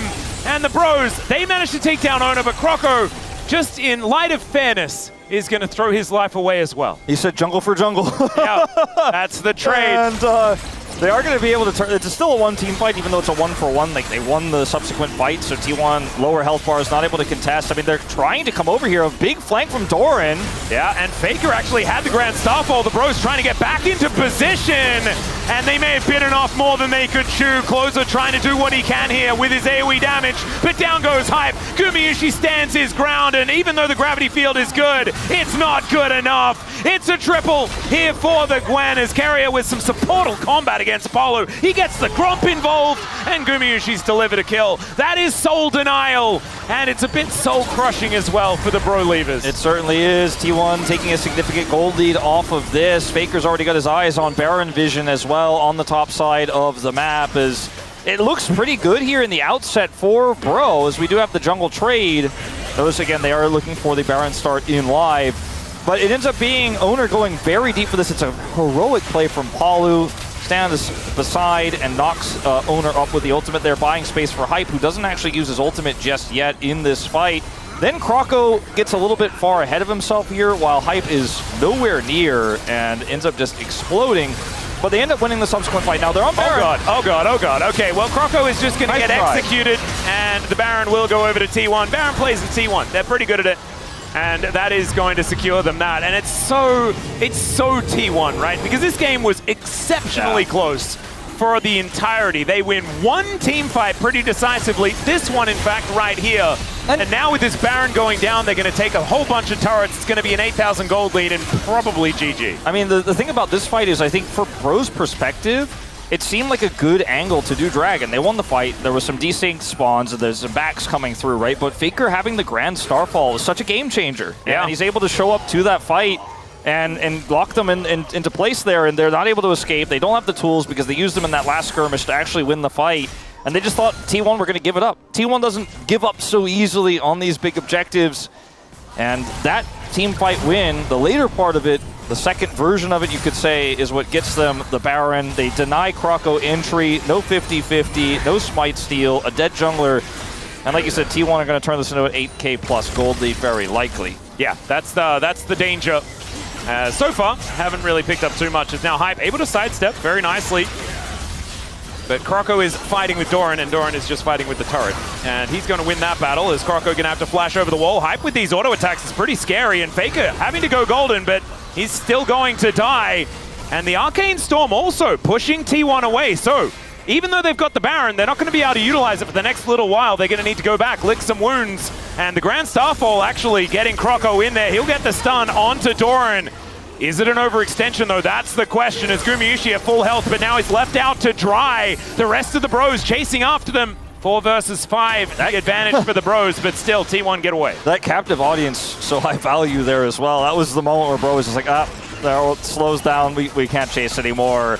As Faker goes very deep for this, actually misses his chains as well, takes a ton of turret damage, and this started to get a little bit weird, right? I mean, Morgan's not here, but Bro can rotate over. Croco gets over the wall. Faker goes golden, but that double up onto Doran as well. Completely pushed him out. Hype really saving the play in a big way in that moment. Clean double up. And Faker does lose his arm guard off of that. He'll have his Zonias in the next big fight, you have to imagine, but we'll don't have it for whatever transpires here. The last 30 seconds of this T1 Baron. Maybe a flank angle for Croco if he had his ultimate, but he doesn't. He used it in the last play. And it's only a 5K gold lead. We were talking about the fact that T1 pretty good at ballooning it. I think with that last play, doesn't quite work out, as Croco is possibly once again dead. Carrier able to use the Magnet Storm and get out, but Croco will survive for the moment. Bullets flying on in here as Ona on a ward right now, and Gumayusi will find the last shot, take down the Pantheon. Closer hates Croco confirmed. Yeah. What was that? That's so unfair. That just wasn't even necessary. You just stand in front of him, man. As Tigon also a little bit upset about it, but that interruption from Polu, the president, might be making things happen, and the Lord decrees that it is time to get into the backline and win this game. The Gwen gonna go down, and Morgan is still up, pushing Faker away, but Faker does manage to take down Closer. It's a lot of the DPS now missing. Ona now as well. Wind becomes lightning, but he's getting hunted down. Will Morgan find him? I think the answer is yes. Yep, Guma trying to escape, but the captive audience, Deadly Flourish, and he just does a lot. So yeah, Morgan does get into melee range, but then what? Yeah, he just gets rooted, and then he can't hit the Jhin anymore, and the Jhin is kind of big. Yeah, the Jhin hits all buttons and then goes boom. Yeah, this was not the greatest ult from Hype. It helps clear the wave. But if this was actually a better synced up fight, I think that T1 could have gotten crushed even harder. Now let's see the moment where Closer decides that he doesn't like Croco. There it is. Polu was going to stand beside Closer and get up the door, but then he went untargetable, and then he was untargetable, and so he couldn't target him to go beside him and then put up the door. No, I think I think it's Closer's fault. Yeah, I think Closer just doesn't like Croco. It's weird. No, I'm being facetious, but that was a bit of a strange one. Anyway, and a subsequent follow-up, like T1 get a little bit split, right? They're playing Jhin. So once his ult is down, like he doesn't have consistent DPS like a normal AD carry does, and the rest of the comp is melee. So they end up winning the fight until Morgan goes in, and Guma has reloaded, and he has enough DPS to shoot 4 times at Anamessa, who's rooted, and he does. And now we have 3 dragons on both sides. This could be a quadra Chemtech Soul for T1, which would mean that when they have low health, they don't have low health. And that on a Gwen does not sound like something that I want to see. Yeah, it might be time to... I mean, Closer's already got an Oblivion Orb, but I think everyone else might be looking to invest soon. Yes. Yeah, that's a lot of healing and shielding power that T1 will have in their arsenal. Silas with that? Yeah, I was going to say, like, and there's already a model reminder, like, Gumayusi, he saw the future where a potential Chemtech Soul could be a problem. Bro, not necessarily setting up for that situation. So now we've got an emergency Oblivion Orb coming through from Closer. We'll see whether this Arcane Storm can make sure that he can limit some of the healing. Will definitely help a lot, because he's going to be hitting a lot of people, and he needs to be, because he is really their most consistent damage in these team fights, as Hype needs to also hit big ultimates, which so far hasn't really been the case. On this level 18 Misfortune, he's just not quite able to make the impact. Yeah. Unless still this setup sitting is on there. the brown bags as well. Yeah. I think part of the problem is that they're playing this Braum composition. The Braum doesn't really hold the enemies in place for the MF, so it's a little bit tricky.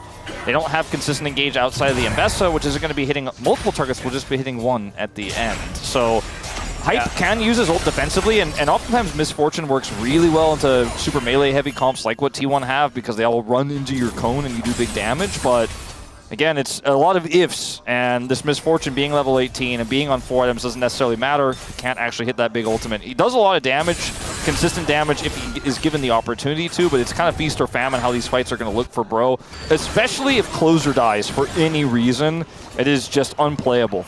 And it's looking less and less playable based on these items that Doran seems to be able to purchase, because he's now got 4 of them, and the cool hat and the timepiece, he's looking pretty fly. As Closer is just riding that staff, wandering out of the base, as we can see here. And he does have his cool hat completed as well. We've got another purchase here, as at least a Noon Quiver is now done for Hype, but not too important. Not the most exciting purchase, no. Yeah, I was waiting for like his cool, like I'm getting the next, but he's already on 4 items. He's still, he's looking pretty strong. It's more about what he hits with his ultimate than what items he has, I feel, in this one, and it's going to require some setup. T1 have full vision control, and I don't know how much agency Hype Croco and Morgan are really going to have here, as this Baron is just gone. Yeah, we don't have any scrying ability, and it's just going to get taken down. So the Bros, they're going to choose a different time to fight, is what I expect. I just don't think they could have fought there unless Croco just ults in and they just yeah, go but then for Croco is definitely just dead. Yeah. And I mean, they denied him last time, so he's probably got bad memories and he doesn't want to do it. But I don't think there was much of an option there for Bro. But sit back and give Baron and let T1 win the game is not really the option I was looking for. Is Croco? Yeah, he's going to have to flash, but he's probably dead. Yeah, and by probably, I mean definitely. If you're going to be there, you might as well just ult the Baron pit. Very true. I'm being mean, but I don't know. That's going to cost them big, because now that's no flank angle, real way to shut down this Baron at all. I mean, not for 40 more seconds while he's in the death chamber. Well, now Morgan has found Faker and Carrier trying to get something done here in this mid lane. Morgan does do a fair bit of work. As you can see, the rest of the Bros are going to turn up. So this tower will survive.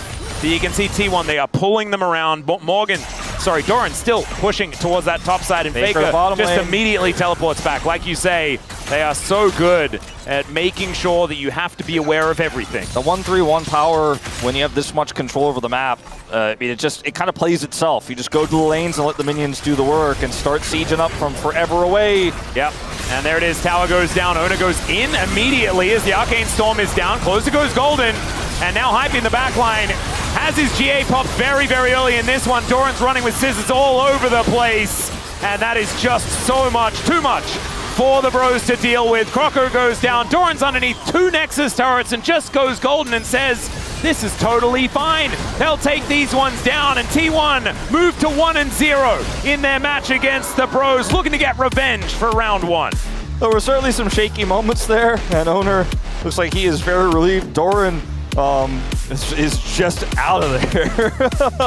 Everyone else is going to take a minute with it, and Doran is just like, all right, I think we got to clean up some stuff. But T1 did play the better game, and T1's control over late game objectives is second really only to Genji's. And Degon's not super happy about it. It was definitely a winnable game. There were definitely angles here for Bro, but the team fights were just nowhere near as clean as or as crisp as T1's, and we didn't really see a single game-changing Misfortune ultimate. We didn't see the setup for that. And when they don't have vision and T1 are so aggressive and oppressive around the Baron, you could see these Barons disappear. The first one, Croco's like, I'll show up.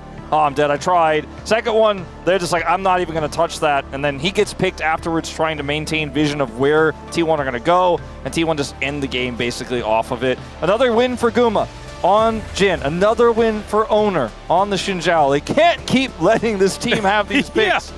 Well, thankfully, we don't have to worry about in game number 2 because, of course, it's Fearless, and so now Xin Zhao not going to be something given over to Owner yet again, which does make us a little bit upset. I mean, it's always a pleasure to watch him play a champion he's so good at, but it's not great watching teams let him do that to them over and over again, which I feel is inappropriate. Time for us to go to a short break. When we get back, the Space is going to break that one down, then we'll have game number 2. We'll see whether the Bros can fight back.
조심. 바꿀까 볼게 이거. 가면서 아래. 이쪽다. 삑. 도냐 있어. 빅포 거의 잡았어. 삑. 좋아. 빅 잡았어. 좋아. 빅 잡았어. 나 앞에서. 빅포 높게. 빅포 잡았어. 좋아. 더블. 끝났다. 나이스.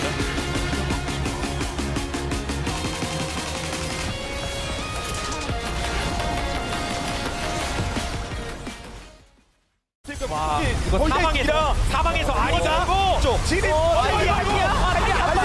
그다음에 아리가 돌파. 그리고 비에고가 돌파. 아리가 딱딱 쓸어버리는데요. 본대 다 죽었어. 페이커 트리플 킬. 본대 다 죽었어요. 한 번 더 위쪽까지. 남은 거 사이온. 또 사이온입니까? 사이온까지. 또 사이온. 퍼드라. 사이온까지.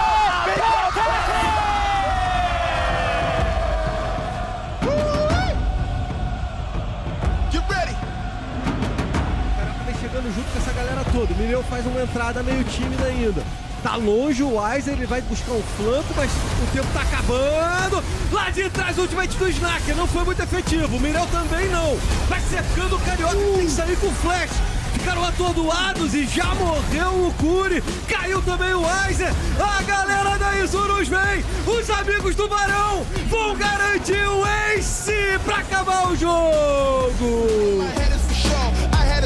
When I was young, I had my back on the ropes, looking like I never had a roll. A school of hard knocks, I get hard drops. Dignitas are starting up the Dragon, and FlyQuest don't want to allow them to stop that soul stack. Whippo making his way forward towards the Dignitas lines, Chains of Corruption, finding massive pop blossom from Muzio. He's on a rampage, and Dignitas is on a one-way road to the cemetery. A beautiful engage from the FlyQuest support. Massive team fight for Fly. Get loud and ready.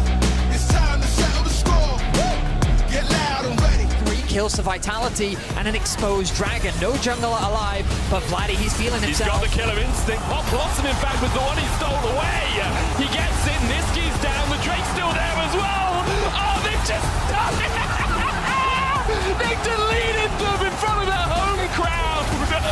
4-0 from Vladdy and Kalist. In the 2 versus 4, Vladdy and Kalist make magic happen. The life that we relish, I'm telling it. I'm the star of the show and the regiment. Can't stop me, bro. Ain't no pedaling, ain't no riding the wave. Staring right in your face. 扣一下内扣的老牛在底下在泰博，还想来做出了嘎啦这个进化子，闪现一进去杀2只，我有同样的地形，老母拿了3杀，还有无敌4杀5杀在手，三泰博被减速到了，恶晒1杀。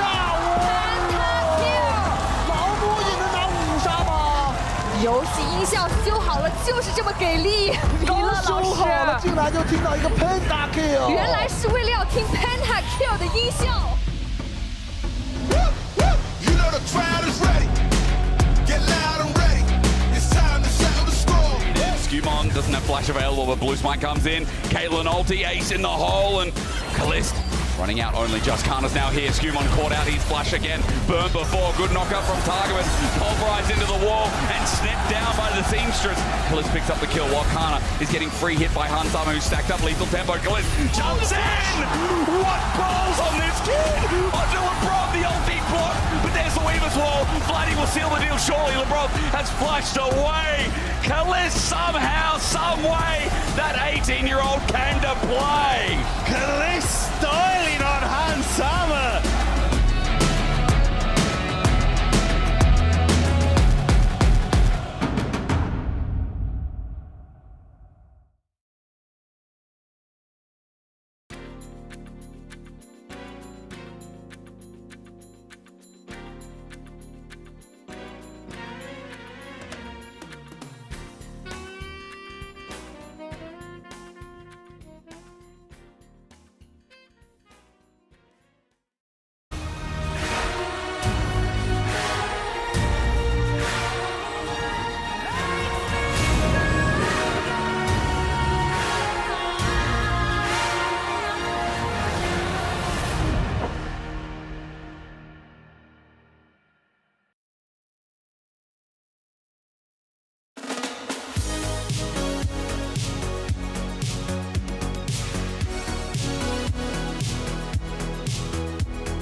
everyone? Welcome back to the space. After a valiant attempt from the bros, they fall just short as T1 take game number 1 on their revenge tour for round 1's loss. Digon here, you're definitely unbiased caster with Ox and Chronicler. I definitely enjoyed all of that. You okay, Digon? Yes, I'm fine. Want to talk about it? No. Yeah, it was pretty close, you know, and it's only game 1. There's still more for right? Think about it. KT lost game 1, and what happened there?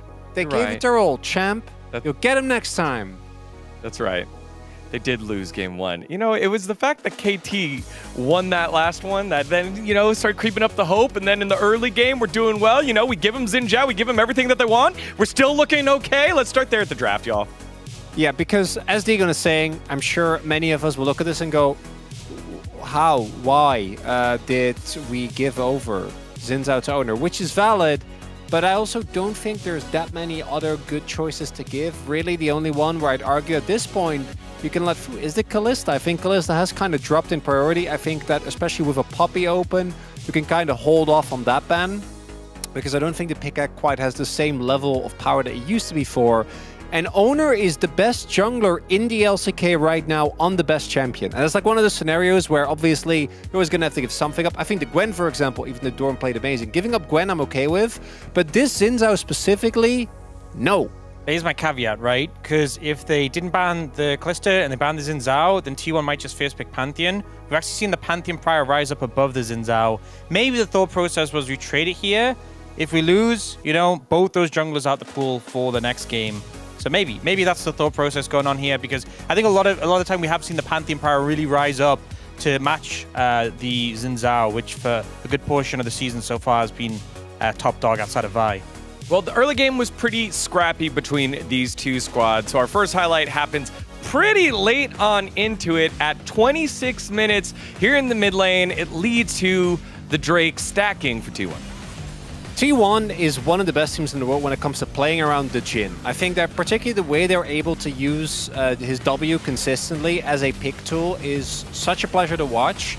And even though T1 still look a little bit shaky in many of their executions when it comes to playing around the map, really all they need, which they know against Pro, is one mistake. That's the play from Croco here as he ends up going down. I think they actually already had tempo to play towards the Dragon even without Croco going in. And I think the thing is, it's so hard to gracefully lose a team fight against a Xin, because he's going to open up with against a Jhin, because he's going to open up with that ult and start trying to chase down targets. You see Morgan trying to do a good job of chasing away Guma and stopping that ult, but still, it's such a scrappy situation. And moving on the Dragon when you have this Ambassador so low, allowing T1 to take this great approach, this flank angle with so many players on different sides, just really powerful. And really, I can't remember. Well, I can actually remember the last time I saw flanking Jhin. That was at Worlds in 2020. Then he opened up, but Guma was kind of weaving in and out. I don't think he even contributed that much to them winning the fight. I think it was more, as you're saying, the rest of the team, Faker in particular, doing a lot. But even just him being there and like a bullet here, a grenade there, a single W is always going to be enough to kind of turn the fight around. So for Bro, I think for a large part of this, they did play actually rather well. I'm pretty impressed by their ability to kind of match T1's inside lanes a lot better. They used to be one of T1's biggest strengths. I think that as they're still kind of recalibrating, they're not quite as sharp on that as they were. But when it comes to pure team fighting, I think you see, you know, Croco going into aggressively, which has been a mistake of his. Apollo not being quite in the right place at the right time. I also think that sort of multi-pronged approach from T1. You know, so many teams, even Gen G, who are a fantastic team, but often they do like the death ball, the roll as a unit.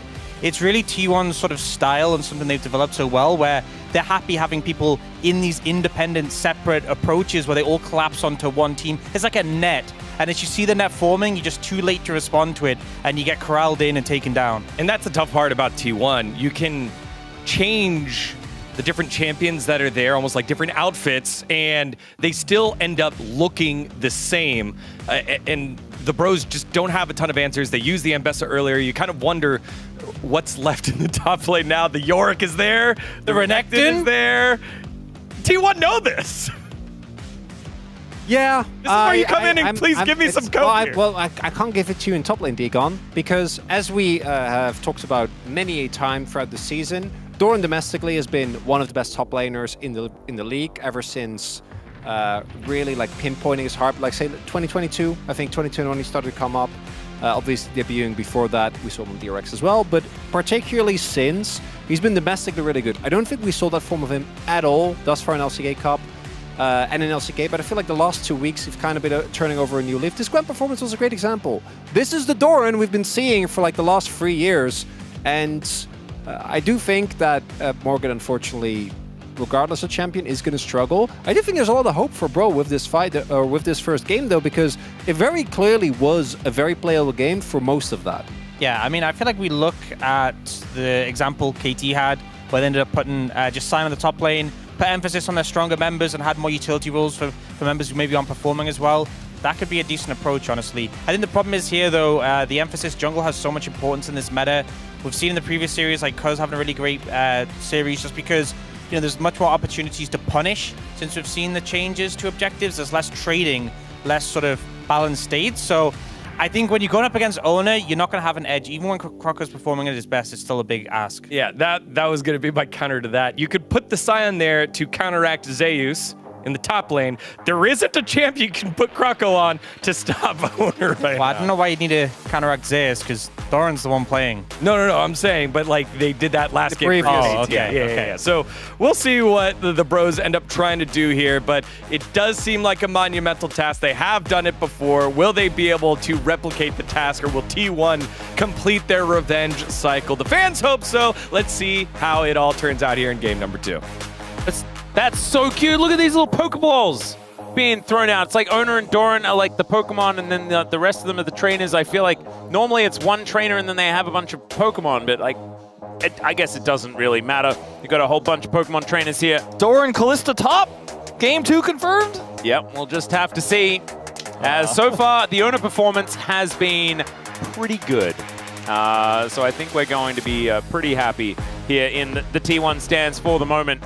However, we saw it last time, KT didn't manage to win game 1. However, they powered up. They managed to take a victory in game number 2 and close out the series. Can the Bros tread in the footsteps, or I guess carriage tracks of the roller coaster and manage to do the same thing? That's what we're asking here today. Now we do have a side selection exchange as well, as the Bros were on the red side prior.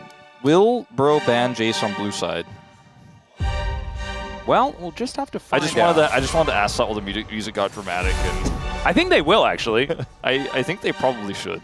So that's something that you're gonna expect here. The Kalista that Doran, what we wanted him to play in game 2, I guess that's also banned away. So unfortunate. Won't be seeing any Pokemon trainers up there on the top side. As a lot of discussion about this second ban will be the Varus instead. So trying to push Guma's champion pull out. He gets the camera shot there. He's not looking too happy about it so far, but still early on in this draft, and these are very commonly banned 80 carries. They take away Morgan's Rumble here in that second ban. This is really interesting, though, because does this force T1 to pick, like, a Xayah early or a Lucian early? I think they will probably pick his champ in the first rotation because obviously it gets thinned out pretty quickly as an Annie ban. It's pretty surprising to see. The Jace is still available, and for T1's final ban, we'll see what their look is going to be. It could just be a Sion ban, I think, or a Yorick ban. Feels pretty safe right now into Bro. Nefiri is the other top-tier jungler that's left available that we've seen Owner crush on. They're going to ban that Sion, so they're knowers. Yeah, I think this is a smart move, taking that one away from Morgan, something that he has been able to have decent impact on. But I think, like, Nefiri first pick could be the thing like you were talking about. I do feel like it's a bit of a trap, but Talia is very strong, so that one makes some sense. Closer's best champ. We won't talk about some of those Weaver's walls, but in terms of the seismic shoves and where he needs to be on the map and where he is on the map and where he's able to set up single target, blow up, it's been great. His laning phase has been great. Also, it denies Faker's Azir, puts him most likely on the Ahri, which is still a very scary pick. They can play Ahri and Nefiri here if they would like to. But still, I think I'd prefer Faker on Ahri than Faker on Azir. I would in this draft as well. And they agree. So that will get locked in. The Nefiri is likely to follow. I think there's a world where you could play Viego, but not probably going to happen in this case. Owner wants to play something that he's already well-versed on and is incredibly safe. Yeah, the Shaco's probably it. That's what I was thinking as well. I would have liked to see. It would have been very fun. It would have been definitely deceiving. Yeah. I do like it. We could have then read the Shaco lore. Yeah, he hovered the Shaco clone. I knew it. It wasn't actually really going to happen. This is not a surprise to anyone. I mean, it's a little bit. Doran hasn't necessarily been having like all success on the Jace, but still good to see that he's happy to lock it down. I feel like I remember the LCK Cup Doran a little bit differently than Chronicle was talking about on the space. I feel like we saw domestic Doran in the first few weeks, so we saw him in playoffs a little bit on the Jace, where he was playing tank Jace incredibly well. Like when T1 was all on the same page. Did enjoy a lot of that. He knew he was going to be playing against Yorick, which is why I think that the Jace lock-in makes sense here. And let's see if they want to deny the Nefiri pick, because that is something that Bro can now do, and that would be the trade-off of grabbing Jace right here, right now. I think Nocturne could also work if they want to play for side lanes more. I wouldn't mind it. Then you've got like double pseudo-globals. I agree with that. It's a really smart call. I think that Owner just wants to get a little bit more information before he's willing to lock the Nefiri in. A little bit more team fighting with the Wukong. Works well with Yorick too, in those occasions where Yorick shows up to the fight. And also, you get the Cyclone down, then you put a Ghoulie wall around them. Yeah, and then you put a little seismic shove on top of it. Oh, sounds pretty scary to me. A lot of rocks getting unraveled. Oh, man. I still think that Nefiri makes sense here. You could take Poppy as well. Yeah, Poppy feels very good. Yeah, I guess like Poppy into Wukong's definitely good, but Talia and Yorick don't really care, so... It's just Nefiri Ahri is so powerful, and you have a lot of dive potential. You have a lot of backline access with this draft, and you can soften targets up with the Jace and then follow up on them so incredibly well. We've seen Faker have obviously a second pentakill of his career and one of his best Ahri performances very recently on the same pick. I mean, T1 are one win away here from a 5-series winning streak after having a rough start to the season. And it was all 2-0s as well, wasn't it? Yeah. Kind of absurd. Now, you mentioned this, like we talked about maybe Gumo was going to get his pick in the first rotation. We kind of went past that and didn't actually talk about it anymore. Now, the Lucian is going to get taken away again here. The Jhin is gone. We'll see if they'll target him further in that final spot. I already wrote Xayah. Yeah, I already wrote it down. I think Xayah is pretty safe here to ban, and we'll see what Gumo wants to go to this time around. And the Kai'Sa being banned only makes it more understandable. It makes it pretty apparent. Yeah. So we'll see whether they do actually get rid of it. The Alistar will then immediately come in. Yes. As, yeah, we called that one pretty quickly. And so now, is it going to be holding counterpick? No, it's just going to be the R4 cow, and that makes a whole bunch of sense. Alistar going to be locked in.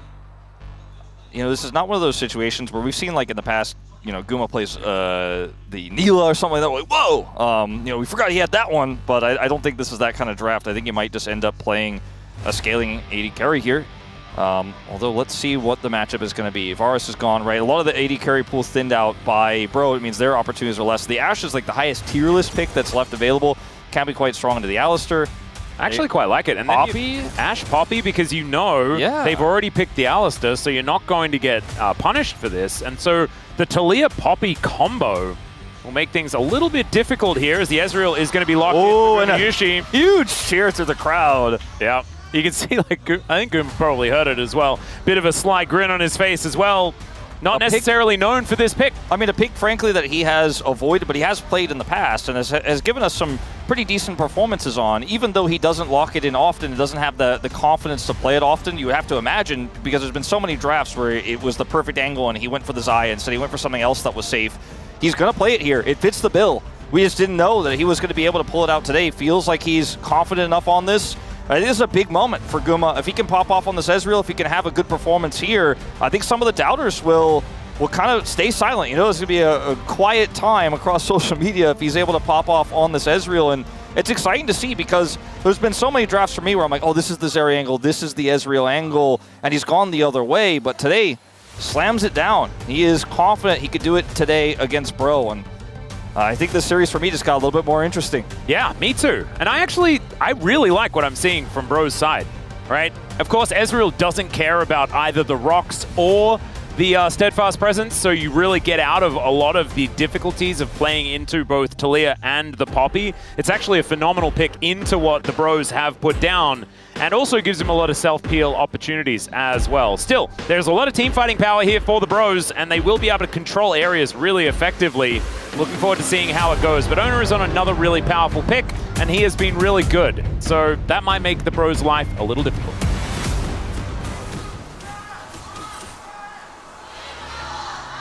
소환사의 협곡에 오신 것을 환영합니다. All right, here we are, ladies and gentlemen. And that is that's the true Akami skin. It's a little bit corrupted, but I think it's about the closest that you can get. Thank you, Ona, for that one. As the bros moving in for a little bit of an engage to start us off. I just want to go and zoom in on Ona and have a look at this this Neferi skin. I do like the hot dogs, but I'm such a Akami fan that I just prefer that skin. Yeah, I agree. I've given my whole case. Yeah, you've had a spiel on that one. That's one that we definitely share.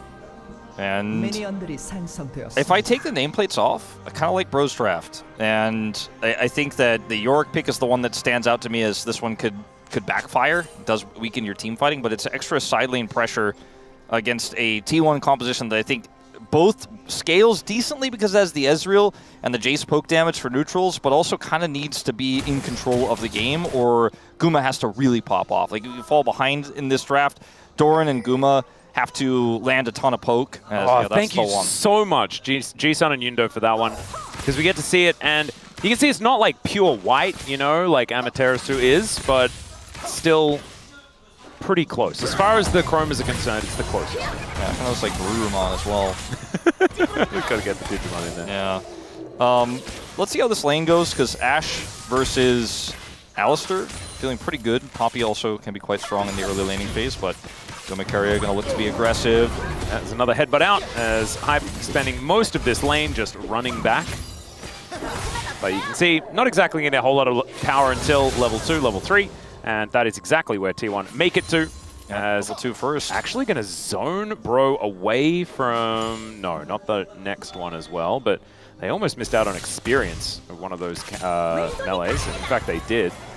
Actually pretty cool, though, to see that headbutt from Keria affecting the level 2, getting them that angle, pushing Hype away. It's actually pretty clean. And guarantees on level 2, and now they can start looking to put the pressure on further with the Ezreal. Bulk shot, spots out Ona, gives them the good old thumbs up. You like to see that. Important information to have. Closer, once again, aggressive laning, working in his favor, but dead even in CS. Yeah, nothing really to worry about here as the Jace is on a 5-game losing streak. Kind of crazy. Especially with King and Zeus on that list. Yeah. Zeus especially from the last series. A bit of a have struggle. The best performance, exactly. Yeah. Keeping an eye on this bottom lane as level 3 is hit here for Keria. Good steadfast presence, though. Will interrupt the combo. That's just otherwise, though, Alistar is a pick that we've talked about for years as it kind of auto-loses lane, but it has just been so stable. I think both, some of the buffs to the picks that we're seeing with it, like Ezreal, have made it a little bit easier to play out, but I think teams have really figured out how to stave off the pressure better with the Alistar, and we're just seeing it win lane so much, and it's Gumakaria, so... Yeah, and it's also against a Poppy, right? So you're also not going to be in a position where you do a whole lot of winning if you are on the Poppy. You have to use the terrain. It's quite challenging when the other team knows that you have that limitation. So, good measured play from Gumakaria. Oh, this is a bit cute. Okay, never mind. He's just going back. So, Doran not going to get punished or anything like that for his positioning, but Ona is going to double scuttle. And there's not a whole lot the pros can do about it. Teleport back in from Doran. And so a lot of the lead is going to be this jungle, as Ona will be able to just clear out a whole bunch more. Also able to go back, grab his wolves before he goes back home. We'll see what he can actually put together there as Croco with a rock and a sword. Both junglers pinging where their jungle opponent will likely be to their team. It's pretty cool to see. They're both exactly correct. Owner pings the Krugs where Croco is heading. Croco pings the Gromp where Owner is heading. So both teams very aware of where the junglers are despite not having vision. Just love to see little things like that from pro gamers where they're able to track the pathing incredibly well. I think Hype as well, being able to spot which camps are up and which aren't on the minimap. On the map as well. As Polo looking to come in and deny Faker here. He doesn't actually have level 6 as the Ignite is ticking down. Threaded Volley needing to be flashed. And so Faker not going to die, but is going to be in a little bit of trouble. No teleport available either as a seismic shove just barely misses. Man, Faker, such good reaction on that flash. Ends up getting punished for his positioning there, but does not die. He's just so quick. No matter how long this guy has played, he is not going to lose. So those core mechanics Yeah. But still, down a flash now. Doesn't feel great. Successful gank there from Palu. And Carrier in position, not able to find a follow-up onto Closer. There's a lot of vision for T1 in the river and near the Raptors. Like, they had so many wards there, so I guess that Palu was able to avoid that on his way over his door and almost gets ghoulied. Yeah. Jace is very good at dealing with the ghoulie wall. You can just accelerate your shock blast, and you only needs like a few shots and it goes down. Sorry, you press your acceleration gate button in, the W. Yes. Yeah. Not acceleration gate, because that's the other. That's the other one. Yeah, that's Z. There's AoE down. Owner cannot necessarily win this 2v2 here. He's actually just going to go untargetable and run away. That was a peculiar move there, but Doran does stave off the pressure. No dragon attempt here by T1 as Bro just... Nice shove.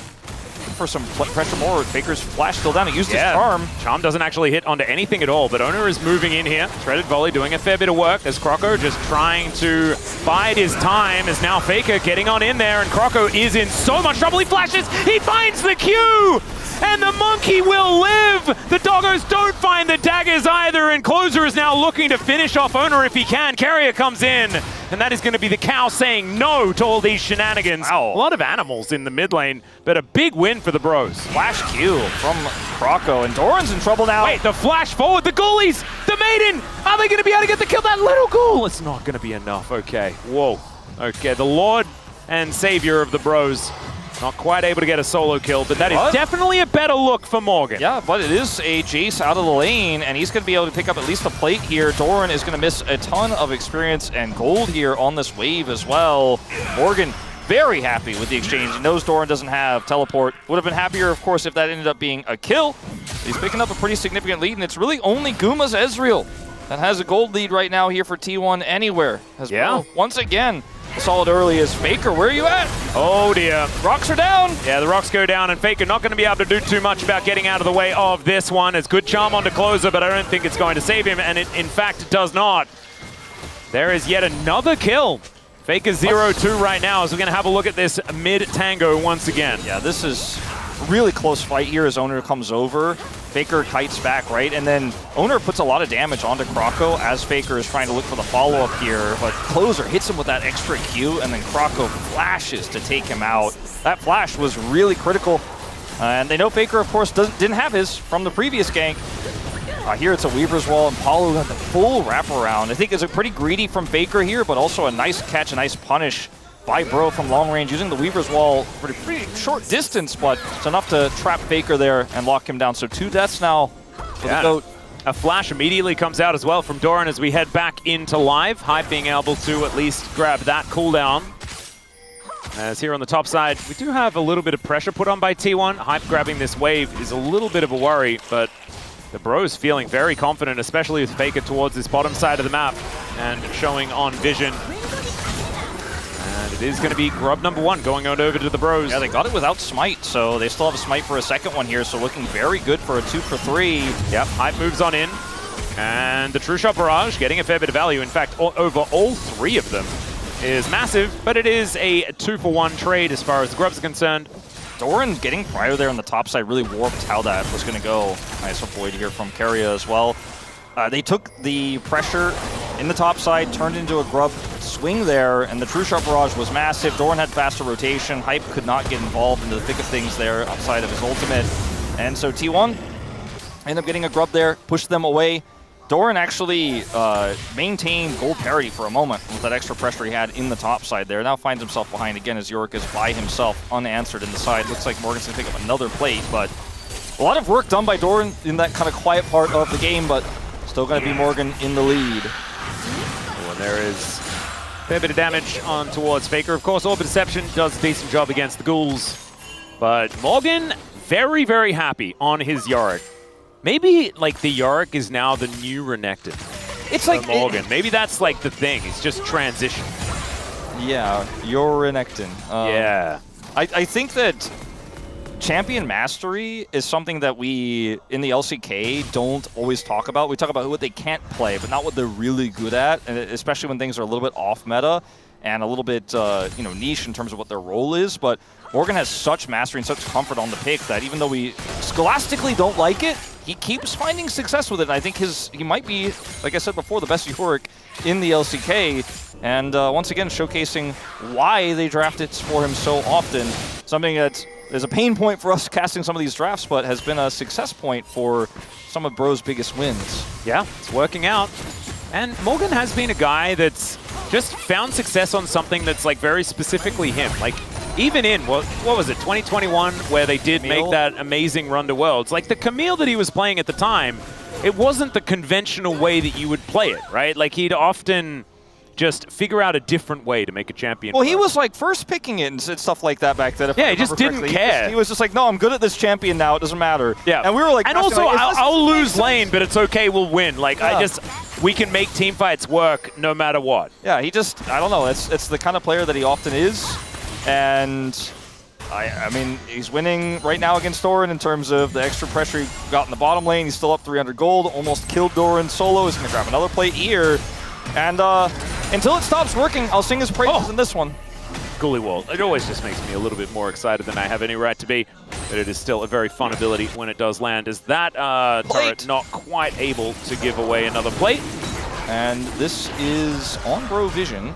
Yeah, Ona calls back the doggos, and it should be Ona taking this one down pretty comfortably. And I think they're going to kill Doran. Yeah, I think they're going to kill Doran in exchange. But Doran, potentially aware of this, see what he decides to do. They're going to get a plate at worst case scenario, but I think they're going to get a Jace too. As here comes the Wukong. Yes, I think Doran getting the idea that he's going to have to try and clear out the wave. The Ghoulie Wall comes down, the arrow sails on through, so does the True Shot Barrage. That's pretty cute. Faker's teleport just that little bit too late, not going to be able to save the Jace. And Carrier even able to get up here as T1. They also get the Dragon, right? It's not exactly end of the world. Because Faker teleported, though, Closer's going to get more plate gold here on the bottom side, so... Look at those plates that they've just prepared earlier here. It's like a cooking show here, Bros. Just pulled it out. Yeah, pulled it out of the oven. It's like, no, we had these ones prepared. We just made the batter earlier on, but here's how it's supposed to look. All golden brown and delicious. Yeah, because... I mean, you could see, actually, if you look at the minimap, where you were looking at the minimap, you could see that Closer actually channeled it back, and then when they see the teleport, he's like, no, I'm not backing, and then he gets a plate and then backs. And now he can come up here and catch this top wave. Morgan has teleport, so this small teleport advantage and this small push and pull, the tug of war that Bro is winning, is starting to add up in the gold. You know, it's only 1,500 about the lead that they have right now, but it's, again, significant. A lot of that's on the York, so, you know, your results may vary, but well, I mean, they're making it work. He's getting pressure on the map, and they're utilizing it well. It is also very important for a split push side lane champion to be ahead. Otherwise, you definitely do nothing. You know. So investing into the Yorick is something that they will have to do. Hype misses that CS, but it was hiding behind the turret, so it gets a bit confusing there.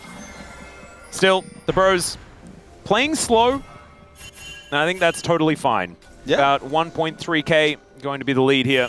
Looking to try and lock down some feats of strength. Need a couple more objectives if they want to make that one happen. As next dragon going to be an Ocean. Let's see what the Soul is going to be moving later into this game. Faker, looking for that first item still, is significantly behind. Closer has been trying to patch up some of the top side. Is now getting pushed in by a Yorick. Yep. And, you know, in terms of objectives, there's nothing yet. The Herald is up in 1 minute. The owner will reset and we'll be able to return before then, but Faker still doesn't have his teleport. So Morgan is kind of playing around this. He's like, are they going to gank me? Because he can either hard pressure the turret and give up the Herald or try to keep Faker interested. Obviously knowing that he can teleport at any time is pretty massive. Not that he wants to fight, but the fact that he has teleport means he can utilize it for extra pressure. That topside turret's still alive. He can commit. There is the arrow. Arrow not going to connect this time around as now Doran trying to get away from these rocks. The threaded volley really starting to hurt from Closer. And Doran realizing that he is not safe towards that topside flash or no flash. Still not something that he wants to do, as now Ona going to be forced out of here. Nice little front flip. Jace, TP to the bottom lane. Okay, Gumayushi doing a lot of damage here to Kuroko. That's pretty massive right before this objective, but Doran went to the bottom lane here to try to deal with this Yorick. Lost half his health bar, and his turret is still looking like it might fall. Oh my god. No demolish proc. He got the wave, so he's going to keep the turret alive. But T1 in this awkward spot now where Faker didn't have TP and now has to rush over. They don't have their Jace. And the Jace is going to have to back. And the fact that this Herald is up, they're using it, Bro are using it very well to actually continue to pressure T1 on both sides of the map. Yeah, and Morgan will be able to, like, because there's no one here yet, Morgan just needs like 2 Qs and this is dead. Oh yeah, 100%. Like, he's going to get this Demolish proc he didn't get a second ago, and it's just gone. Yep, that doesn't cancel teleports anymore, so he may be dead. Well, he's just going to teleport himself because he knows, oh, the charm has to land, but it does not get it there in time. And so Faker trades his teleport for this, but they still lose the turret. Oh, God. And he gets out with his life. York mastery. This is just lordly, No, the performance. And dare I say it, is it a good bro macro game? Well, it is so far, but remember what I said about 15 minutes, Wolf. It is now 15 minutes and 50 seconds, and now is about the time where things fall off the rails. So they're going to need to keep it up. But so far, yes, it definitely is a good bro macro game. At Grok, is it true? Or bro winning the macro against T1, defending world champions. I have a feeling I know what we're going to learn about, and it has nothing to do with League of Legends. Let's just say that. Okay, Morgan back up here towards the top side, level 11. The Maiden well and truly powered up now. And he's even got his steel caps, couple of red rocks, just feeling fantastic. Rift Herald going to be considered by both teams. So we'll see who's going to be able to get the priority around Shelly. Right now it's looking like Bro are in a good spot. I mean, Closer does not have teleport, so the edge they had for sure, the Shelly was there. It's not there anymore, but it's okay if they can maybe get a top turret for this and Closer keeps pushing. But also, Faker has to come on over and catch this wave as it crashes in the bottom lane. Yeah, and so with Weaver's Wall, of course, the Taliyah can kind of be anywhere. Gumayushi also possibly in trouble as the Arcane Shift going to be employed to get out of the way of the Seismic Shove. I think in part, like, T1 were very slow to try to punish as Doran's caught. There it is. Ghoulie Wall goes down, and Doran going to flash out of the way. The Maiden still getting upset. You can see Morgan with the most gold in the game. I think there was a real window for T1 to try to do something a little bit more aggressive while Closer was showing there on the bottom lane and try to make something happen for this Herald, but they instead kind of slow-played it. Faker was a very long rotation down to the bottom lane, and now Morgan's going to get this turret for free. He doesn't need the Herald for this one, and I don't know if Faker will be able to say the same about this bottom turret. He has Owner with him, but others are coming down. Closer has Weaver's Wall, and he's going to get a lot of this turret. I'm not sure he's going to get the whole thing, and I think he won't. No, he's going to have to run away from Closer here, and even going to get thrown back. Nice charm was already in the air as Closer running pretty quickly. Hype has arrow. Maze Rush does proc, and it does work against Faker, actually, as Owner here in position. And wisely, Closer is going to move back. Polu not going to be as wise, and so instead going to need to use that heroic charge. Seismic Shove goes wide because of it, as there's the Keeper's verdict. The verdict is no pets allowed. And we'll just evict the dog. Yeah, I mean, I guess trying to lock an Ahri down would be pretty hard for Hype. He doesn't commit his arrow, but definitely had his finger hovered on that minimap, I think, at that moment in time while his skirmish was breaking out. Paulo losing his ultimate, but doesn't lose his flash, and there's no objective up anytime soon here as T1 were able to secure that second dragon of the game here, so I don't think it's going to matter too much that there's no Keeper's Verdict here for Palu, but it's a turret lead here for Bro. They have a Rift Herald they can drop in the mid lane. Not a great timing or anything like that to try to secure Dragon Prio, but that's going to be standing gold, or at least a significant charge in the mid lane for them when they want it. And see if they can keep this control, because like you said, it's the team fights and it's the later game, it's the post 15 minutes where Bro do fall apart oftentimes, but they have so much control now. As long as they just keep putting the pressure on just like they have these last 8 minutes, it's hard to imagine that they're simply going to give up the control of this game. Like, they just keep putting the pressure on. We can carry it. Yeah, great Seismic Shove going to connect onto the cow. And the Bros continuing to throw in this poke. Hype able to layer in these volleys. And he is the only one that's behind on their team. Gumayushi has been doing a really, really good job. Very, very close to 2 items on this Ezreal as well. Now going back, we'll see whether it is going to be Manamune done or whether he still has to wait. Yeah, just Caulfield's going to be put together. So there's still a little while on the 2-item spike that we talk about for the Ezreal, but he is certainly on track for it. Yeah. Otherwise pretty good performance from Guma thus far in this game. Is just farming up a storm, like got a lead. He was the only lead for T1 this entire game, basically, off of his laning prowess into Hype and Palu. And, he's about to become a real big threat and potentially the main character for T1 if they're going to get back into it. Because, like I said, if you don't have map control, that poke from Doran and Guma has to land, and the Ezreal is such a big part of that consistent poke to try to fight your way into objectives for the team fighting that T1 is so known for. So, heavy weight on Guma's shoulders if they want to get another 2-0 for the 5-game winning streak. And that 2-item spike is ever closer. It's feeling a bit worrying, though, because this Yorick owns the side lanes. Yeah. He is very scary. 1.6k the advantage for Morgan over Doran right now. And so the Jace not necessarily working out. Ghost blading towards this bottom lane. Will be able to possibly put the final dent into this outer turret in the bottom lane.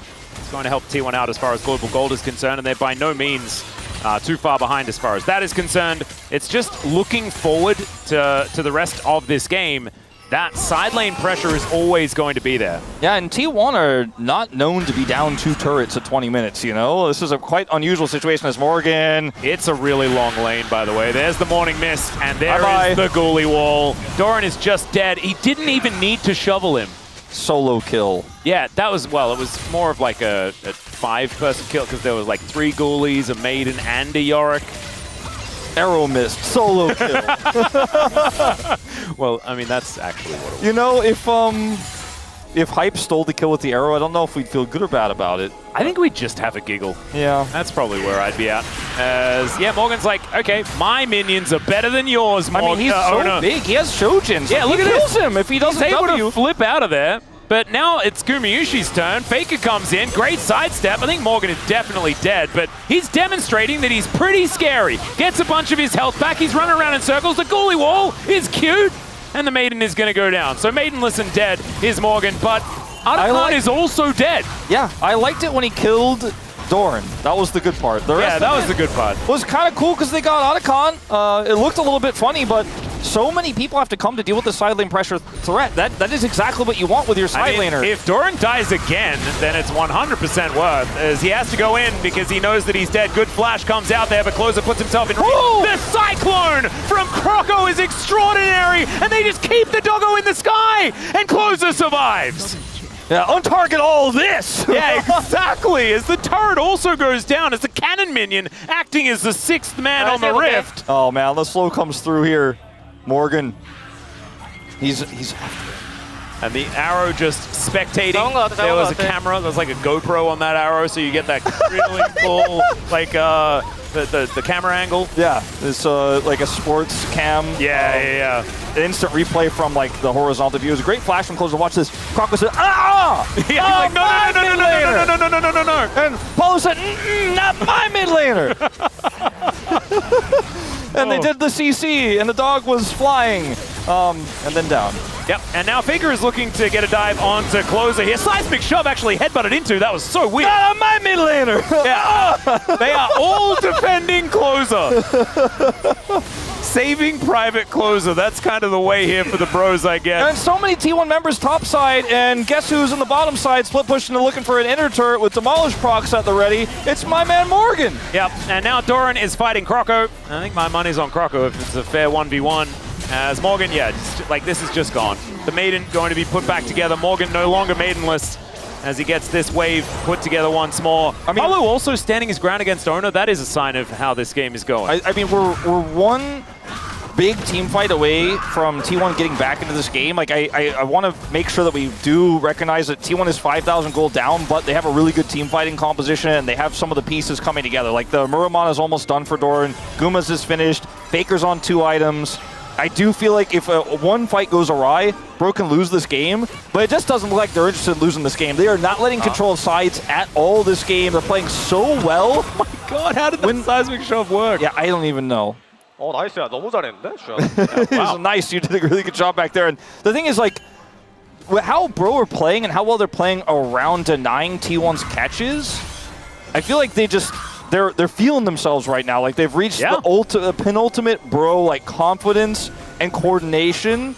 And also I don't see the way back into the game for T1 unless they make a mistake. Oh, there's a flash forward as over the wall goes Croco. He's got another section of Cyclone here. I'm pretty sure there it is. He uses it to make his escape. The Seismic Shove delivers the dog over towards the bros. And they will say thanks for that one. It's not the hot dog this time around, but they're going to still say it's delicious. As Doran looking to try and finish off Polu here, but he's made it to safety. And T1 without their jungler now. And the Baron is spawning in 10 seconds time. All right. It's not really the T1 control of Baron spawn angle. It's against T1 try to do Baron, which is also a little bit of a scary prospect. Guma does not have summoner spells. Palu running as fast as he can. They're trying to burst this one down, and even Morgan's getting involved, but this is a scary angle here for Bro. Yeah, Bro really want the turn, and they are going to find it here as down goes the Talia. Morgan gets in amongst it, though, as the Ghoulie wall is down. Palu looking to try and make something happen. The flash forward from Hype's crazy, but it just might work. As down goes Gumayushi in that backline, Morgan is making sure no one else can get in here. And it is Doran and Guma both on the ground, and the Bros, they can go back to the Baron if they'd like. But maybe it is just heal yourself back up and just do the do-si-do again. Yeah, I think resetting is probably the play, as we're going back to how Croco got Guma's sums here with the help of Hype. It's a trade of flashes, but Guma doesn't have his flash for the upcoming fight, is able to get over the wall here, and T1 trying to go back. I mean, they take so much damage. The control here that Bro exercised and the coordination is like, I don't know, this is a different team than what we've watched for most of the season. Here, though, I think the Baron call is a bit greedy, but they pull off of it. Closer does end up getting burst out. This time they can't protect their mid laner. But then Guma, without flash here, is pretty exposed, pretty vulnerable. Doran tries to go in for the heal. And the flash is so intense. Yeah, Hype really just saw it, and he was like, look, no, we're going. Somebody said Ezreal no flash, and he said, well. Me neither. Yeah. We're in a game state where Guma is still basically the only lead on T1. Guma's Ezreal is not the problem, and it's the side lane problem. It's the 1-4 Jace that's so behind, and the fact that this Yorick just keeps pulling T1 around. T1 is the tennis ball that Bro keep pulling from side lane to side lane. And now looking for more onto Faker. Good charm. Yeah, and now Faker is kind of in a box. They do put the wall down, but the seismic shove going to pull him back, and man, he had absolutely nowhere to go. Down goes the Fox Lady. I mean, who's going to deal with Yorick now, by the way? Morgan's level 16. I don't really have anyone to elect for that one. Is Polo going to stop Ona from getting on top of him? And would you pick meantime, the inhibitor turret? Can you think the inhibitor turret can deal with Morgan? I don't think so. I don't think this inhibitor turret's got it, man. I don't think so. Doran is shoveling, man, and he's shoveling strongly. Doran comes on over. He's going to stop the inhibitor itself from going down. Morgan is digging T1's grave, and I think he's about 5.8 feet deep. Well, Croco's grave might also be there, as never mind, they aren't going to push any further forward. Closer here towards the top side, just dealing with the wave. Hype doing the same thing in mid, and they're making the map feel very small on the side of T1. Let's have a look at this catch onto Faker once again. Yeah, it's a really nice Weaver's Wall. Faker's charm here denies Closer's follow-up, but there's just not enough T1 here. Way too much, Bro. Paulo and Croco are still able to collapse, and everyone rotates up anyways. So that means Yorick gets an inhibitor turret, and they're just outpacing T1. I did not have it on my official LCK bingo card that Bro would out-macro T1 with Yorick in Game 2 of this series, but I guess I'll put the X in right now. And when you have a lead like this in side lane pressure, it's not like T1 are playing badly. There's just not much they can do when Bro don't make mistakes and play the macro game perfectly, using the Talia so well. Well, Faker is, speaking of caster curses, they are real. And the arrow going to connect onto Carrier, who uses the ultimate to deny it. So down goes Closer. Polo going to taxi on the crab and does manage to evict the doggo. But the Bros now in a whole lot of trouble. One after the other, they are going down. As at least it was the decoy that fell there. The flash charm going to be able to pick up Croco, but the Ghoulie wall will just deny. Owner able to front flip his way out. But there is the Warrior Trickster from Croco. He has to use the flash as well, though, as Ona going to get slowed down. There's the blast cone. Morgan just getting amongst it. And he puts a Ghoulie wall down. That's going to make sure that even the Maiden survives. I mean, there's a potential Baron angle here if they're confident enough to do so. Yeah, Croco is still up, but you're right. With 3 versus 5, I don't think Bro can fight for it. I just don't think Croco can reasonably get there. I think they have enough damage here at this point. Shojin is done for Guma to burst this one down. We're going to see the teleport coming through, but it is a Yorick. Carry is holding the line here on the edge. Hype can't get through, and T1, off of the skirmish, will take the Baron. Yep, teleport going to come in from Closer. We'll see how many Barons they can actually take off the map, off the back end of this one. I think Doran is definitely dead, as they're just trying to work out whether they can get anyone else. So here's the consolation Jace, and T1 absolutely happy. I wonder if Bro could just push this naked inhibitor in the bottom lane and try to take that out before T1 can get reset here. Send somebody down there. Faker teleports to the turret. Arrow? Yeah, going to get the ulti out of Faker. Should mean that this inner turret is going to fall down. So against the flow of play, Bro going to be able to at least get this one back. The Rebel Baron power play getting closer and closer to the negatives. As there's 2 Cloud Drakes, by the way, already picked up in a row here for the Bros. And they're looking for Soul Point. This is just Morgan now pushing the top inner turret, while the rest of the group of Bros are threatening a potential take of that inhibitor, forcing T1 to rotate over.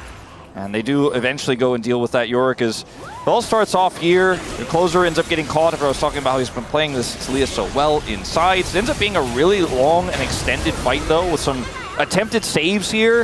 It's going to be a really long replay. So the crux is many bros die, and it's a really cool ghoulie wall and slow by Morgan, who gets betrayed by Kraku, almost blast cones him to his death. But it's a really good flash here from Faker, hits the charm. Morgan comes over for the ghoulie wall assist. The Cyclone is really well placed here. And this actually really helps Bro come over to go for the contest. They don't deny the Baron, but they kill Doran and get a good push themselves. So T1, not with a whole lot of power after this play, but they do pick up the Baron for themselves. That's some gold they grab, but it was not the decisive team fight I think they were looking for. You can see it's a small dent in the gold grab here, but T1 have a lot more work to do to get back control of this one. They absolutely do. So it's not quite working out for this Rebel Baron power play just yet, as we do have like a minute 15 on that one. Still some work to be done. But the problem is that Bro have such a good side laning composition that it's so hard for T1 to actually get these side lanes in order so that they can win out, even with a Baron. And that's kind of nuts, right? Like, that's the power you get with the Yorick. They got the Jace to the, like, 1% health bottom turret, but he can't kill it. Yorick deals with it. Now Doran's just alone inside. Almost got the turret. Good try. Deary me. Well, there goes the shield. You don't have turrets. Heroic charge comes on in. Weaver's Wall going to block him off, so that is just a free kill onto the Jace. I mean, there's turrets everywhere for Bro. Like, T1 only got the mid turret. Every other turret is alive. So Doran has to go so deep and like, can't kill the turret. Then he's just cut off by a Weaver's Wall, and that's the inhibitor. You know, it's just stuff like this that is Bro running circles around what is it, a very attempted Baron power play, but barely in the positives. Faker picks up that top side turret. They're second of the game. But Bro are like, cool, it's your Baron. We're getting more. Inhibitor down, and now threatening the mid inhibitor turret as Faker returns home. But this is the end of the Baron, and it's not a positive. It's not. And the arrow going to connect on to Carrier, who doesn't press the ulti button, holds onto that one intelligently as well. There's now Morgan throwing out some mist, but as you can see, it's Hype getting to work on the second inhibitor for the Bros. And the base is getting so small here for T1. They just don't seem to have too many answers for Bro just closing in and breaking their stuff. They just can't get a true 5v5 team fight because they're always a man down. They're always, sometimes multiple members down trying to kill this Yorick. And we've seen Morgan do this on other picks. We've seen him do it on Jax. We've seen him do it on Camille, where he's just this insane raid boss side laner.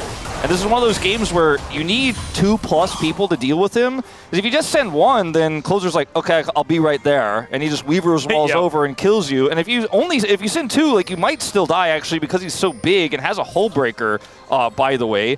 And so T1 never get to have that proper 5v5 fight. If they won just one, with all the standing goal on the map, with all the turrets they haven't taken yet, they'd be right back in the game and maybe even in the driver's seat. But Bro are just not letting control of this game go back into their hands. I feel like a weaker team would have messed up the macro, would have gotten caught in sides, and Bro just aren't making any mistakes. They don't. And they're putting the Yorick into the only other side of the map that does have an inhibitor. As I say that, he's teleporting into the mid lane because there is a soul point to fight for. Ona goes untargetable to avoid the arrow. And we'll have that one back off cooldown relatively quickly. Morgan moving on over. Remember, the Hull Breaker not doing as much at this point in time now that he's grouped with the rest of his team. They do want to make sure that they can confirm this dragon, and all they have to do is wait. Yeah, there's a huge wave in the top lane that Doran is dealing with. He can teleport over. Super minions starting to stack up 2 of them in the bottom lane. I don't think T1 can win this, or maybe a steal. Crucial Barrage was cute. Fairly close. Yeah, not quite enough, but yeah, as you say, closer than it had any right to be. I don't think that was a fight T1 could win, but they can try to get some side lane control. That turret in the top lane is gone, so Doran can actually turn what was a big wave into his big wave. They have control of the top side. Bro don't have vision here. Hype, careful on taking wolves, careful on moving over here alone, because hide on bush is definitely kind of the traps that need to be set here for T1 to catch members where they have pockets of vision missing.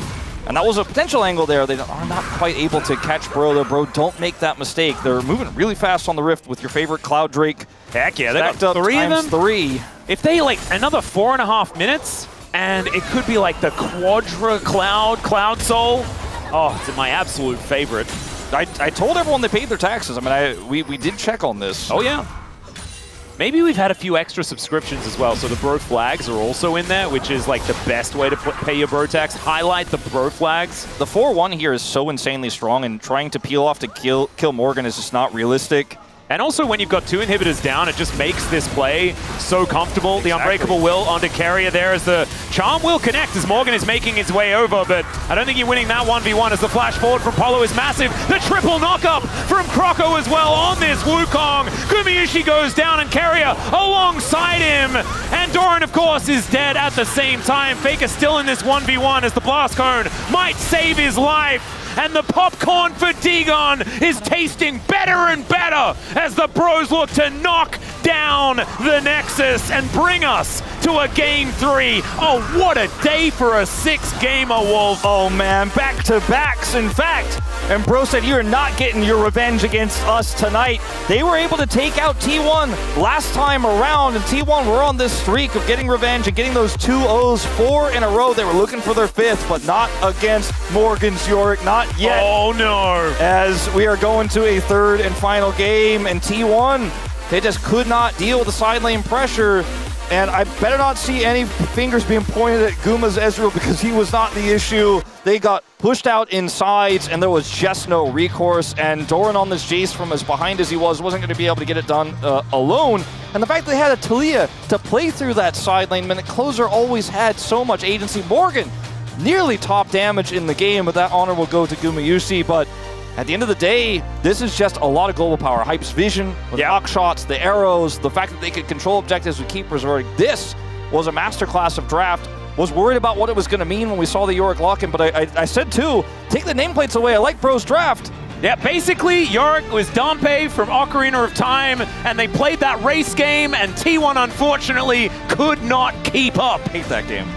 It's a little bit frustrating. We're going to go to a short break. When we get back, the Space going to break that one down, and we'll have Game 3.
이제 가도 돼요. 나 알리. 더 가도 돼. 알리 너무 야 볼게 진짜.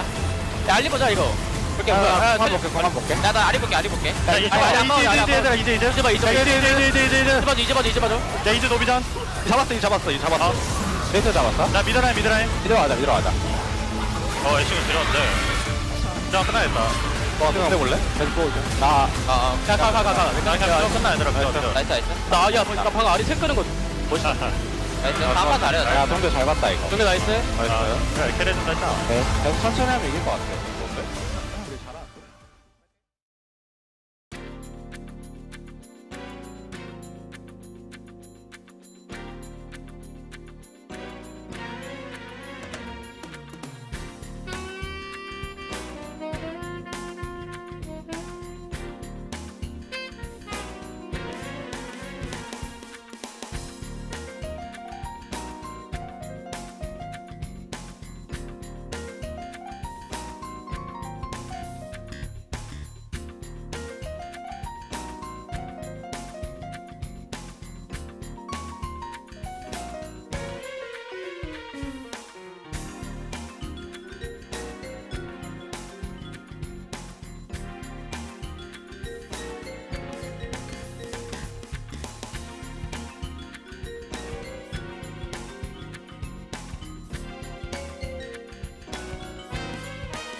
It was foretold after the upset-laden first series between KT and Hanwha Life Esports. Bro and T1 are going the distance. It is a 6-gamer, 1-to-1 between the Bros and T1. Digon here alongside Ox and Chronicler. And gentlemen, we have the best, the worst, and everyone else. I'm actually going to take this opportunity. We had great informational segments from Wadid and from Wolf yesterday, and I wanted to cover you myself. So we're going to start easy here. This is very straightforward. This is Gen G. They're 12-0. Great, no notes. Gen G, you're doing wonderful. We're very proud of you. Here, we have DNF. I know they won, but just one win, that's not going to be enough to make us believe, okay? So for now, DNF, you're here. One game. Everyone else, we don't know. You're like, oh, how? They just lost to KT. DK, I don't even need to tell you. Any DK fan knows that we don't know where they belong. Probably somewhere around, this area. Maybe around this area. T1 just dropped the game to Bro. Lost to this team. That happened. And at this point, I have no idea. I don't know who is where. I don't know what is what. I know Gen G is good. I know Hanwha Life probably should be better than they've been performing recently. And that is really all we know. And I think it's important to highlight that 7 weeks in, we have no clue. No notes. Well, someone's got to win. Let's take a look at how Bro won this first one here and is on the back of Croco. I asked if there was a champion that was going to slow down Owner. What was the Wukong in Croco's hands? And it's been very rare that we've seen Owner get out jungled, but Croco just managing to navigate some of these skirmishes so well, finding windows where it looks like maybe he's going to fall down, able to turn that one around. And then here, just having a great impact. I think Doran was particularly the victim of a lot of the pressure from this Wukong and really put this Jace behind.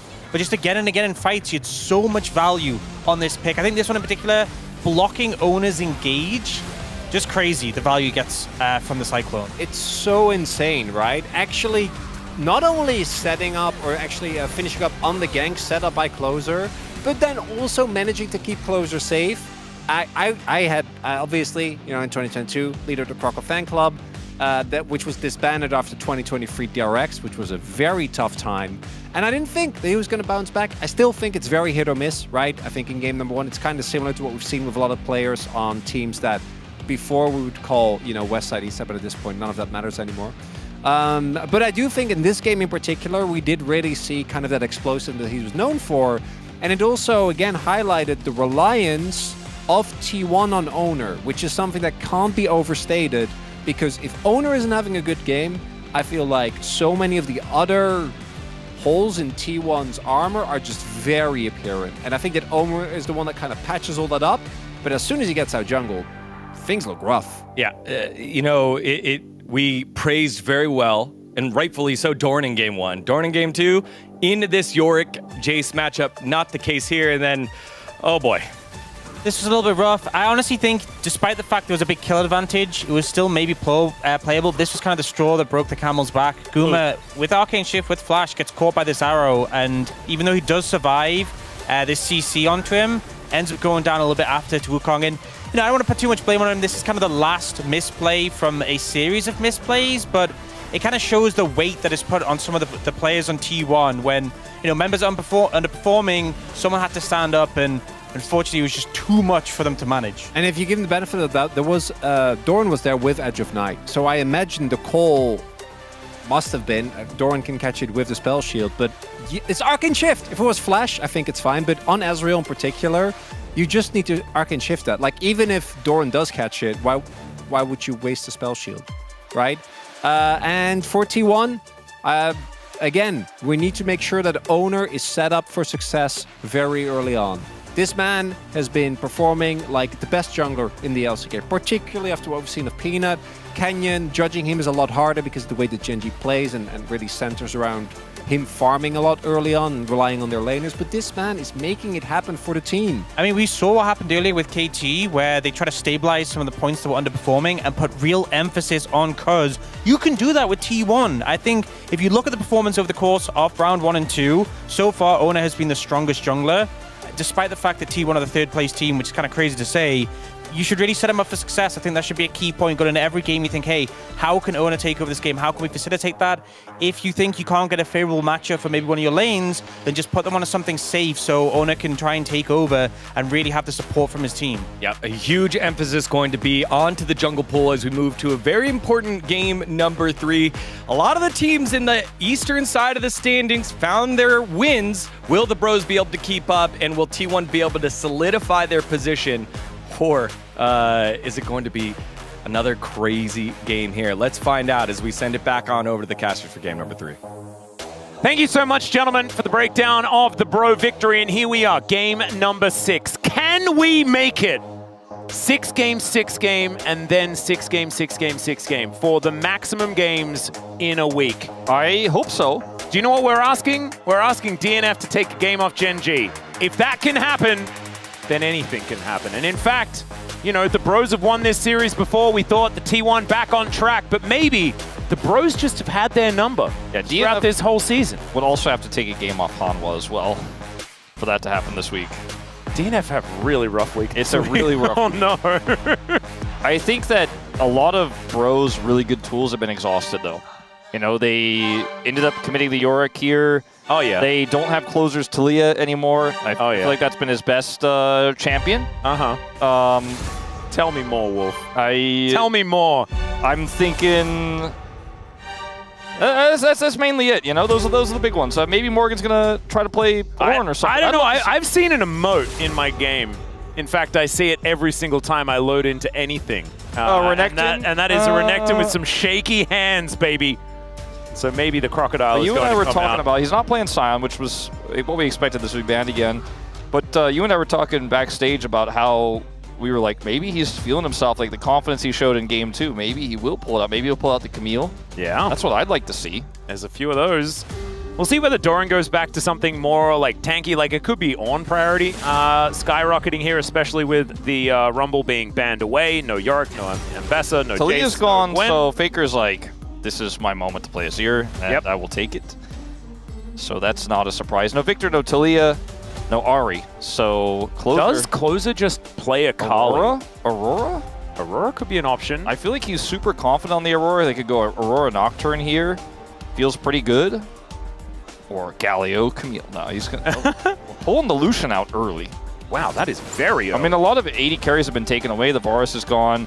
The Kallista's gone. So not surprising, especially because Guma has leaned on this pick a lot when the pool gets thinned out. We're in game 3 here, so and I hate it. I assume they like the matchup into the Zyre as well.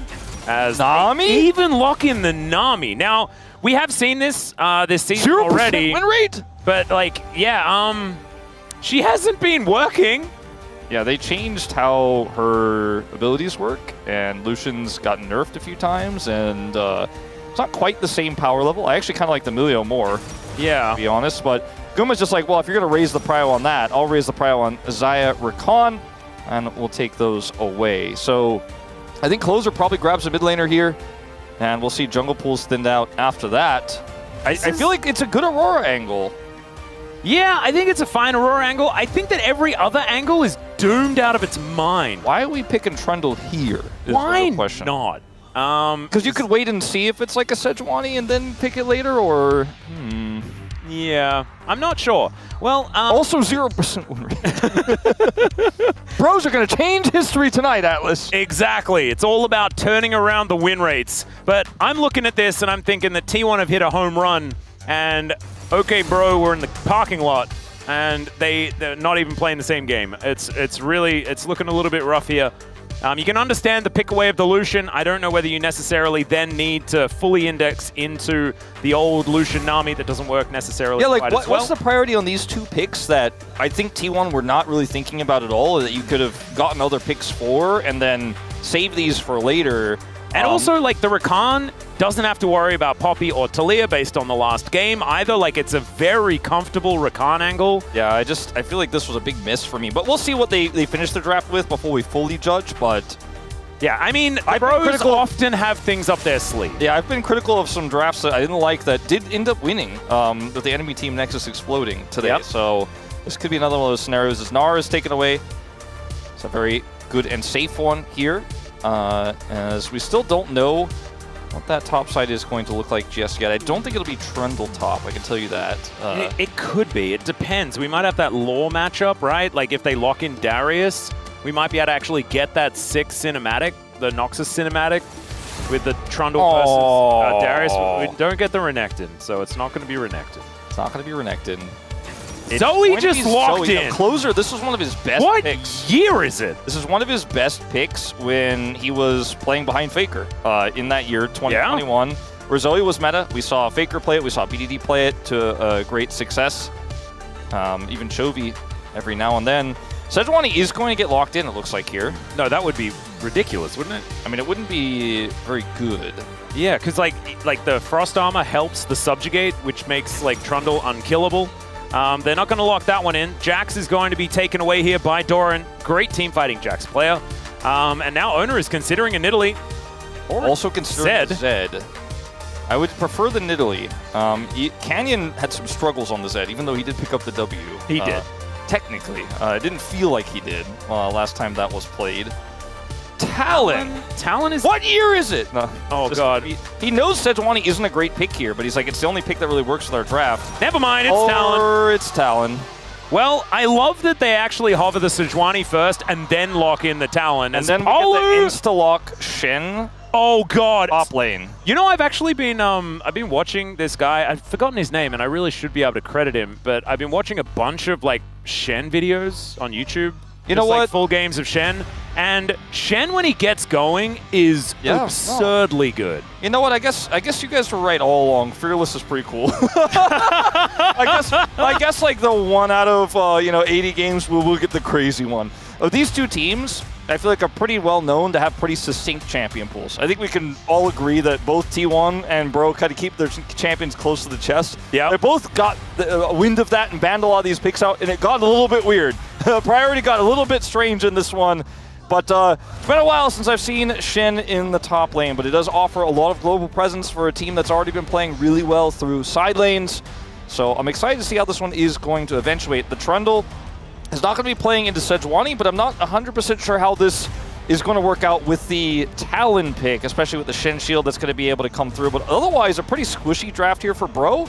Yep. So... I mean, it's a squishy draft for T1 as well, because it kind of has to be, because you want to be denying as much Trundle value as possible. But still, I don't think Talon wins in the 1v1 against Trundle necessarily. Of course, the Chomp is just so good against other AD champions. Yeah, it's very strong.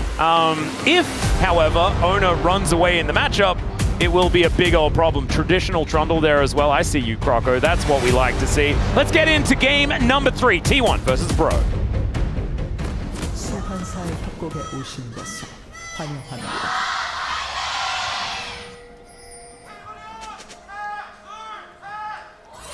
미니언 생성까지 30초 남았습니다. All right, here we are, ladies and gentlemen, onto the Rift for game number 3 or number 6 as we are going the distance. Well, I gotta say, this is a little bit unexplored territory. It is. These two drafts. I don't want to make any overarching statements about what they mean and how they work, but I will tell you that I think Bro have a ton of burst power. They have Zoe, they have Lucian, and they have half of Faker's health bar. Oh, the Presti attack is doing so much work here. There's another Chomp as Faker getting taken down very, very low, and in fact, electing to go for the potion, realizing not enough time to go back home. The classic unsealed spellbook Zoe, the closer. Yeah. One of Faker's favorites in the past as well. All right, there's a flash forward. Flash out immediately there from Polu, who gets a whole lot of ebb and flow value, and Gumayusi taking a lot of damage here as well. The Electrocute is once again going to be the keystone of choice here, as we see for Hype. Got buffed so many times. It's just so strong in these bursty trades. It was Diablo that went for it last time around, right? I believe so. So Hype getting wind of that one. As once again a grand entrance, Polu going to use the heal. As you can see, Gumakaria understanding that this combo is so good level 1. Yeah, they really got a lot of value out of that because they targeted Polu. Hype has barrier, but they didn't hit him. But now Hype has a potential all-in angle. Once level 2 is reached for both of them, they can actually look for the pressure onto Guma. Guma does not have his barrier anymore. So to be very aware of this.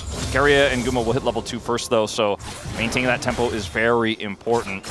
Yep, well played there by the Bros to understand that they did not have any right to be that far up the lane. But still, T1 investing a lot into this, There's as well as Bro. So it could mean that a possible gank angle could be there for either the Troll King or the Talon. Man, it's been such a long time since we've seen the Talon jungle. I remember when those changes first came in and Talon jungle became a thing. Of course, he's so good at getting around the map with the ability to jump over all of the walls around and all that sort of stuff. There was the time where we had like Axiom Arc and all that come out, and there was for like a week or two we had Talon jungle.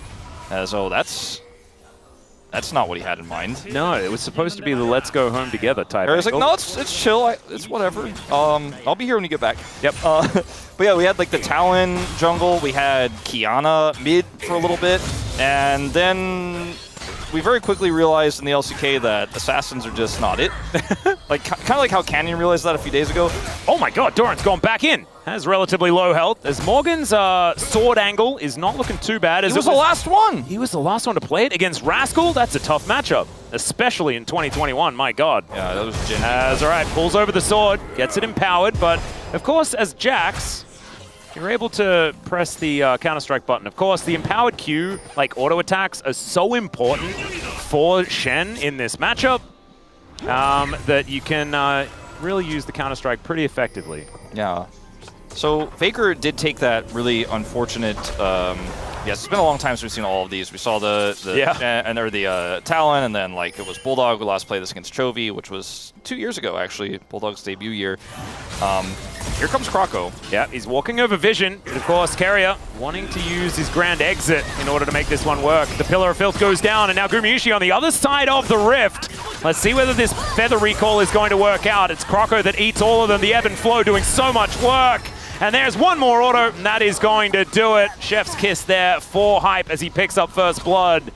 And the Bros feeling pretty happy about this early game. Hype grabbed his chest after that one, knowing it was a pretty tense play with potentially Owner rotating over right afterwards. But Guma got his barrier back, and I think that was maybe the moment that gave him the most stress, but I think it was always going to be a sure thing that they got the kill. He was able to secure it himself, didn't go to Croco. So a big win here. I was mentioning Faker earlier. It did lose a lot of his health bar at level 1, so is significantly behind in CS as a result. I mean, it's 8 CS now. It was a little bit bigger earlier. Because every time we see this Counter-Strike channeled, we jump to the top lane. Yep. But it's still a relatively even start. Just a really good play there from the Trundle early on, Pillar of Filth. He held it for a long time. Comes down here. They have vision that there's no Talon. They also have vision of the Talon pathing towards the red buff, so they would see exactly where he is when this happens. They're like, oh, he's so far away. And then Guma ends up on the wrong side of this fight and got his barrier back, but does not hit the root here onto Hype, which is critical positioning for Hype. Very nice. Guma's barrier buys a little bit of time, but ultimately he still dies. Now down both summoners. Yeah, you can see Owner was actually in the area, but just not quite able to get there in time. And they knew where he was because they had that really good ward on the red buff. So they're like, okay, we have just enough time. The pathing is really good from Croco. He's got the wraparound angle there. Now we're going to see a swap. Yeah, Doran moving down towards that bottom side. Gumayusi here in the top side of the map. As Morgan, no teleport. Does have level 6 though, so Stand United going to be there. Can always use that to taxi yourself towards a teammate. In the early game especially, it can work out very, very well. We're going to lose a lot of farm here on the top side potentially though, because he doesn't have anyone to go to there, and they're going to commit to the Drake. And so as a result, it should be maybe even a plate going over to Guma in that top side, see how much time he gets alone with it, but I think he should be able to, take that plate away. So feeling pretty good about the tempo that he gains from this, despite dying there in the bottom lane. Very even game here. Really only that first blood, the difference maker, but the Dragon does go over to Bro. Laning phase here for Closer once again, starting off well. Again, kind of a cheat lead because of the level 1, but and let's see if he can hold on to that advantage. Has his Ignite at the ready for now.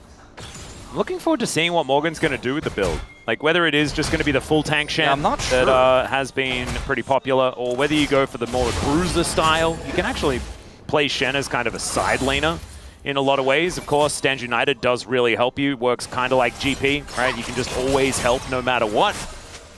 And I think see whether he does go for something like a Titanic Hydra into, you know, some more like battle stats. But it looks with this Giant's belt is looking a little bit hard steely. With the burst that they have, I think it is going to be hard. So with the burst that they have, and the fact that they have a Trundle, like it means that Talon, if you just build tanky, Talon can't do a whole lot of things to you. I mean, they have a lot of Zoe food on the side of T1. There is a lot that if you get bubbled, you can possibly just die. Yeah, no, it's pretty insane. So I feel like you just build tanky and you become so difficult to deal with later on, and there's so many ways to catch the side of T1, and then you can play through sides really aggressively, even if you don't go like Hull Breaker, because you're Shen, and you can teleport in, so you can go deep in the side, and even if you don't have your teleport summoner spell, you still have your teleport ultimate. And the fact that this Lucian got the kill earlier on is already accelerated is really huge for Bro. They're going to have this explosive mid-game where they have so much pick potential. Rocco's here. Yeah, making his way in. There's a great entrance. That's really nicely played to make sure that Hype doesn't get the extra damage down. That was really clean. That was an instant cancel on the culling. I actually didn't see the culling go out. I had to see that it was on cooldown. They saw Owner was coming up too. Yeah, and Hype dashes forward. That's a bit dangerous. He's going to flash out with the grand entrance onto 2 as Owner looking to close the gap, and he finds it. The bleed is ticking down from that Q. Is now Faker taking a lot of damage. Croco is at full health, and he's still pushing forward. There are 4 people here, Croco. Yeah, that was very scary. Closer is showing up as well, but they have vision of him. I don't think he hits this bubble onto Guma. No way. He's not even going to go for it. Nope. And that's the end of that. Look at all these summoner spells on the ground, though. Yeah, they do end up getting the grubs off of this, which is kind of crazy. Like, yeah, we haven't actually seen very much Trundle recently. Do the little Void Mites that pop out give King's Tribute to Trundle? I actually don't know the You answer. just have infinite health all the time? Yeah, you do. Yeah, I guess they do. I actually haven't really seen this interaction before. So Trundle is like the healthiest at taking down the Void Grubs. There you go. Yeah. And I mean, I think obviously it's going to be really nice for him in situations like this too, where things get a little bit brawly. Is Hype gonna get flashed on there by Faker. Owner gonna come on over as well. There is the dash forward, and the kill goes over to Faker. You can see Owner holds the auto, says, "Take it, my goat." He picks that one up. As now Closer will put Carrier to sleep, but he does have to use his own flash. Didn't have one of those. Yeah, did not have one. Had a heal, I believe there, but we'll have to get over the wall. Pretty unfortunate for him, but they got the grubs. So that's good news. And even a jungle Trundle, if he's left alone in the side, can do a little bit of damage to turrets, but I like where this is going for Bro in terms of the setups they have. As long as no more incidents happen where Hype is going in after it seemed like they had already committed to not going in and getting caught by Carrier, because Carrier had 2 phenomenal plays there on the top side, which we're going to kind of skip, gloss over, and go back to this moment here, because Flash had to be used for Hype in that top side. Now he doesn't have it. Now Faker has the Flash engaged, so yeah, kind of snowballing that advantage pretty big. Wasn't really allowed to be in that position, but at least has to get, like, Faker has to use the flash, and so it's not like they get nothing for it. But still, Bro behind about 1,000 gold, and we do need to go back to like the eclectic nature of this Bro draft. A lot of it hinges on Closer being really strong. Like if Closer is not really strong, then they just kind of don't do a whole lot of damage. Yeah, he needs to be the bursty assassin that Zoe should be. Yeah, the bubbles need to be scary. If the bubbles aren't scary, then the Bro composition kind of doesn't do anything. Yeah, he does have unsealed, so he can do some niche things like look for some objective plays, as Morgan does have flash. Let's see if he has to use it. I don't think so. He's got Shadow Dash as well. He should be fine. Yeah, he's fine. The Luden's Companion, which is a rarely picked item these days, does get locked in here, and that's the kind of bursty champion that is going to look for that. As Carrier is hiding on this flank angle here, Owner's coming over. Trying to dive a Shen, though, is going to be tricky. Yeah, he's teleporting towards the top side of the map, as Doran is going to be shoving that wave in. And so Morgan able to pick that one up pretty comfortably, but still he's 26 CS behind. The Jax is doing a fantastic job. Yeah, the Shen pick isn't working out just yet, and they haven't been able to use any Stand United macro plays. They haven't been able to turn any plays with it just yet. Still early days, of course, but ooh, bubble looking pretty nice here as Carrier going to get denied as Croco puts down the pillar, and there's a big old shield, but it's not going to be enough. The tidal wave going to get a cute little knock up onto Faker here. But now Hype moving on in. Will he be able to find any value? That's the question. There's the culling right on top of Gumayushi. And yeah, their health bars are getting lower, but I don't think the Bro's going to be able to finish anyone off. It's going to be really hard. I don't think they should try for it without Palu's ult here. Stand United was interrupted as well. Morgan tried to use it to get in on top of Closer, and it doesn't actually work. Yeah, and that's a dead Zoe. And we know what the composition of T1 does. The Talon part of it is a little bit weird, but otherwise it's a pretty standard draft, right? That part is still pretty meta. Yep. You've got a Jax, you've got a Xayah, you have an Azir, you have a lot of skirmishing power, you have a lot of safety with the Xayah as well, and Bro need to be respecting the power of these skirmishes, especially the burst damage that this Talon does bring to the table, but even still, after a kill does go over, they are going to be able to get a second dragon, and they still have this Shen inside, so things are not as glum as, if you look at the gold lead only, would have you believe. I'm just not 100% sure about how Bro is going to execute on team fights later on. It's also a 2-dragon lead into Chemtech Soul, so that's not really great either, especially for this comp. I mean, Trundle's Trundle actually loves it. Trundle loves it, but everyone else is kind of like... And, you know, there's healing on Nami. There's at least that. Sure. Yeah, but otherwise, it's still a Chemtech Soul. Yeah, Hype playing this incredibly aggressively. If it was a different jungler that had, you know, big CC, he might actually just be in there. But he probably wouldn't have made the play, of course, knowing that it's Talon. Yeah, Morgan not being able to get there was just such a big deal because you couldn't have anyone go in and start the fight. The amount of like layered CC that they can have, then you put down pillars, and Hype just, even though he has short range, it doesn't actually matter because the battlefield is so difficult to navigate. But as it turns out, you just cancel that, and then it's not going to be an issue. As Closer getting on over, but doesn't quite find the paddle star.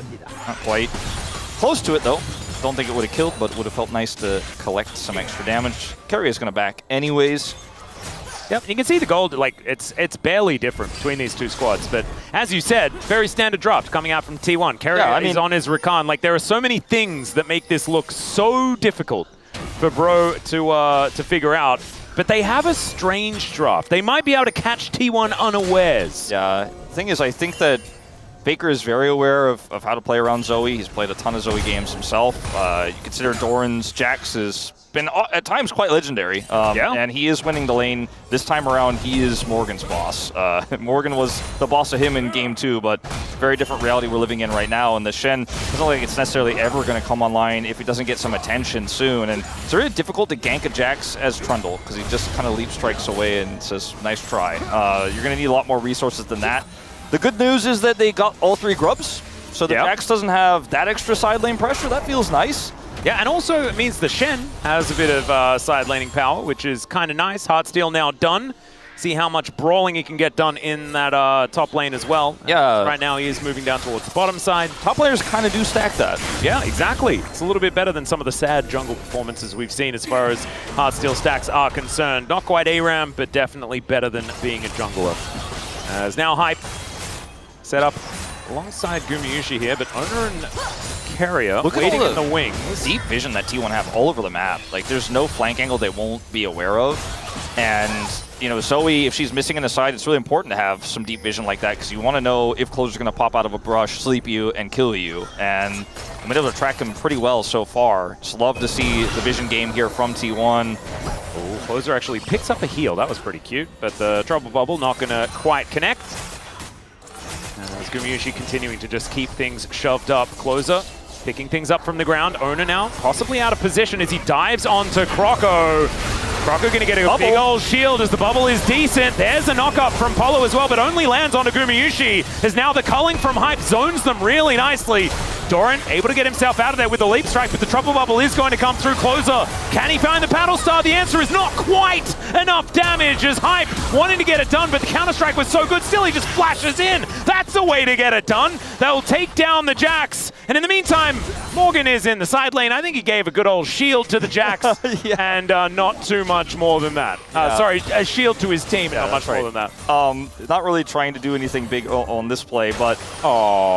Closer, sometimes you can actually get that one through. It's still going to land the paddle star. That looks pretty nice. And Faker takes a big chunk of damage. Croco is still here, by the way. Faker's already dashed. The pillar looking for Guma. The pillar is such high value alongside this Zoe as Gumayusi's in so much trouble. A jump!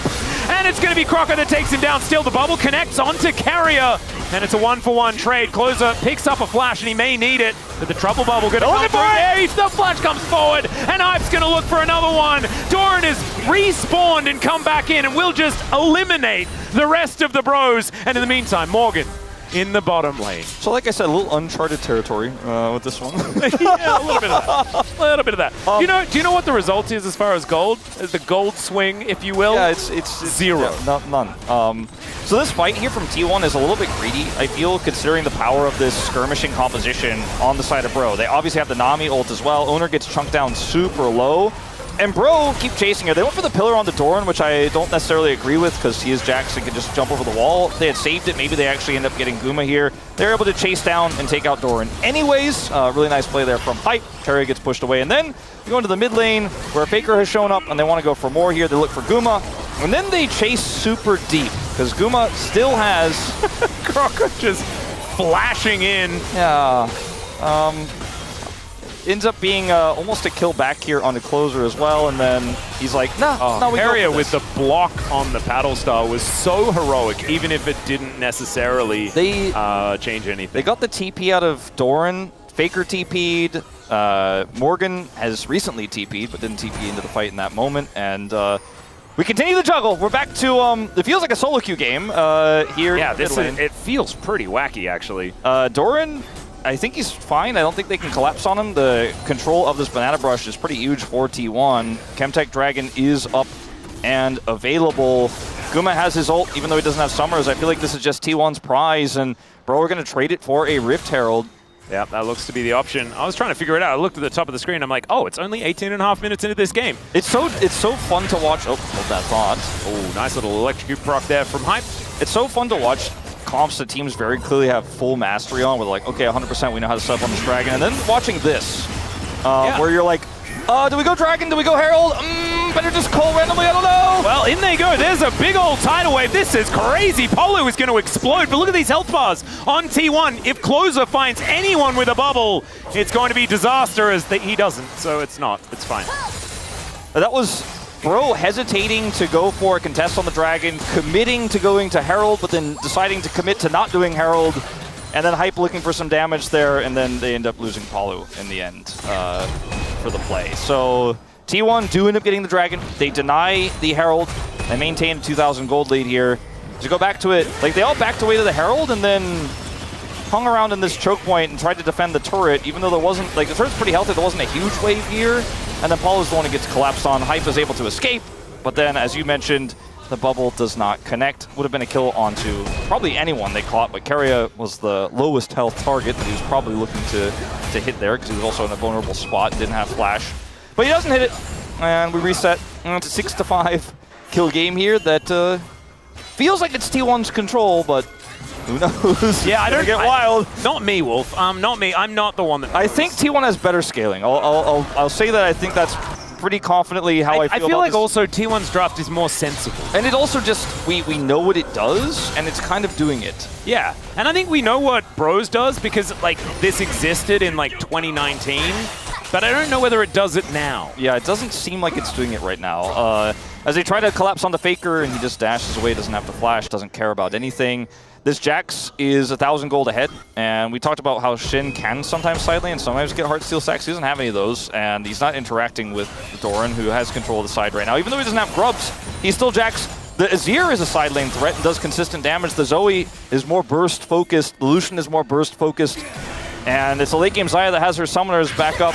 It's not late game yet, but she will, and the late game scale better. Does have summoners up right now is what I mean to say. And T1 are just not giving up control. They got a little bit of it after that last skirmish, and now finally feel confident to take the Herald. And I think this is a reasonable take. Yeah, they're looking for it. Hype dashing forward towards Gumayushi as Keria holding on to his position as Pillar of Filth goes down once again. I know it's the Pillar of Ice, but because this is the OG Trundle skin, then it's still a Pillar of Filth. It's still filthy. I mean, I don't know. It is, exactly. As now, Battlestar not going to quite find the mark here, and of course, Zoe is so feast or famine. Either you hit it or you do nothing at all. As the bubble comes in, he does collect himself a bit of a sleepy time. The exhaust goes down on top of him, and he's going to try and get out, but I think he's still dead. So there is the first kill. They need more. And another bubble connects onto Faker as well. He will get McHale's, so he is absolutely fine. I feel like that's not enough for Bro. Just I don't think so either. Unless Doran. Unless he can take this outer turret, maybe turn that into also an Otacon. Yeah. That would be huge. I mean, I think that's the Otacon might be a bridge too far, but at least they do get the turret They're going to clear that ward, it looks like, in the mid lane as Morgan's going to defend Faker's push, because this is a strong side laning Azir, you know, that does have Nashor's Tooth. Yeah, look at those Heartsteel stacks though, baby. There you go, 42. All right. We're getting bigger. Yep. Going back to this play, this teleport from Doran would have been incredible if there wasn't a Zoe on the team that could just sleep. Yeah, teleports are very, very hard to do into the middle of the enemy when there is a Zoe. But like, if there wasn't a Zoe, it would have been sick. Like, lock him in place. Paulo also has a really nice ult to follow up, or deny any follow-up from T1 there when they do commit to killing the sleeping Jax. But T1 still end up getting the Herald. And that's why we're saying, like, that wasn't alone enough, but they got the turret. So it feels like a relatively even exchange here. 1,000 gold, now the lead for T1. Shrank a little bit to that last play. There's a lot of damage. Ooh, Horizon Focus finished here for closer. This is a big spike right before this dragon does spawn, so could be an angle there. Hallowed Radiance up for Morgan. They also, less of a spike. Yeah, they also had the Feats of Strength, which is pretty cool. So Bro now getting some upgraded shoes as well. You can see Closer puts his Lucidity upgrades together. Yeah, value of that triple grub take. Yeah, nicely done. Strong. And Morgan still with those 42. It's not super great. He's having a lonely time here in the side lane. Picking up those kills actually pretty significant because he's going to get his IE pretty soon. They didn't quite realize how ahead he was, but that is going to be one of their biggest win cons here because he is one of the most consistent damage dealers on this squad and does have a lot of upfront burst as well when we come to fighting for neutrals. Morgan has teleport and his ultimate available, so can just stand united with his team when the commit to this Drake take does actually come through from T1. Flank here from Croco. Yeah, Bro, I think wanting to get themselves soul point this time around is Doran on a great flank angle. Zoning sleep pretty good. Yep, Stand United gonna have to come in pretty soon, I think. A preemptive one would be great, as there it is on top of Hype. That's a lot of damage onto Carrier though, not able to get too much value, as finally Morgan actually gets into a battle. Still, the Zoe goes down and Doran gets a great counter-strike. The flash out from Croco might keep him alive, but Morgan not going to be so lucky. Everyone just lying on the floor, and unfortunately, the composition for the Bros just not quite working this time around, as there's the rake, and he just pops over the wall, and there it is. Yeah, just like dried leaves, the end of autumn, down he will go. And this is going to be mid-turret for free. By the way, Herald not even employed just yet. Oh, no, Shelly. Training, in fact, yeah. All right, so she does have a job. She just hasn't turned up yet. Yeah. She starts on Tuesday. All right, good. We'll let you know when Tuesday comes around and she charges into one of these inner turrets. Because this fight here from Bro, like the sleep, I said it was zoning, but it really just missed, to be frank. And it was avoided. The ult here from Palu does kind of mess up the engage that Carrier was looking for, so he gets punished, but Zoe's just so low and so squishy. And then Doran comes in here and locks the rest of these members in from retreating. You can see Morgan gets rooted. He's going to get taken out here as well. And it's basically just a full wipe as Palu runs away very sadly. He's like, maybe I get out. I got the bubble.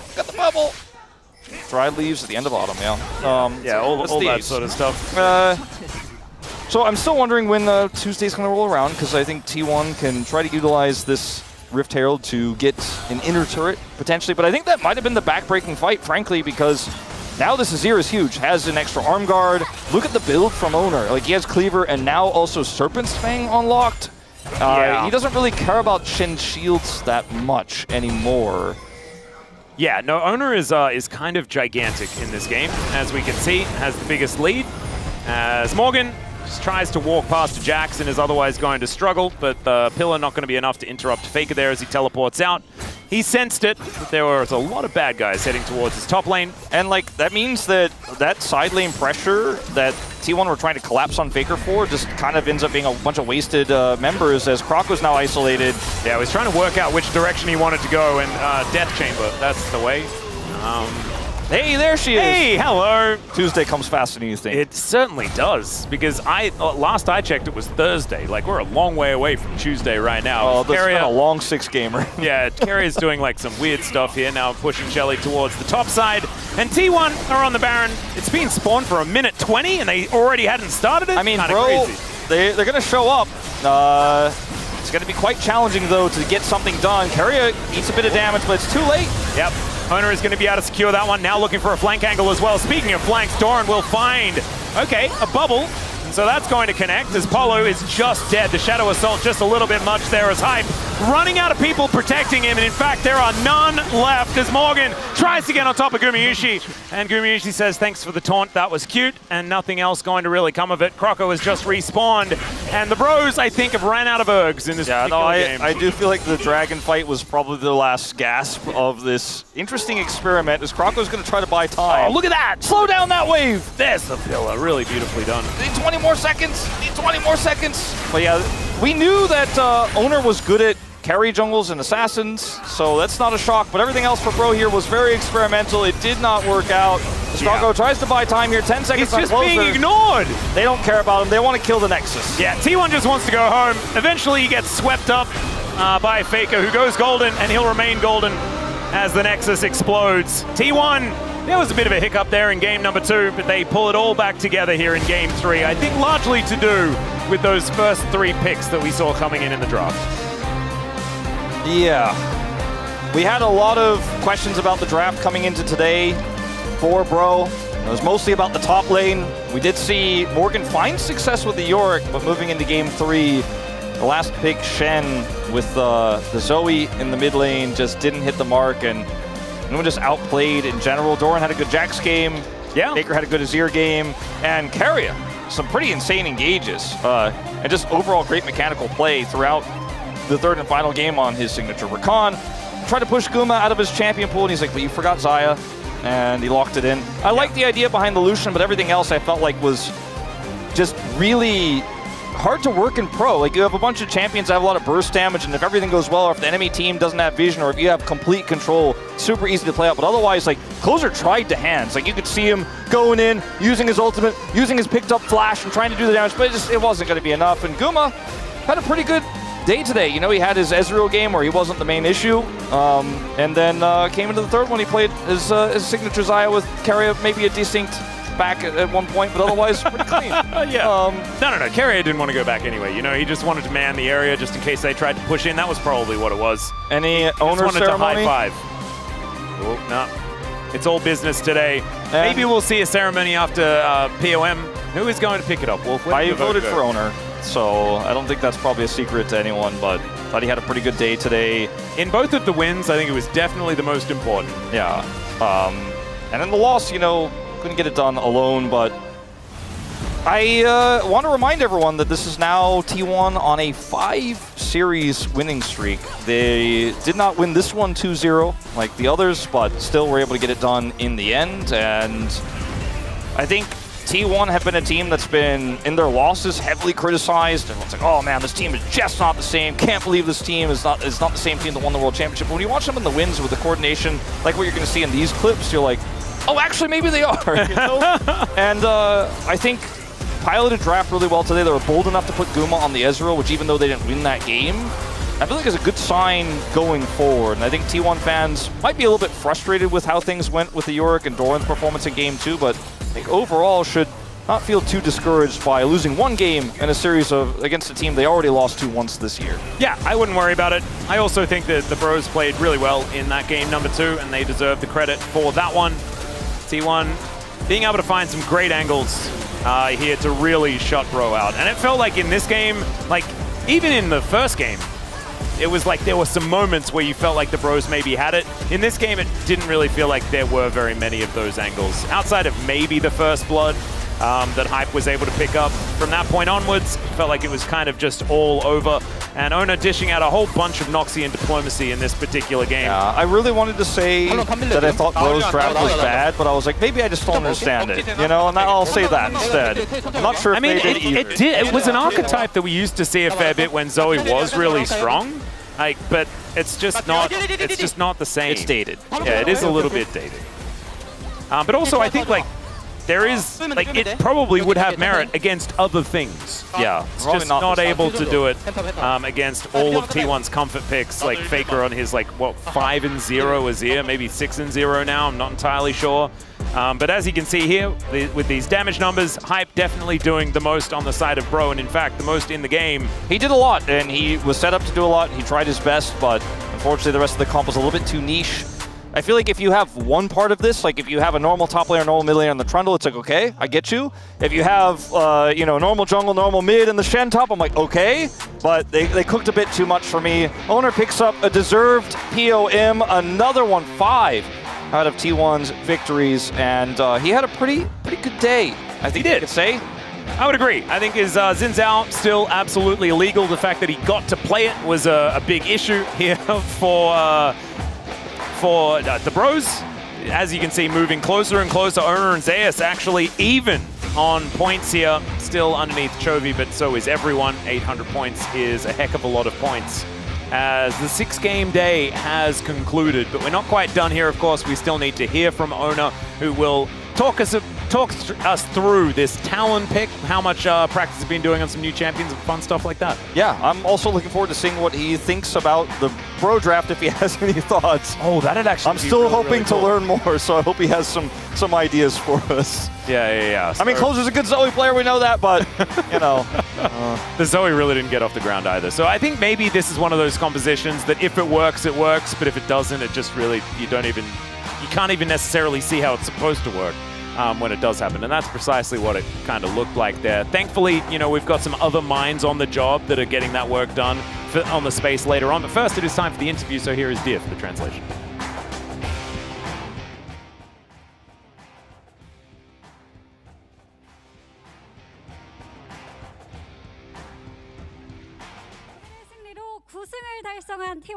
Thank you very much, guys. This is Dear for the POM interview translation, joined by Owner on the side of T1. Congratulations. Thank you. You took OK Savings Bank Brion down and got your revenge for round 1. How do you feel? Now, back in round 1, we lost against Brion, and it left a lot of regretful memories, and I'm just glad that we're able to get our revenge today. And you are able to get 500 POM points as of today. So did you predict and expect the POM today? Honestly, I do believe that my teammates did a lot better, so I didn't expect I would get it. But I'm just grateful that, I got the votes, and that just shows that, people saw that I did a good job. And as it was a close 2-1 today, Bro had a great momentum. So what was the most troublesome aspect about Bro? Brion is quite solid as a team, and I think that really reflected on today's match. So I think that's really what gave us the most trouble with. And in Game 3, we really wanted to sort of disrupt their team synergy, and that's what really worked out today. And it was a rematch with Croco after a while, and after joining Brion, he is named the new general, so what was something you were looking out for against him? Yeah, it's been a while since I've played against him, and it was really fun today. And just the showing of a great player and playing against a great player is always an honor, and I hope that we can continue having great matches against him. And Owner, your Xin Zhao is undefeated out of 6 games, so what do you think is so great about Xin Zhao?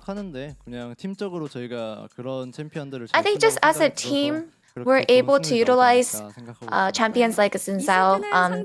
He's really good at the engages and team fighting.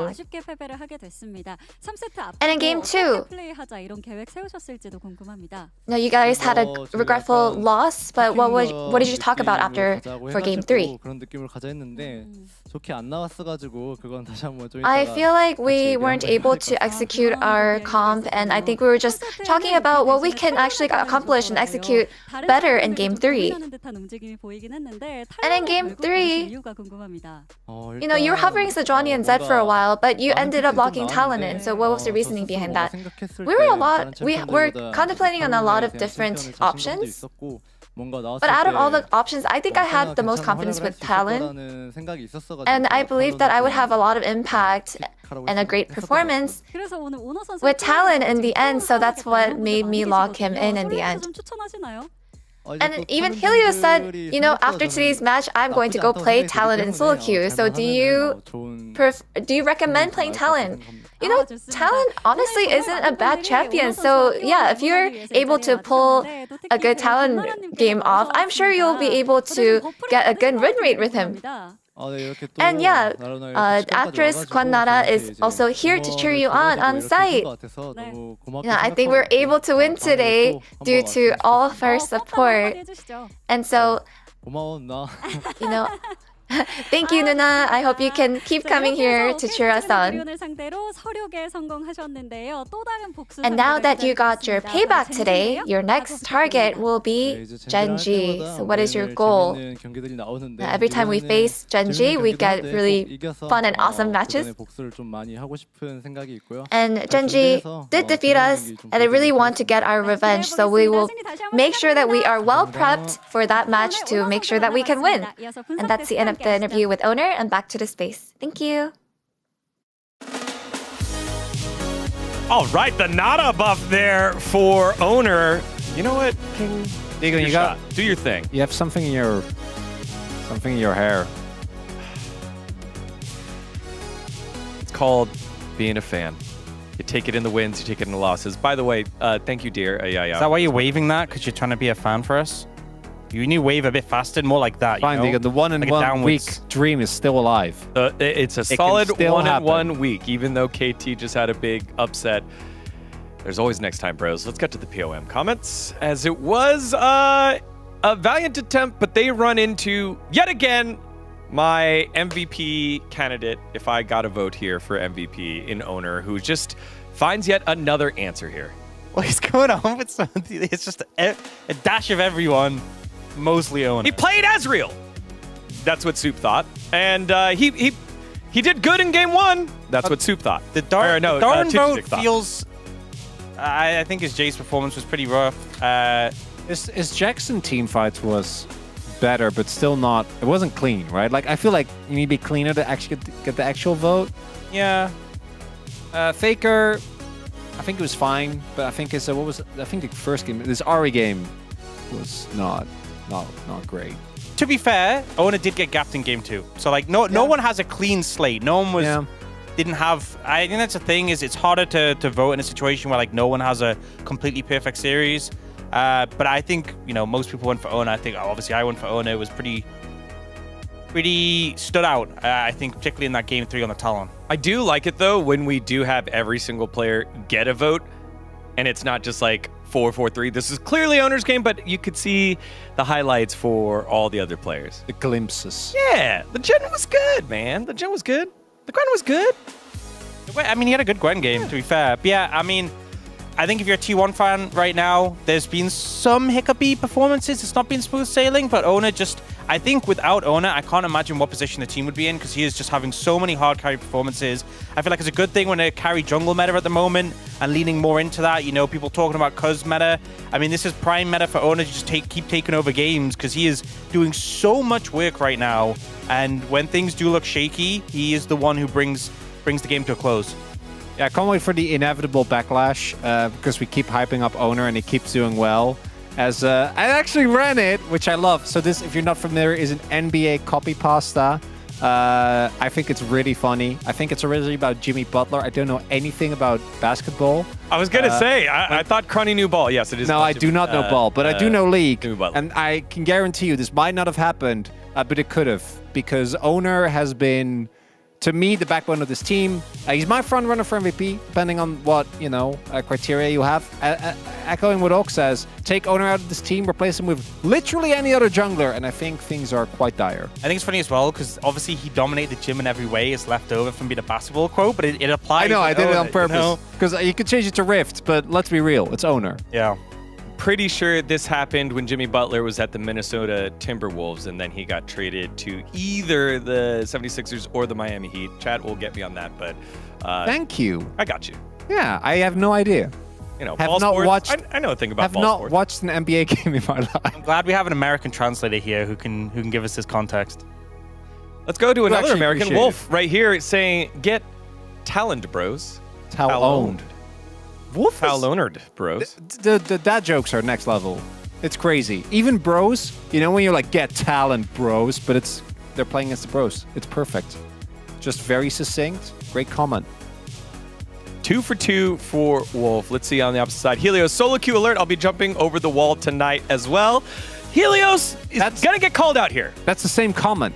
Yes. You said this about Jarvan. Yes. Like 2 hours ago. Well, I guess he would also theoretically could also be jump jumping over walls, so I guess. Guys, I don't think we can be too critical. But what we do need to do is we need to track Healer's solo queue account and verify. Because if he goes home, and it is late, by the way, I'm going to say, if he goes home and he doesn't play both Jarvan and Talon, that's, I'm questioning the validity of Maybe the the thing is just to go home and now play 15 games of solo queue. Yeah, who would do that? Who would do that? Definitely not me. Let's take a look at who else we have here making comments on Owner's performance. It was the unshakable comfort.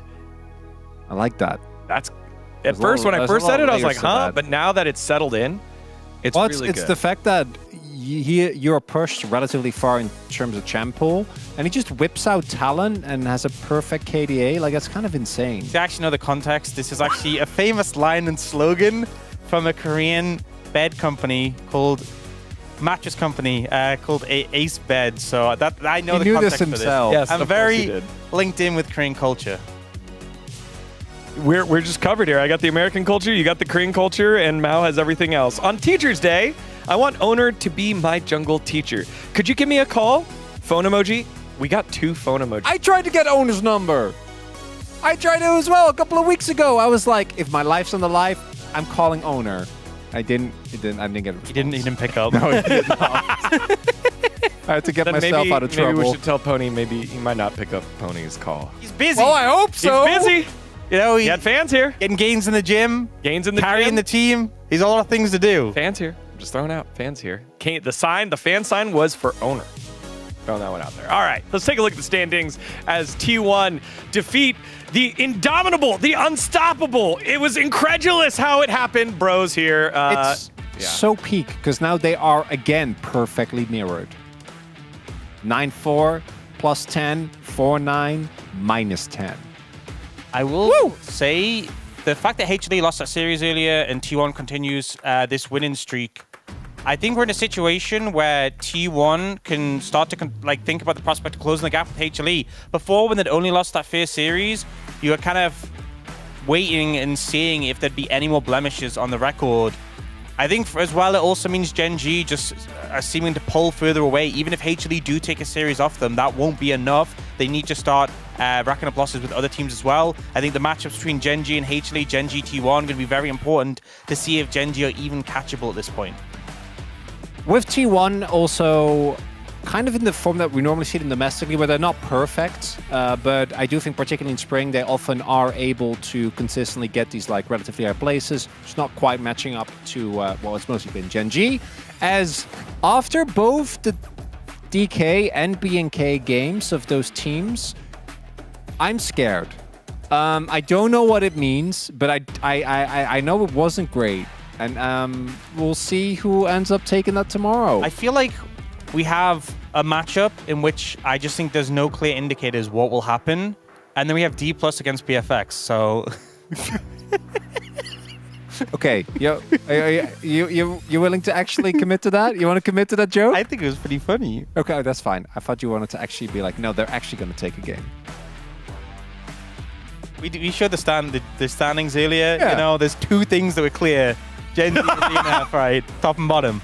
Well, I think if the DN Automotive Freaks are going to get a win, it'll be due to attention to detail. We'll have that match for you tomorrow on Friday. It has been 12 games out of a possible 12 games so far in week number 7. We're not done yet. Make sure to stick around for tomorrow's matches on behalf of everyone here at the LCK. Thank you so much for watching. We'll see you tomorrow for more league action.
필요한 여유주가 레이지필이었나요? 가져가자. 아우 레이지필! DRX의 7연패가 이렇게 끊깁니다. 저 농심 레드포스의 로고에 있는 저 맥박이 그 어느 때보다 뜨겁게 뛰고 있습니다. 농심은 강팀입니다. And to kill for the jungler of 농심, and